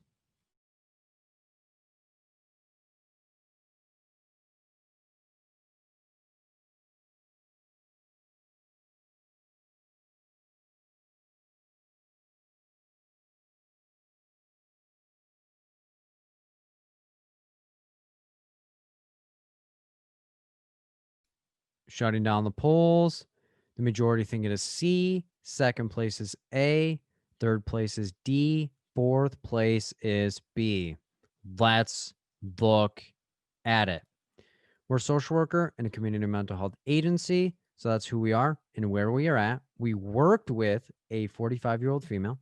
So that was our client for the past 6 months. Any length of time, hop on top of it because it paints a picture of what we're looking at this given moment to help improve her depressive symptoms. So that's why she came into treatment. The woman was court-ordered to treatment after she hit a tree while under the influence of alcohol. So that's what predicated her coming in. The woman provided a release of information for her lawyer and was willing to share all the information regarding her treatment. The woman successfully completed treatment 3 months ago. Any length of time, hop on top of it because it paints the picture of what we're looking at. So she completed treatment already. And when people complete treatment, the releases of information are no longer valid. And then the social worker received a subpoena from a lawyer regarding the woman's upcoming custody case. What should the social worker do next in this situation? This is a reasoning question. Why? Because it's an ethical consideration that we have to come to the best possible solution that we can. So we're not going to be able to utilize the acronym here. So let's look at the answer choices and then compare them back to the question to see what we're looking at. A, provide the least amount of information to the lawyer since we have a release of information from the woman. B, provide all information to the lawyer since we have a release of information from the woman. C, assert privilege on behalf of the woman and contact her regarding the request. Or D, seek supervision regarding the subpoena to ensure we follow agency policy regarding it. So let's look back at the question and see what we're looking at in particular. So quick review: social worker, community mental health agency, 45-year-old female, 6 months. She came to improve her depressive symptoms. She was court ordered to treatment. She hit a tree. She was under the influence of alcohol. She did provide a release of information for her lawyer while she was in treatment to share all the information. She completed treatment 3 months ago. Any length of time, hop on top of it because it paints a picture of what we're looking at this given moment. And then we received a subpoena from a random lawyer, not her lawyer. And if we look back, she provided a release for her lawyer. So keep all of that information in mind as we go through each answer choice. So right off the bat, we're going to rule out A and B. Why?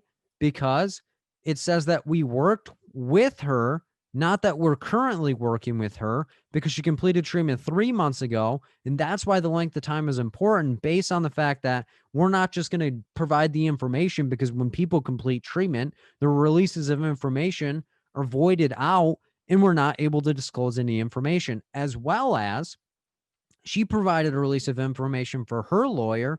Some willy-nilly lawyer reaches out to us and is like, I need this information for a new court case. She came in for a case related to hitting a tree while under the influence. Now we're talking about a custody case. Two different ball games. Do we want to C, assert privilege on behalf of the woman and contact her regarding the request?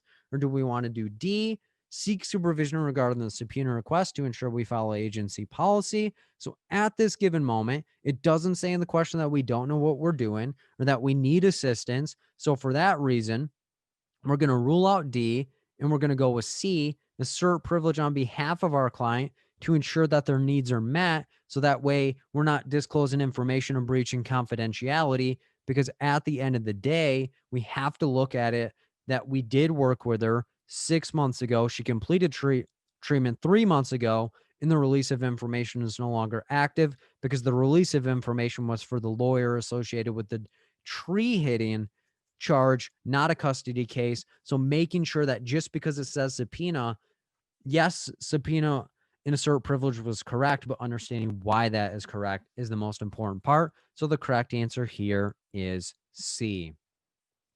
So that's how we look at that question in particular.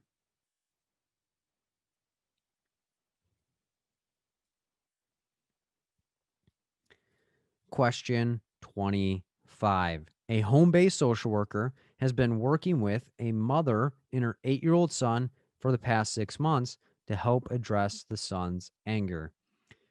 The son has been kicked out of school multiple times for being physically and verbally aggressive towards other children.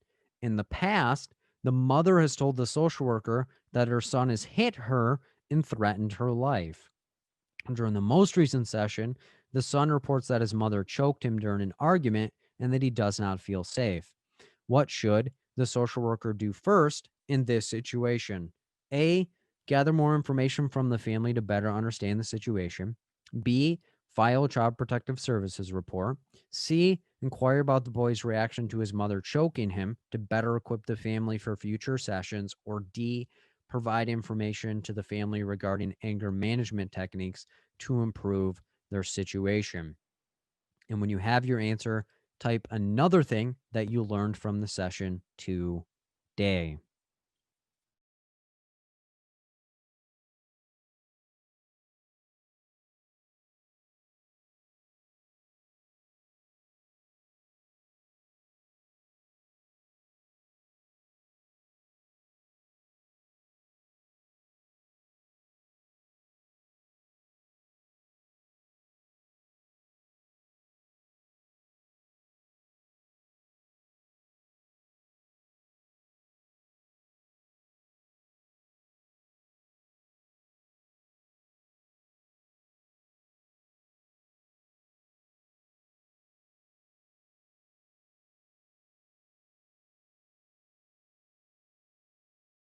Opening the polls.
Twenty more seconds.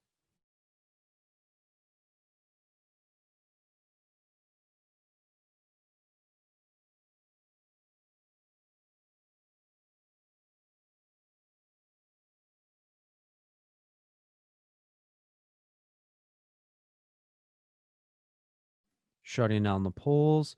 The majority think it is B. Second place is A. Third place is C. Fourth place is D.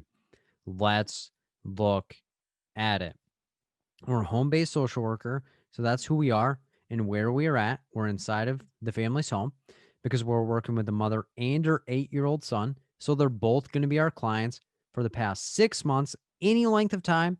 Hop on top of it because it paints the picture of what we're looking at. And the main goal is to address the son's anger. Why? Because the son has been kicked out of school multiple times for physically and verbally being aggressive towards other children in the past, any length of time.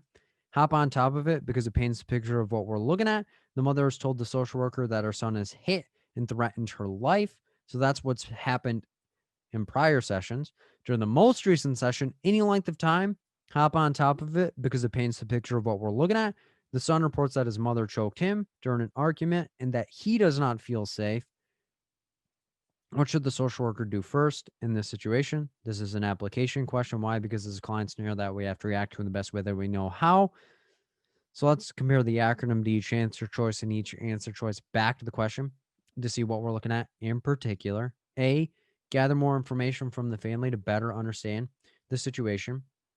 This is going to be a safety feelings depending on how we want to look at it. B, file a child protective services report. This is going to be a safety intervene depending on how we want to look at it. And then C, inquire about the boy's reaction to his mother choking him to better equip the family for future sessions. Feelings, why? Because it's getting his direct perspective of what it was like to be choked. And then D, provide information to the family regarding anger management techniques to improve their situation. Educate, why? Because it's providing information that they can utilize in the session right now. So let's look back at the question to see what we're looking at in particular. So quick review, home-based social worker working with a mother and her 8-year-old son. They're both our clients past 6 months. Any length of time, hop on top of it because it paints a picture of what we're looking at this given moment. It's to address the son's anger. The son's been kicked out of school multiple times. He's physically and verbally aggressive towards other children in the past.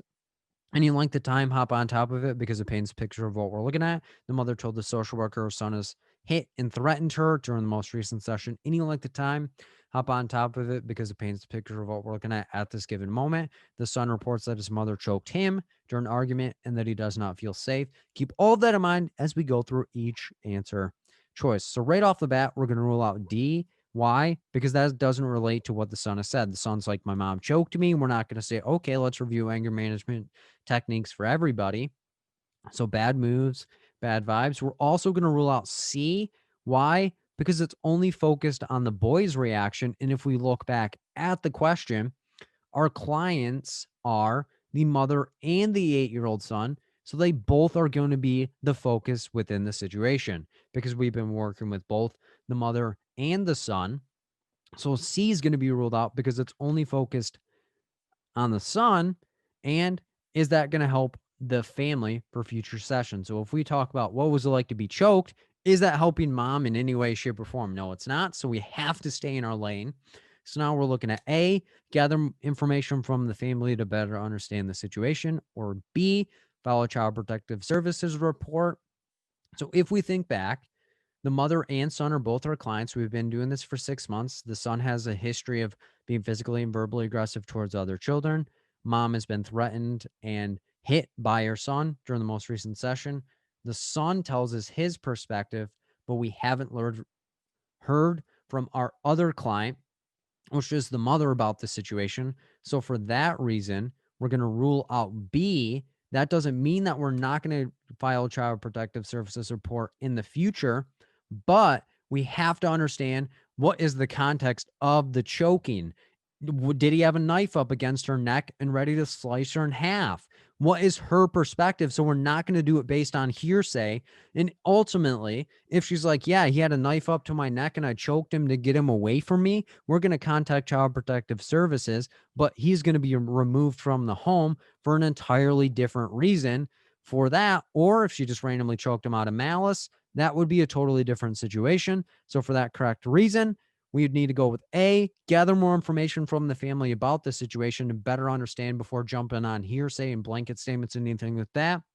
Because our family unit, again, is the mother and the 8-year-old son. If we were only working with the 8-year-old son, we may do a different action. But since they're both accessible to us, why not gather more information before proceeding in the situation? And we don't want to jump to conclusions based on only hearing from half of our client system, not the entire system. So that's where we would go with A, get more information, then ultimately maybe make a Child Protective Services report. But we need to understand what story and situation we're going to tell them in order, because if we say, hey, she choked him, he may be put into a different home. But if he's threatening and trying to kill the mom, he may be put into a detention center, etc. So the correct answer here is A. So that's how we look at that question in particular.